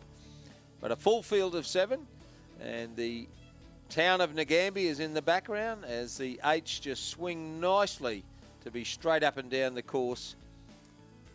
And away they go in the Interstate Women's Youth 8 for the Bicentenary Cup, and it's on for young and old in the early stages. New South Wales have a rich history in this race in recent times, and they're looking to live up to that rich history. But out of the blocks quickly is Victoria, coached by Mitch Nelson over in Station 5.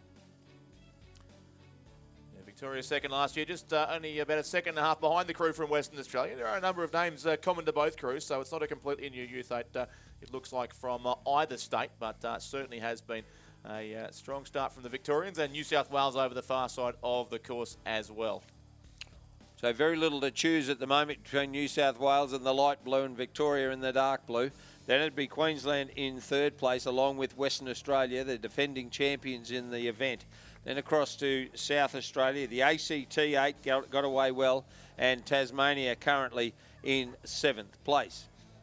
The Victorians and New South Wales 8s have some fantastic history and some wonderful racing in this particular race, and every state looks forward to their Youth 8s being strong, because it means their Queens and Kings Cup 8s will be strong in the years to come. And it looks to me like it's the Victorians who are in the lead just over New South Wales, and you could hardly a split match between Queensland and Western Australia for the third place as they go through the first 500, and yes, it is Victoria in the lead.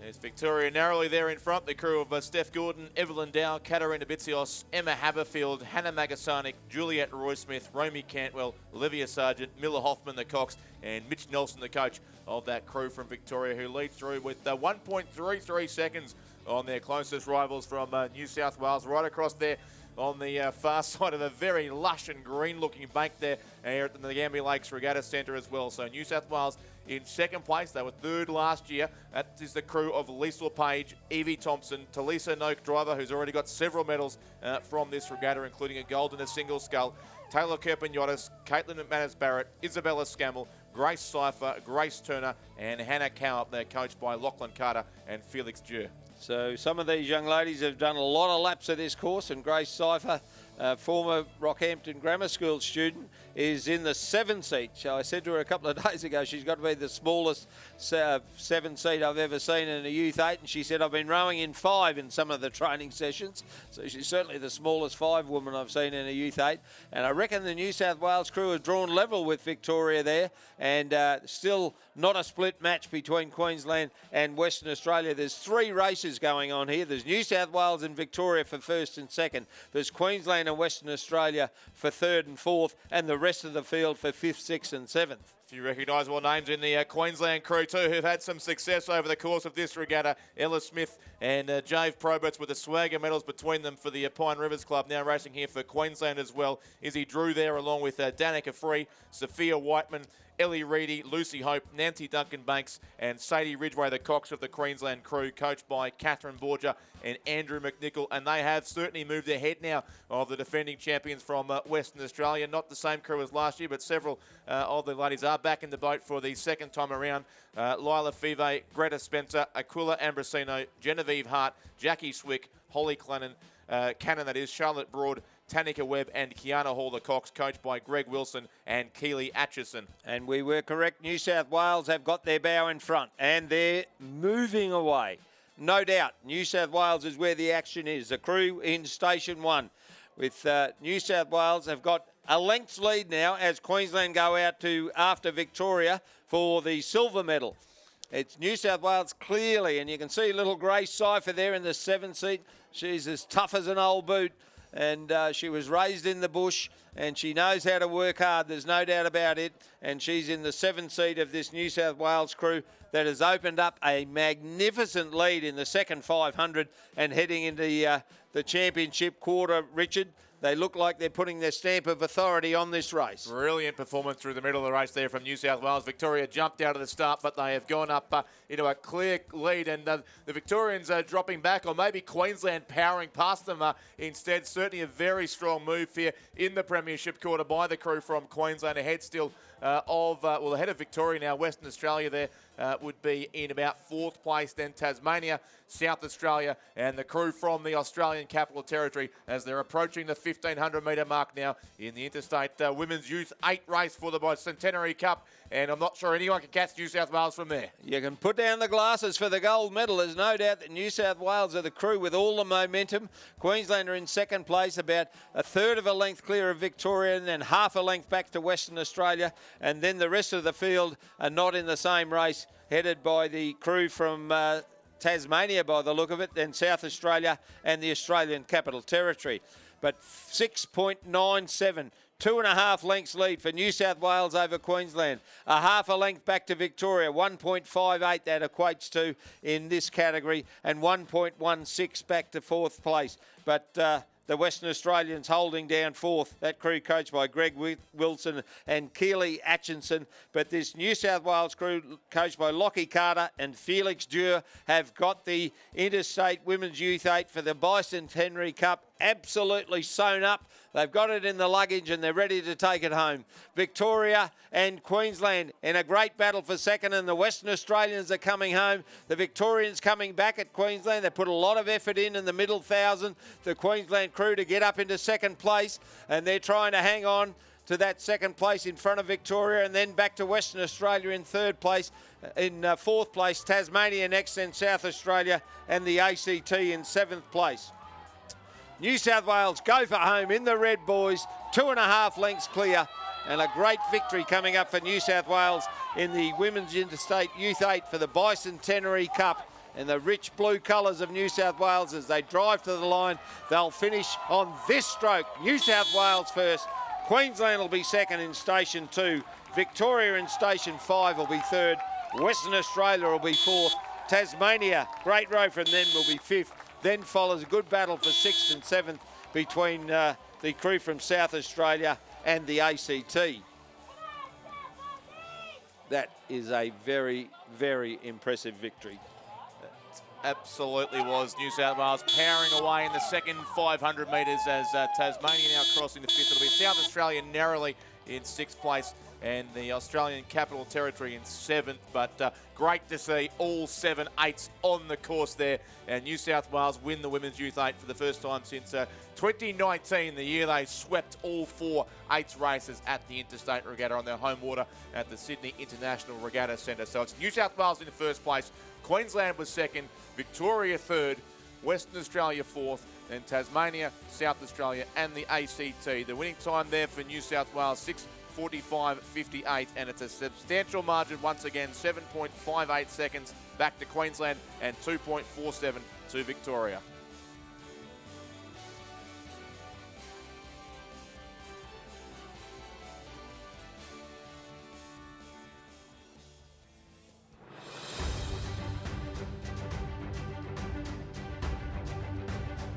Presentation of medals and the Penrith Cup for the Interstate Lightweight Men's Coxless 4 Championship of Australia. The medals will be presented by John Boltby AM, Rowing Australia Life member and CEO of the National Sports Tribunal.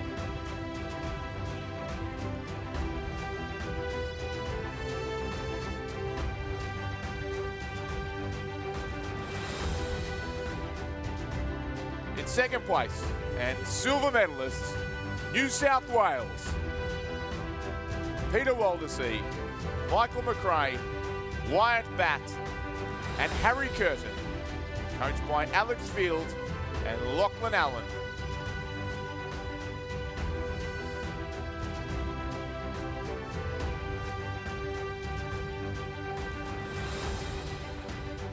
gold medalists and Australian champions for 2022, Queensland. Jack Price, Lane Hesseltine, Jack Bowser, and Tom Williamson, who was coached by Leo Karadimitri.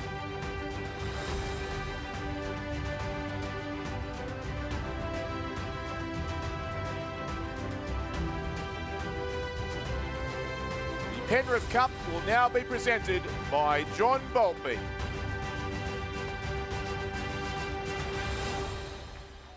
Please congratulate our 2022 Australian champions and medalists.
So, Richard, the next one is the Interstate Men's Youth 8 for the Noel F. Wilkinson Cup. Of course, Noel Wilkinson was the treasurer of what was the Rowing Australia was the Australian Amateur Rowing Council, I think, back then, when Noel was the treasurer. Yep. And the Youth 8 men's trophy named after Noel Wilkinson. Although a field of 7 once again, which is great to see. I'm sure Jamie Fernandez is very pleased to see a full field of 7 in that particular event. It is, and you look through the names of the rowers in both the youth, even last year's results, the Youth 8, so many of those have gone on now to compete at the higher levels of this regatta this year. So it is a great competition that leads to higher honours for these athletes. But the Youth 8 wins certainly highly regarded.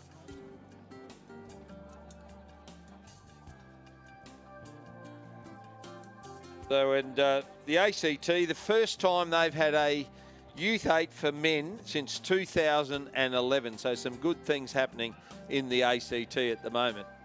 Yeah, there are indeed. The man partially responsible for that has been up here with us throughout the week. So it is good to see the ACT at both the women's and men's Youth 8 level. Their crew this year did finish in 7th place, but a very, very close 7th place compared to where they sat 12 months ago. So it is a big step in the right direction for those programs in the ACT. And the more competition, of course, at this level, the better it is for Australian rowing in general. Yep, no doubt about that. So this race will be underway shortly. And again, that wonderful shot of the township of Nagambie, brought to us by BMA Event Group Sports Presentations. And not only do they do sports presentations, but they're also very good at getting 3 people who are working here to an airport by 6 o'clock to get on a plane. So good luck with that, fellas. And they're in the blocks. It's experts in all manner of logistics they are. I'm sure they'll make the plane with seconds to spare. Well, their boss was doing the netball at the Sunshine Coast last night and is coming down today to help them as away they go in the Interstate Men's Youth 8 for the Wilkinson Cup for 2022. 7 crews in the field here. The ACT racing in lane 1 with Queensland lane 2, Tasmania lane 3, New South Wales in 4, Western Australia lane 5, Victoria lane 6, and South Australia lane 7. And they are on their way through the first couple of 100 metres, and the pace is on right again from the opening strokes of this race. And New South Wales have very, very high-quality coaching staff here. Tim McLaren, the great Tim McLaren, and Simon Huxley coaching the New South Wales crew. They will be very, very hard to beat, and in fact, just about in the lead, along with Victoria. Victoria coached by Matty Ryan, and then across to the Queensland crew coached by Matt Toon and Nigel Stubbs. And on this side of the course, South Australia coached by Will Raven, who's another one who's hop states and is in South Australia these days. In the middle there, Western Australia coached by Tom Gaddy and Lachlan van der Ven. And then on the far side of the course, the ACT coached by David Framano and Mark Kwiatkowski, and Tasmania coached by Sean Finlayson. Now, Victoria did win this race last year on Lake Barrington, which I recall was something of a surprise at the time. It was their first win. Oh, wow, have a look at that. Streak of 5 consecutive wins for New South Wales, and there is nothing in it through the first 500 metres. It is narrowly New South Wales from Queensland and Victoria. So New South Wales 124.09. They were just 0.81 in front of Queensland, 0.3 back to Victoria, 2.62 to Western Australia, 1.64 to South Australia. Then follows 0.47 to Tasmania, and the ACT just 0.98. Too big a field for a Pashmina, but you can just about throw a blanket over this lot, maybe a doona.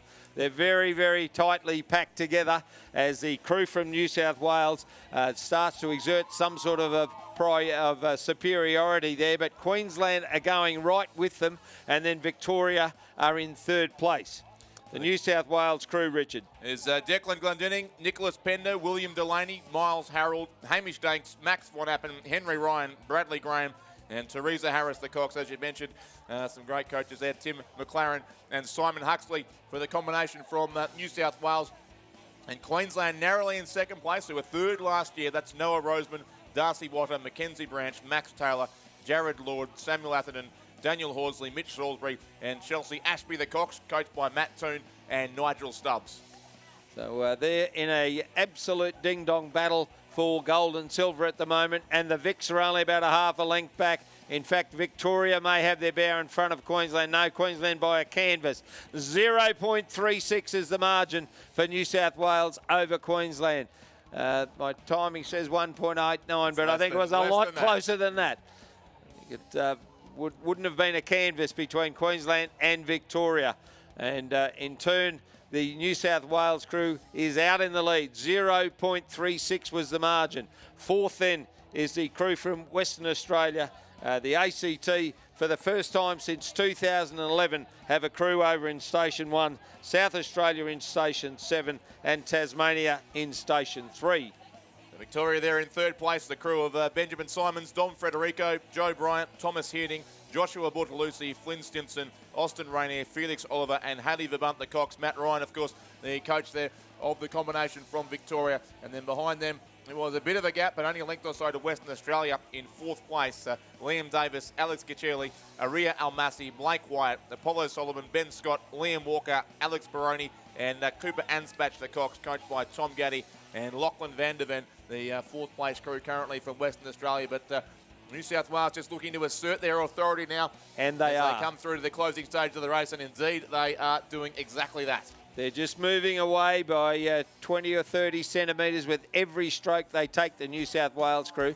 They've got the better of Queensland and Victoria, and they come through that mark. Almost a neat length in front of Queensland. Queensland a half a length in front of Victoria, and so it's 2.9 for the best part of a length, 1.73 back to Victoria, and 6.22 or 2.5 lengths back to Western Australia. Tasmania are next in 5th place, then follows the ACT and South Australia. David Framano and Mark Kwiatkowski. Kwiatkowski, I think, is a former Victorian, so he's there coaching in the ACT, and it's wonderful to see the ACT fielding a Youth 8 in the men's category for the first time since 2011. And only sitting about 1 second away from the South Australians in 6th place, and then back behind Tasmania. So they're with the pack, the ACT crew as well. But the pack is led clearly by New South Wales. They've just won the Interstate Women's Youth 8. Maybe like they did in 2019, they're going to go bang, bang, bang, bang and win all 4. It's New South Wales highballing it out in front in the Interstate Men's Youth 8 for the Noel F. Wilkinson Cup. They're clear of Queensland in 2nd place and Victoria holding down 3rd. Western Australia are in 4th place, but it's going to be an all-the-way win for New South Wales. It was a bit of a battle for the first 1,000 metres, but their superiority showed out in the second half of the race, and New South Wales will win the Noel F. Wilkinson Cup in fine style.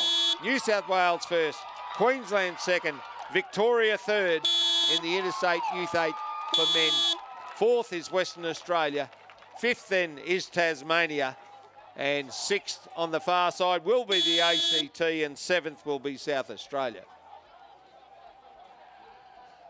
A couple of strokes to go for our last 2 crews to complete the course, as the ACT and South Australia do come across in quick succession, but it is a win. They're 8th in 10 years for New South Wales now in the Interstate Men's Youth 8 for the Wilkinson Cup. So 1st place is New South Wales, 2nd Queensland, 3rd the crew from Victoria, 4th Western Australia, 5th was Tasmania, 6th the ACT, and South Australia in 7th place. The unofficial winning time there for the crew from New South Wales, 5:53.97, and another substantial margin of victory in the Interstate Regatta, 4.42 seconds back to Queensland and 2.39 to Victoria.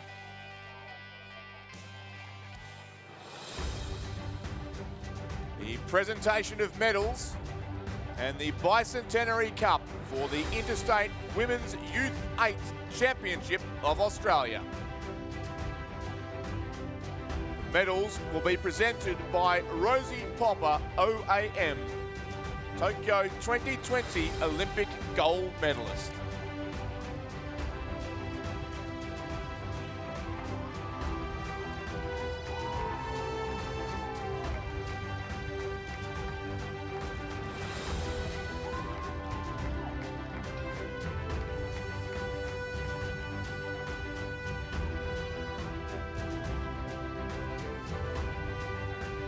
In 3rd place, and bronze medalists, Victoria,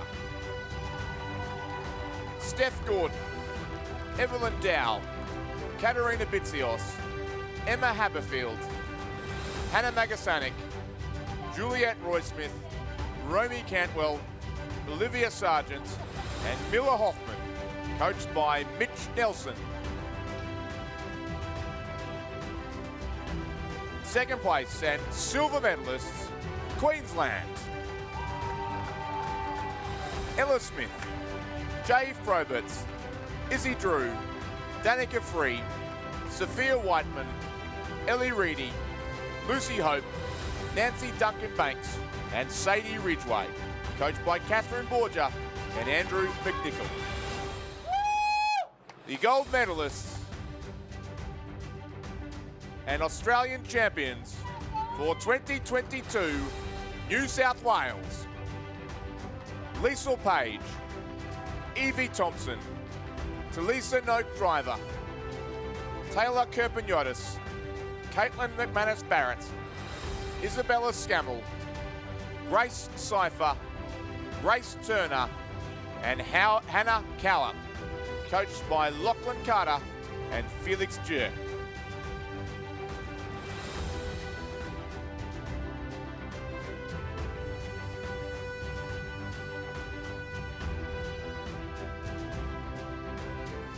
The Bicentenary Cup will now be presented by Rosie Popper. Please congratulate our 2022 Australian champions and medalists.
So, ladies and gentlemen, the Interstate Women's 8 for the Queen Elizabeth Trophy is our next race, but not for about 10 minutes. So there's been a wonderful tribute video to Sarah Tate has been prepared, and we will play that now. Sarah rode in 2 Olympic finals in the Women's 8 and also won the World Championship in 2005 in the Women's 8. So we'll play that video now in tribute to the late and wonderful Sarah Tate.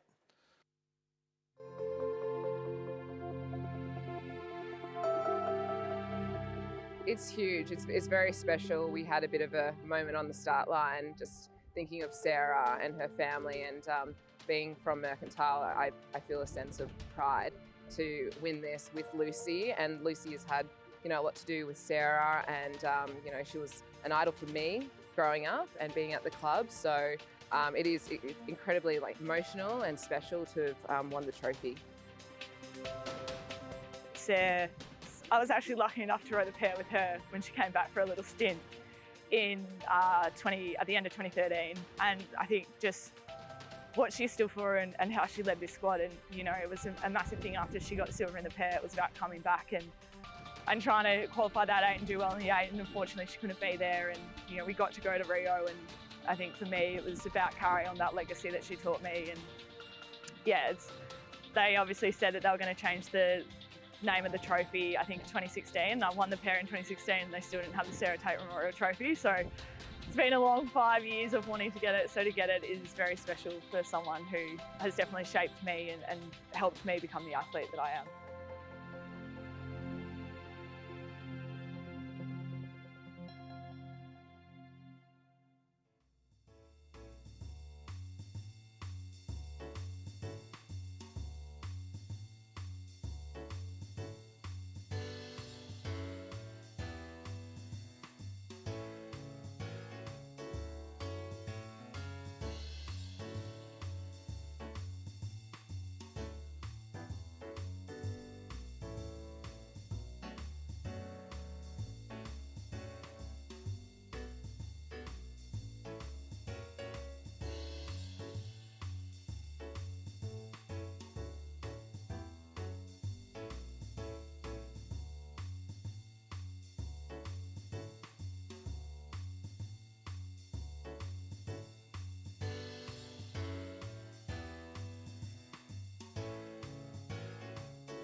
So, Richard, our penultimate race, they'll be moving into the blocks up at the start zone there in the shadows of the statue of Black Caviar. Yes, we are due to mention that one more time today, which I drove past this morning in broad daylight for the first time, because we've usually been coming to the course, in darkness on previous mornings, but with the end of daylight saving, I got a much better look at the shrine to Black Caviar as we went past. On the northern outskirts of town, I saw a sign that says the statue of Black Caviar. I would have never known it was there.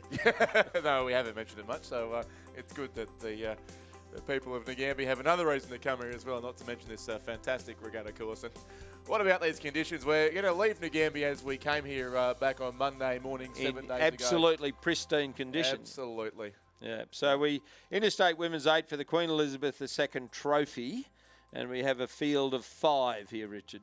We do, and this has certainly been an event long dominated by Victoria. They won this for 14 years in a row until New South Wales snatched a win at Penrith in 2019. When they won all 4 eights races. Exactly right. They broke the streak, but Victoria took it back last year on Lake Barrington. So it's been shared, predominantly Victoria, but those 2 states between them have won, I think, ever since this event became an 8th race, now raced, of course, for the Queen Elizabeth II Trophy, and it is the penultimate race of the regatta. It was, of course, the last race last year, yes. To celebrate the centenary of women's rowing, but this year it will be the Interstate Women's 8 for the Queen's Cup, followed by the Interstate Men's 8 for the King's Cup. And we have the field there in the blocks. As you can see, it is a field of 5. So lane 3 is the crew from Victoria.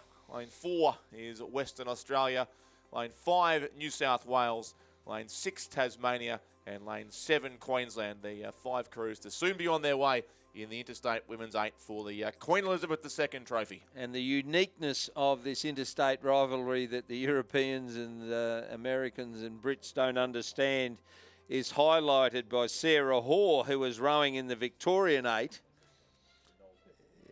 Yeah, Sarah Hoare's rowing in the Victoria 8, rowing for a New South Wales club, Sydney Rowing Club, and supported by the Tasmanian Institute of Sport. It can get confusing at times, can't it? So her affinity obviously is with Victoria, and as is Rhea Thompson, who's rowing in the bow of this particular boat. Yep, she's moved to Queensland, but still able to row with the big white V, and such is the simplicity of the Interstate Regatta, where we go back to the state of origin style format, and the athletes do compete for, generally speaking, at least for their original states. And Caitlin Cronin, Olympic bronze medalist rowing for Queensland here, coached by Emma McCarthy and Angelina Ellis, which is fantastic to see 2 women coaching the women's 8, as is the case in New South Wales, where Hallie Chapman and Natalie Legg are coaching the New South Wales women's 8. Good representation of All Hallows girls, actually, in that Queensland crew. Ellie Parker, Ellen Posey and Caitlin Cronin, all from the All Hallows school in Brisbane. I'm not sure we would have had 3 All Hallows girls in a Youth 8 before for Queensland. That was the Open Women's 8. And did those 3 girls all overcome your coaching to make this crew? Well, yes, they did to various extents, but I was extremely happy to see Caitlin win a bronze medal last year too. So that was a great reward for a decade or so of hard work to get to that point. And they're underway. Just as I look up, the 5 crews are underway in the Interstate Women's 8 for the Queen Elizabeth II Trophy. And the Victorians in Station 3 have come out hot. Rhea Thompson, Georgie Gleeson, Eliza Gaffney, Jean Mitchell, Paige Bauer, Sarah Hall, Lucy Stephan, Olympic gold medalist, and Katrina Werry. Phoebe Georgakis is the coxswain, and Al Matthews is the coach. And they're matching it with New South Wales in the middle of the field. Yes, the New South Wales crew there. Eleanor Price, Lauren Graham, Jamie Ford, Harriet Hudson doing her second race of the afternoon, and after the single scull earlier today. Rowena Meredith, Georgie Rowe, Laura Goulet, Emma Fessy, Talia Barnett-Heppels, the Cox, Hallie Chapman and Natalie Legg, the coaches there for New South Wales, who maybe narrowly trained Victoria, but not much in this in the opening strokes. Western Australia right there level pegging with Queensland. Thea Adamson, Georgia Seed, Leah Franklin, Jolie Patterson, Georgia Patton, Genevieve Hart, Jackie Swick, and stroked by Olympic gold medalist Annabelle McIntyre. Nicholas Rogers is the coxswain, and the coaches are Jamie Hewlett, the new Wace head coach, and Bill Hutton, And Genevieve Hart and Jackie Swick in the middle of that crew did race in the Youth 8 event only 2 races ago. They were rushed up to the start line in a speedboat between races, and they're now undertaking their second 2,000 metre race in the space of about 40 minutes there for the West Australians. And then it is Queensland over in lane 7, Elizabeth Newell, Madeline Williams, Anna Kirkwood, Liza Marie Lutz, Ellie Parker, Caitlin Cronin, Lily Alton, Ellen Posey and Lily Lunny there, the cox of that crew, as you mentioned, coached by Emma McCarthy and Angelina Ellis. And at the rear in the early stages is Tasmania, Sophie Robinson, Kate Oliver, Abby Boucher, Lily Wrigley, Jessica Stevens, Hannah Dobby, Molly McCausland and Isabel Higgins, coached by Chloe Mead, coxed by Chloe Mead and coached by the TIS head coach Brett Crow. So it was the Victorians who led over New South Wales, Western Australia, Queensland and Tasmania. A proud history in this race, Victoria, and their stern pair, Katrina Werry and Lucy Steffen, have got them highballing out in front over the crew from New South Wales in second place. Then follows Western Australia, Queensland and Tasmania, but the light blue and the dark blue, in this case the dark blue leading over the light blue, have got first and second about 3/4 of a length over Western Australia, and Queensland about a half a length back, then a further length back to the crew from Tasmania at the rear of the field. This is just what the Victorians did last year too, got themselves in front early and led all the way. In the end, it was about an 11.5 second victory on the waters of Lake Barrington, so they haven't got anything near that yet, but we're still only yet to go through the halfway mark of this race. So Victoria certainly giving themselves every chance by getting out hard and putting their boat in front, but New South Wales chasing hard, and also still there the crews from Western Australia ahead of Queensland and Tasmania as we're about to go through the halfway mark of this race. And through the 1,000 metre mark in about 3 minutes 11.23, it's Victoria leading New South Wales and Western Australia, and then 3/4 of a length back to Queensland in fourth place, and Tasmania just with a metre or so of overlap on the Queensland crew. So the margins are pretty much, a length and a half, just under a length, and then a length and a bit. So it's difficult to see too much changing unless someone has a championship quarter to die for, Richard. Exactly right, but that won't trouble the Victorians if things stay exactly as they are. They are where they want to be, with their boat out in front and stroking cleanly here over the waters of the Ngambie Lakes Regatta Centre, stretching out to a length and a half, maybe a little bit more than that now on the crew from New South Wales. Still there certainly in second place, and the West Australians sit beside them in third, but it is Victoria certainly with around about still plenty of racing left in this one. They've only just come through halfway, so around about 700 or so metres still to race for these crews, as Queensland too giving chase to our leading crews and trying to get up into a medal spot. Of course, every place important when it comes to the race for the Rowing Australia Cup as well. And the big white V on the back of the bow, I imagine it's Rhea Thompson, and she is a proud Victorian, domiciled in Queensland these days, but doing a terrific job up in the bow seat there. No dark blue N on the New South Wales or on Western Australia, but the Queenslanders with the Q on the back, as do the Tasmanians. But it's the big white V of Victoria in Station 3, going for home in the Interstate Women's 8 for the Queen Elizabeth II trophy. Great crowd here on the bank too as well, all coming down to cheer on these 8s as they fly past here. They are just about, in fact, they've gone through the 1,500 metre mark now, and that lead has stretched out to 6.64 seconds for Victoria over New South Wales. 4:49.39 was their time there, and well over 2 lengths now the margin from Western Australia, Queensland and Tasmania, the next 3 crews. So Victoria look to extend here and see if they can get near their 11-second victory last year. Although the margin won't matter to them, it's all about being first across the line. And it's the best part of 2.5 length lead there for Victoria over New South Wales. New South Wales hanging on tenaciously. You never know what's liable to happen in the last 500 metres when the pressure's really on, but now it's less than 250 metres to go, and it's the big white V of Victoria in Station 3, leading New South Wales, Western Australia, Queensland and Tasmania. 38 strokes to the minute behind their stroke. Kat Werry, the Victorian Women's 8 for the Queen Elizabeth II trophy, and they've got the trophy in the bag. They've still got 110 metres to go, but it's Victoria, Rhea Thompson, Georgie Gleeson, Eliza Gaffney, Jean Mitchell, Paige Barr, Sarah Hoare, Lucy Steffen, Katrina Werry, and Phoebe Georgakis, coached by Al Matthews. They're going to win the Queen Elizabeth II trophy for the Interstate Women's 8. It's back-to-back for Victoria, 2 years in a row. Victoria first, New South Wales second, Western Australia third, Queensland fourth, and fifth then will be the crew from Tasmania. Here's Victoria go back-to-back unofficially in 6:26.05. Their long streak of 14 wins was broken back in Sydney in 2019, but they are rebuilding from the beginning, and 2 wins in 2 years now to the Victorians for the Queen Elizabeth II trophy. Unofficially there, Victoria first ahead of New South Wales and Western Australia. Queensland fourth, Tasmania, they're the red boat across in fifth position, and it's 6:26.05, the unofficial winning time. And the margin 7.71 between Victoria and New South Wales, and 4.25 seconds back to the crew from Western Australia.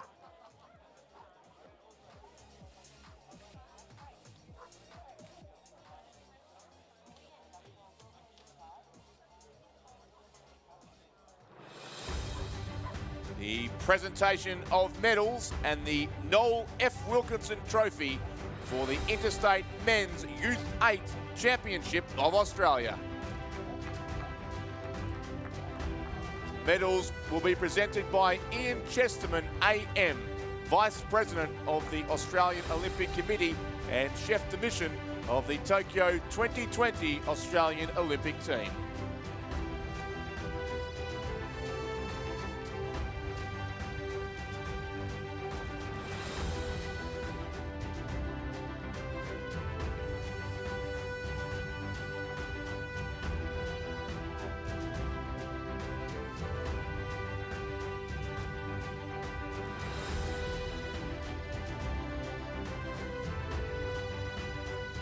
In third place and bronze medalists, Victoria.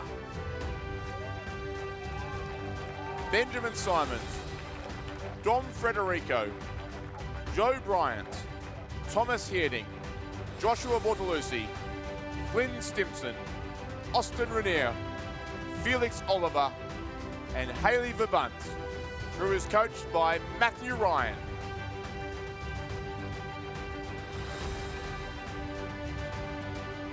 Second place and silver medalists, Queensland, Noah Roseman, Darcy Watter, Mackenzie Branch, Max Taylor, Jared Lord, Samuel Atherton, Daniel Horsley, Mitch Salisbury, and Chelsea Ashby, who was coached by Matt Toon and Nigel Stubbs. Gold medalists and Australian champions for 2022, New South Wales. Declan Glendenning, Nicholas Pender, William Delaney, Miles Harold, Hamish Danks, Max Von Appen, Henry Ryan, Bradley Graham, and Teresa Harris, who was coached by Tim McLaren and Simon Huxley.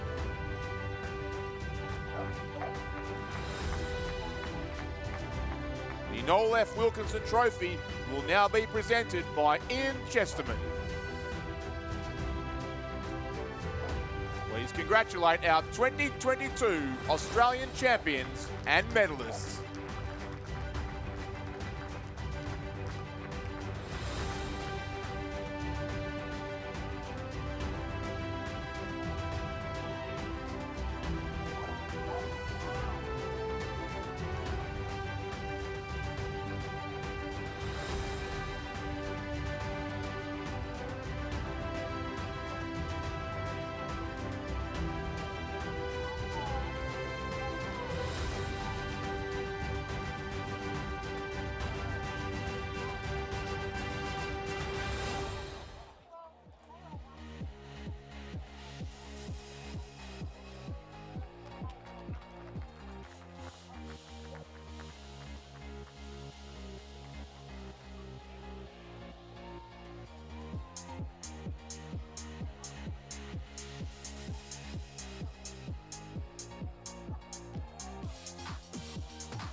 big shout out to Jack Hutchinson, who I can see standing down there. Up behind you, Jack. Sure, he was joyed to see the Queenslanders winning the Penrith Cup once again.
So, ladies and gentlemen, we have one race left to go, the time-honoured Interstate Men's 8 for the King's Cup, with just the 4 crews in it this year, sadly.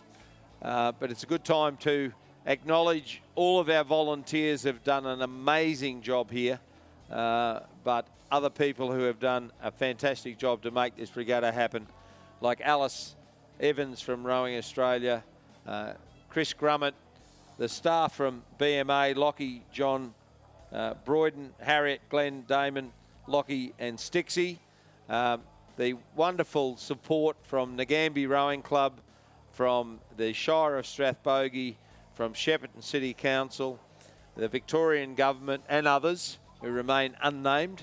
But essentially I want to thank the volunteers who put this regatta together. People, some from Sydney who'd volunteered to be at Penrith, but packed up and came here to Nagambie to make this regatta happen on 12 days' notice.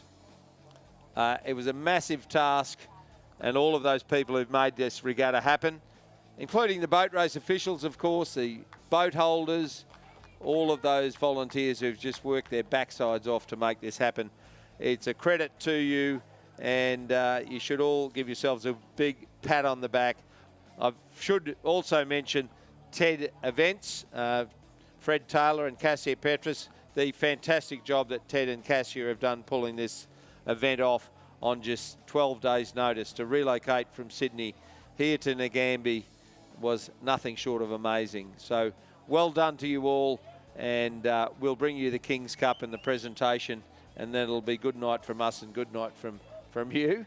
I also want to thank my fellow commentators, Richard Dorstein, Stuart John, Chris McCarthy, Jurek Hazelgrove, and absent today and very greatly missed Lizzie Chapman, who's unwell. She's come down with a lot of what a lot of other people have got. We had a team of 6 during the week.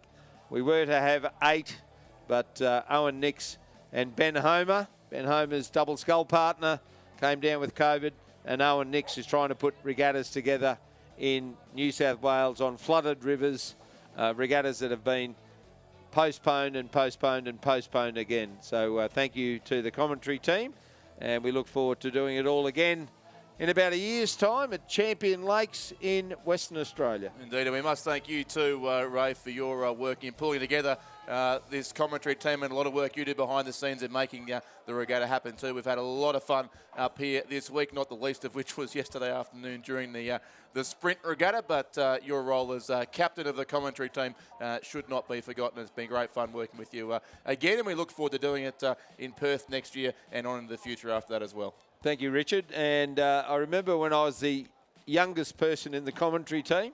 Now I'm clearly the oldest, and we've got a bloke in here who's 23. So I think he could be here for the long haul. That makes many of us feel old, don't worry. I'm sure you're all well aware that at an Olympic Games there is a local in the commentary box for the last 300 metres or so. So 2032 in Southeast Queensland's a great opportunity for one of you young guys to come along. I was asked would I be interested? And I said, if they pick me up from a nursing home every day and take me back. You never know, but yes, only 10 years to go. So something to look forward to indeed.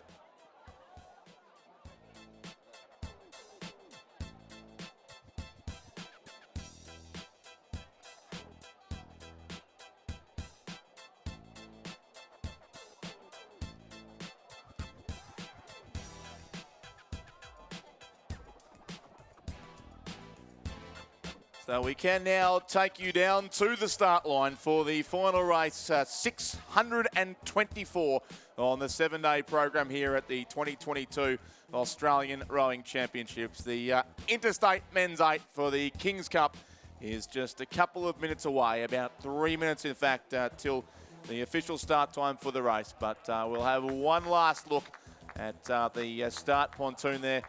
And the wonderful views of the town of Ngambie behind, which, as Ray noted, has done such a great job in so many ways of being able to host these championships at just 12 days' notice for the first time in 12 years. Some might say it's been too long since the Nationals came back to Victoria. So as the token local in the commentary box this time around, it has been great to have the championships back here in Victoria at the Ngambie Lakes Regatta Centre.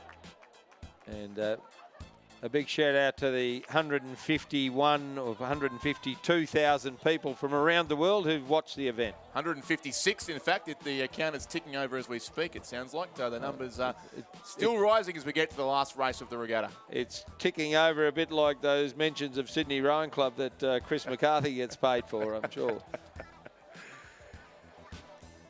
So we have Western Australia in lane 4, Queensland in 5, New South Wales in 6 and Victoria in 7. And it's hard not to think that New South Wales and Victoria will fight out the King's Cup. And not for the first time. No, exactly. They have certainly had this race really all to themselves over the past 20 or so years. It's been Western Australia in 2005, or the last state that was not New South Wales and Victoria to take home that trophy. And couple of decent streaks for New South Wales. They won it 6 years in a row between 2008 and 2014. And then 3 in a row from 2017 to 2019 before Victoria snatched it in the most dramatic of circumstances at Lake Barrington a year ago. I recall being up in the finish tower with you, Ray, at the end of that race, and we weren't quite sure what had unfolded until the photo finish was unfurled. It was about, I think, 0.16 of a second. Victoria led all the way, but had there been 1 or 2 more strokes in that race, it could have been a very different result. Remember James Rook going off when he coxed his first interstate winning crew, because I said he was carrying on like a pork chop, and he came and had a go at me about it. Doesn't sound like him at all. So those 4 boats are there, sitting steady. The umpires, the starters, the aligners have done a great job all week. The boat drivers under John Johnson's leadership, the boat holders who are all volunteers, just on that 12 days notice. Crews are sitting forward, and away they go. The first stroke has been taken in the Interstate Men's 8 for the time-honoured King's Cup here at the Ngambie Lakes Regatta Centre, race number 624 over 7 days this week in Victoria. And it is the Victorians who got off quickly with New South Wales, and the Western Australians have got away nicely as well in Station 4. The far side of the course has long been the preferred lane, but in these conditions, I don't think it makes a great deal of difference. So a very even race in prospect here. And they are the top 4 from last year at Lake Barrington as well. It was Victoria then, from New South Wales, Queensland and Western Australia. So across the course in their finishing order from last year as the random draw has worked out. But it looks to be New South Wales just pushing their boat narrowly ahead of Victoria here in the opening strokes of the race. Queensland just a little slow, might be a canvas behind Western Australia, and New South Wales maybe half a canvas in front of Victoria. Victoria in Station 7, nearest the spectators, Rowan Lavery, William Ackerman, Alexander Wolfe, Simon Keenan, Benjamin Canham, Angus Whitticombe, Nick Smith, Nick Lavery and James Rook as the coxswain, and the coach is Michael Mackay. Plenty of returning names in that crew from last year, racing again here at and again before Victoria. Similarly for New South Wales, a number of names from that second place crew last year. It is this year Sam Hardy, Will O'Shannessy, Jackson Kent, Jack O'Brien, Spencer Turren, Alex Nicol, Jack Hargraves, Alex Purnell and Kendall Brody the Cox. They're coached by Jason Baker and Daniel Noonan. So a well-credentialed crew there from New South Wales, now edging out to what looks to be around about a half a boat length lead. And Big Dan Noonan is one of the coaches. He knows how to win a King's Cup. Dan Noonan, I recall a number of years ago yelling out and Grandstand Dan's gone for home, and sure enough he did. Western Australia holding down third place there, Richard. Yeah, the crew over in lane 4 of Patrick Bohr, Alex Rossi, Liam Walker, Miles McQuillan, Gus Laufman, Joshua Hicks, Jack Cleary, Sam Marsh and Eleanor Scott, the cox of that crew. They are coached by Mark Beer and Jack O'Day. And Jack Cleary backing up from rowing the single scull earlier in the day, and Queensland in 4th place. Yeah, a number of tight bodies certainly in these crews, not just after today, but 7 days of racing in some cases. Queensland there in lane 5 is Maximilian Crowe, Jack Armitage, Cormac Kennedy Leverett, Miller Rowe, Elliot Appel, Paddy Holtz, Adam Macker, Harley Moore and John O'Cook, and they are coached by Scott Rowe. So at the moment it's the New South Wales crew that have got a nice little margin in the early stages, but 8-oared rowing is all about covering the full 2,000 metres, and it is New South Wales. They've got a length lead now over Victoria, who in turn would be a length clear of Western Australia and another length back to Queensland.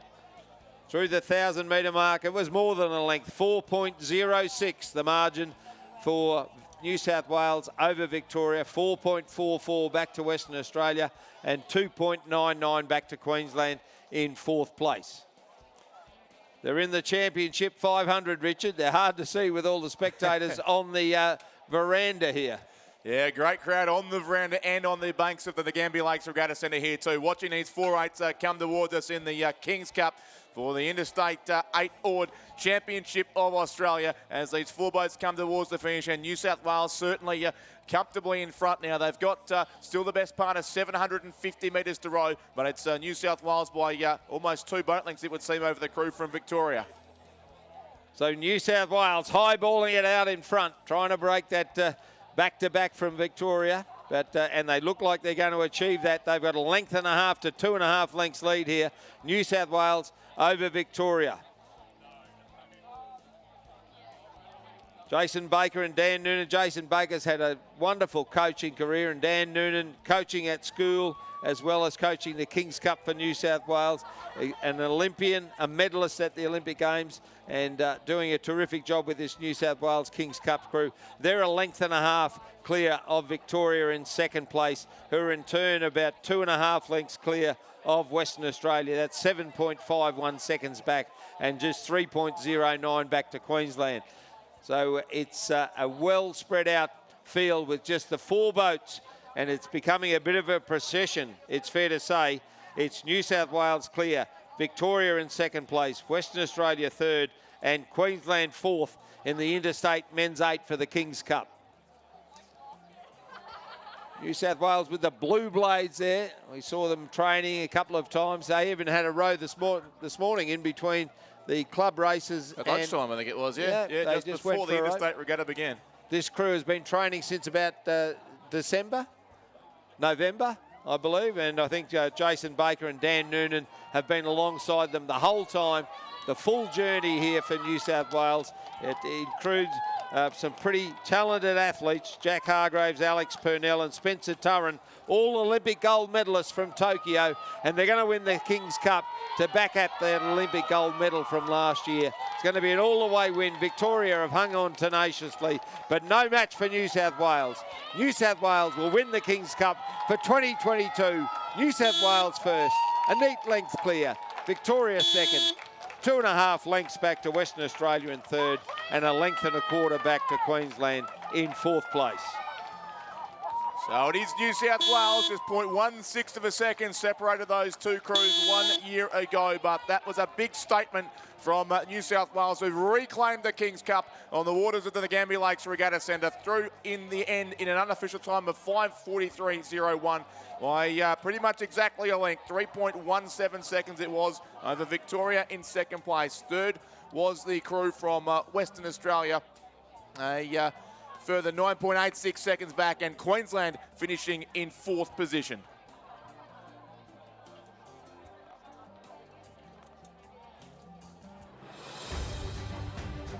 The presentation of medals and the Queen Elizabeth II Trophy for the Interstate Women's 8 Championship of Australia.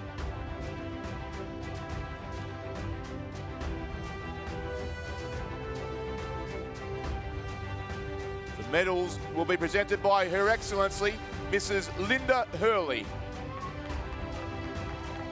accompanied by Rob Scott, President of Rowing Australia and Olympic silver medalist.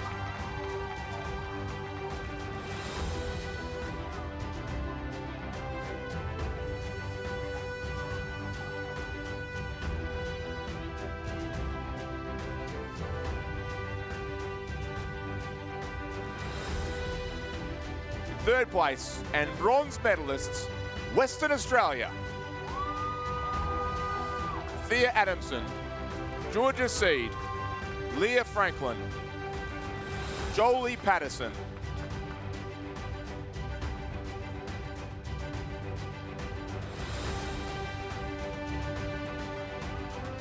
Georgia Patton.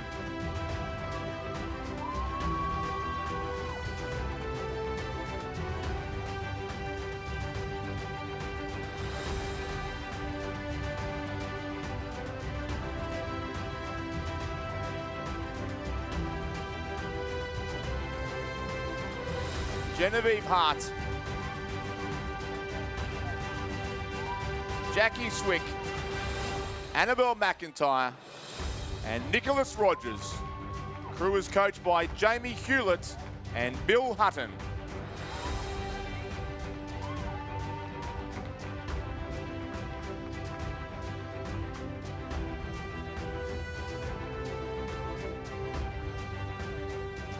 In second place and silver medalists, New South Wales.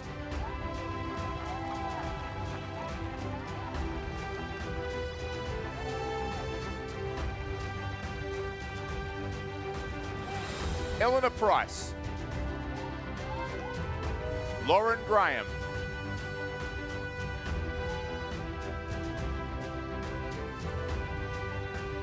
Jamie Ford, Harriet Hudson, Rowena Meredith, Georgie Rowe,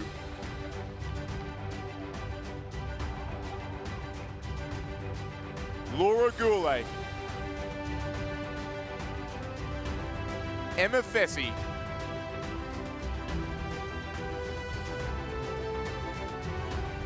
and Talia Barnett Heppels, who is coached by Hallie Chapman and Natalie Legg.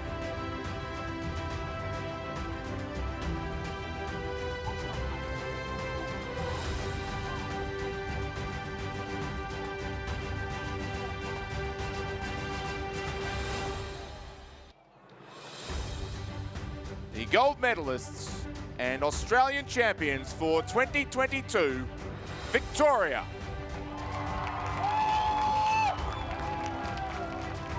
Rhea Thompson.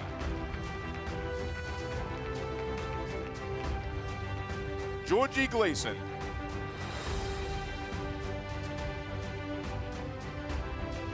Eliza Gaffney. Jean Mitchell. Paige Barr. Sarah Hoare.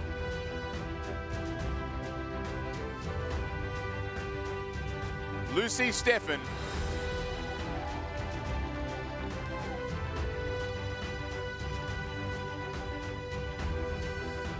Katrina Werry. And Phoebe Georgiakis, who is coached by Alistair Matthews. The Queen Elizabeth II Trophy will now be presented by Mrs. Hurley.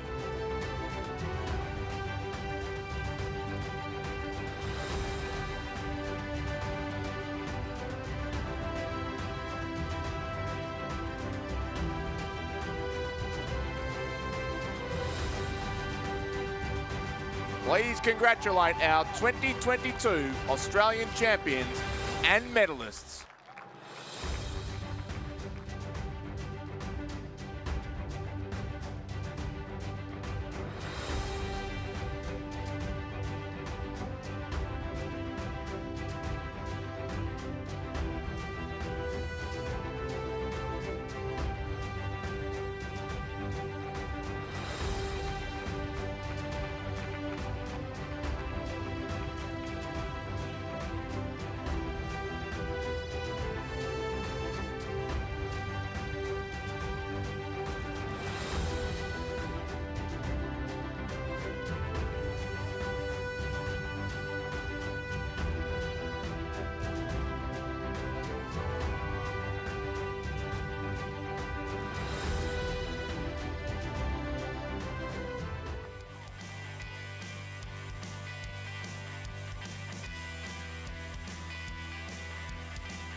The presentation of medals and the King's Cup for the Interstate Men's 8 Championship of Australia.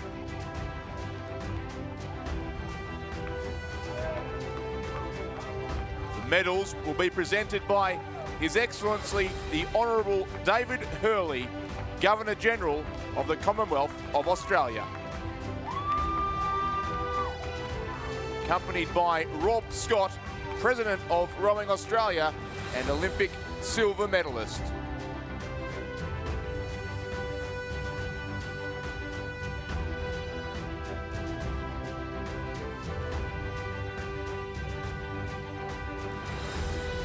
In third place, and bronze medalists, Western Australia.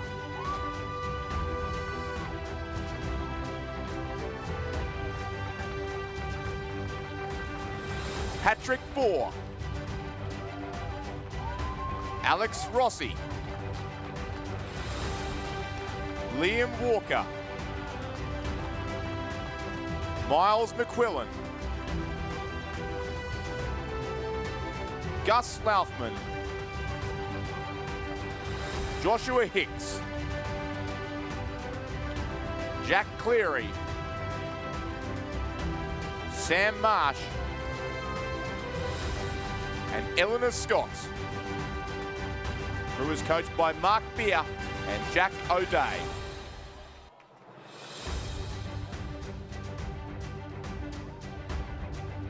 In second place, and silver medalists, Victoria.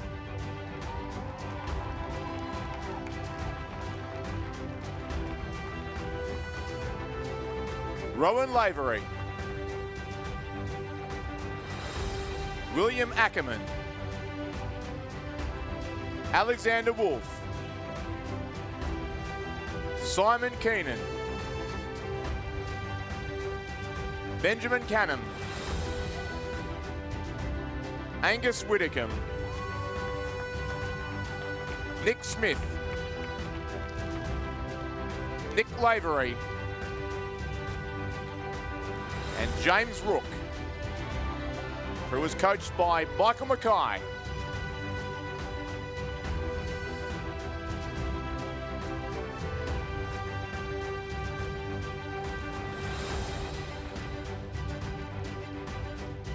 The gold medalists and Australian champions for 2022, New South Wales,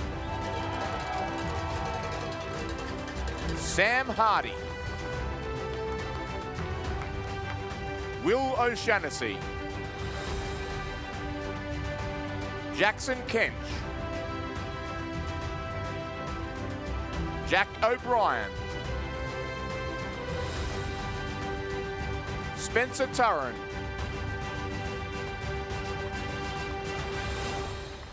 Alex Nicholl, Jack Hargraves, Alex Purnell, and Kendall Brody, who was coached by Jason Baker and Daniel Noonan. The King's Cup will now be presented by His Excellency, the Honourable David Hurley.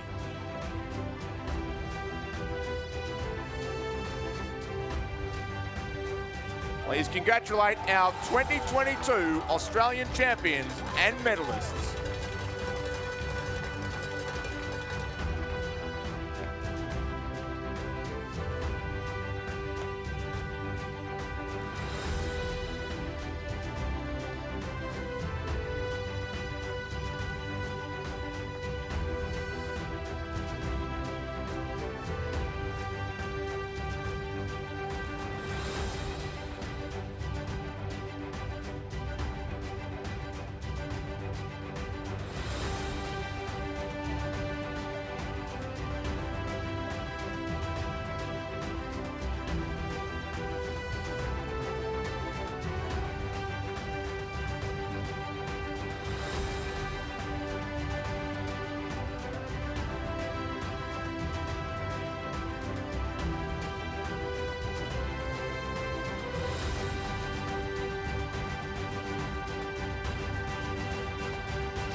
do have one more presentation to follow shortly, which will be for the Rowing Australia Cup.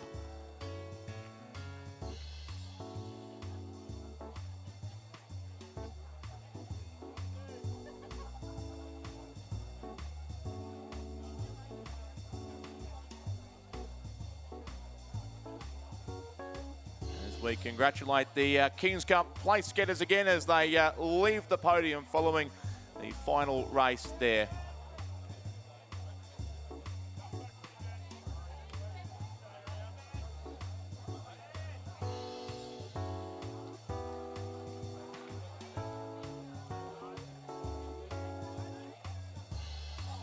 The Rowing Australia Cup for the highest overall point score at the Interstate Regatta will now be awarded by Rob Scott, the president of Rowing Australia and Olympic silver medalist, and it has been won in 2022 by New South Wales. The trophy accepted by Margot Harley, the Chief Executive Officer of New South Wales, alongside their winning Kings Cup crew. So New South Wales take the Kings Cup and the Rowing Australia Cup for the overall point score trophy.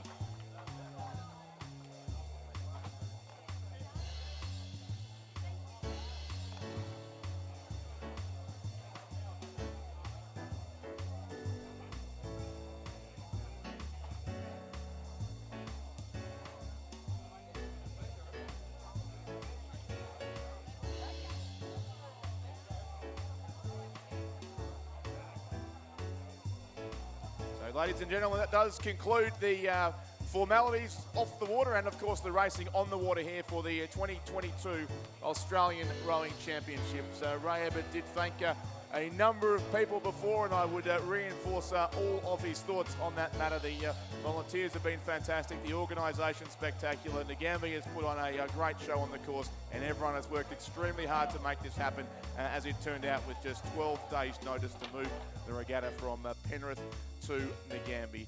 So on behalf of our commentary team and particularly our captain Ray Abbott, it has been great to bring in this racing over the last 7 days. We thank you for watching both here at the course and wherever you've been all over the world, and we look forward to bringing you next year's National Championships from Champion Lakes in Western Australia.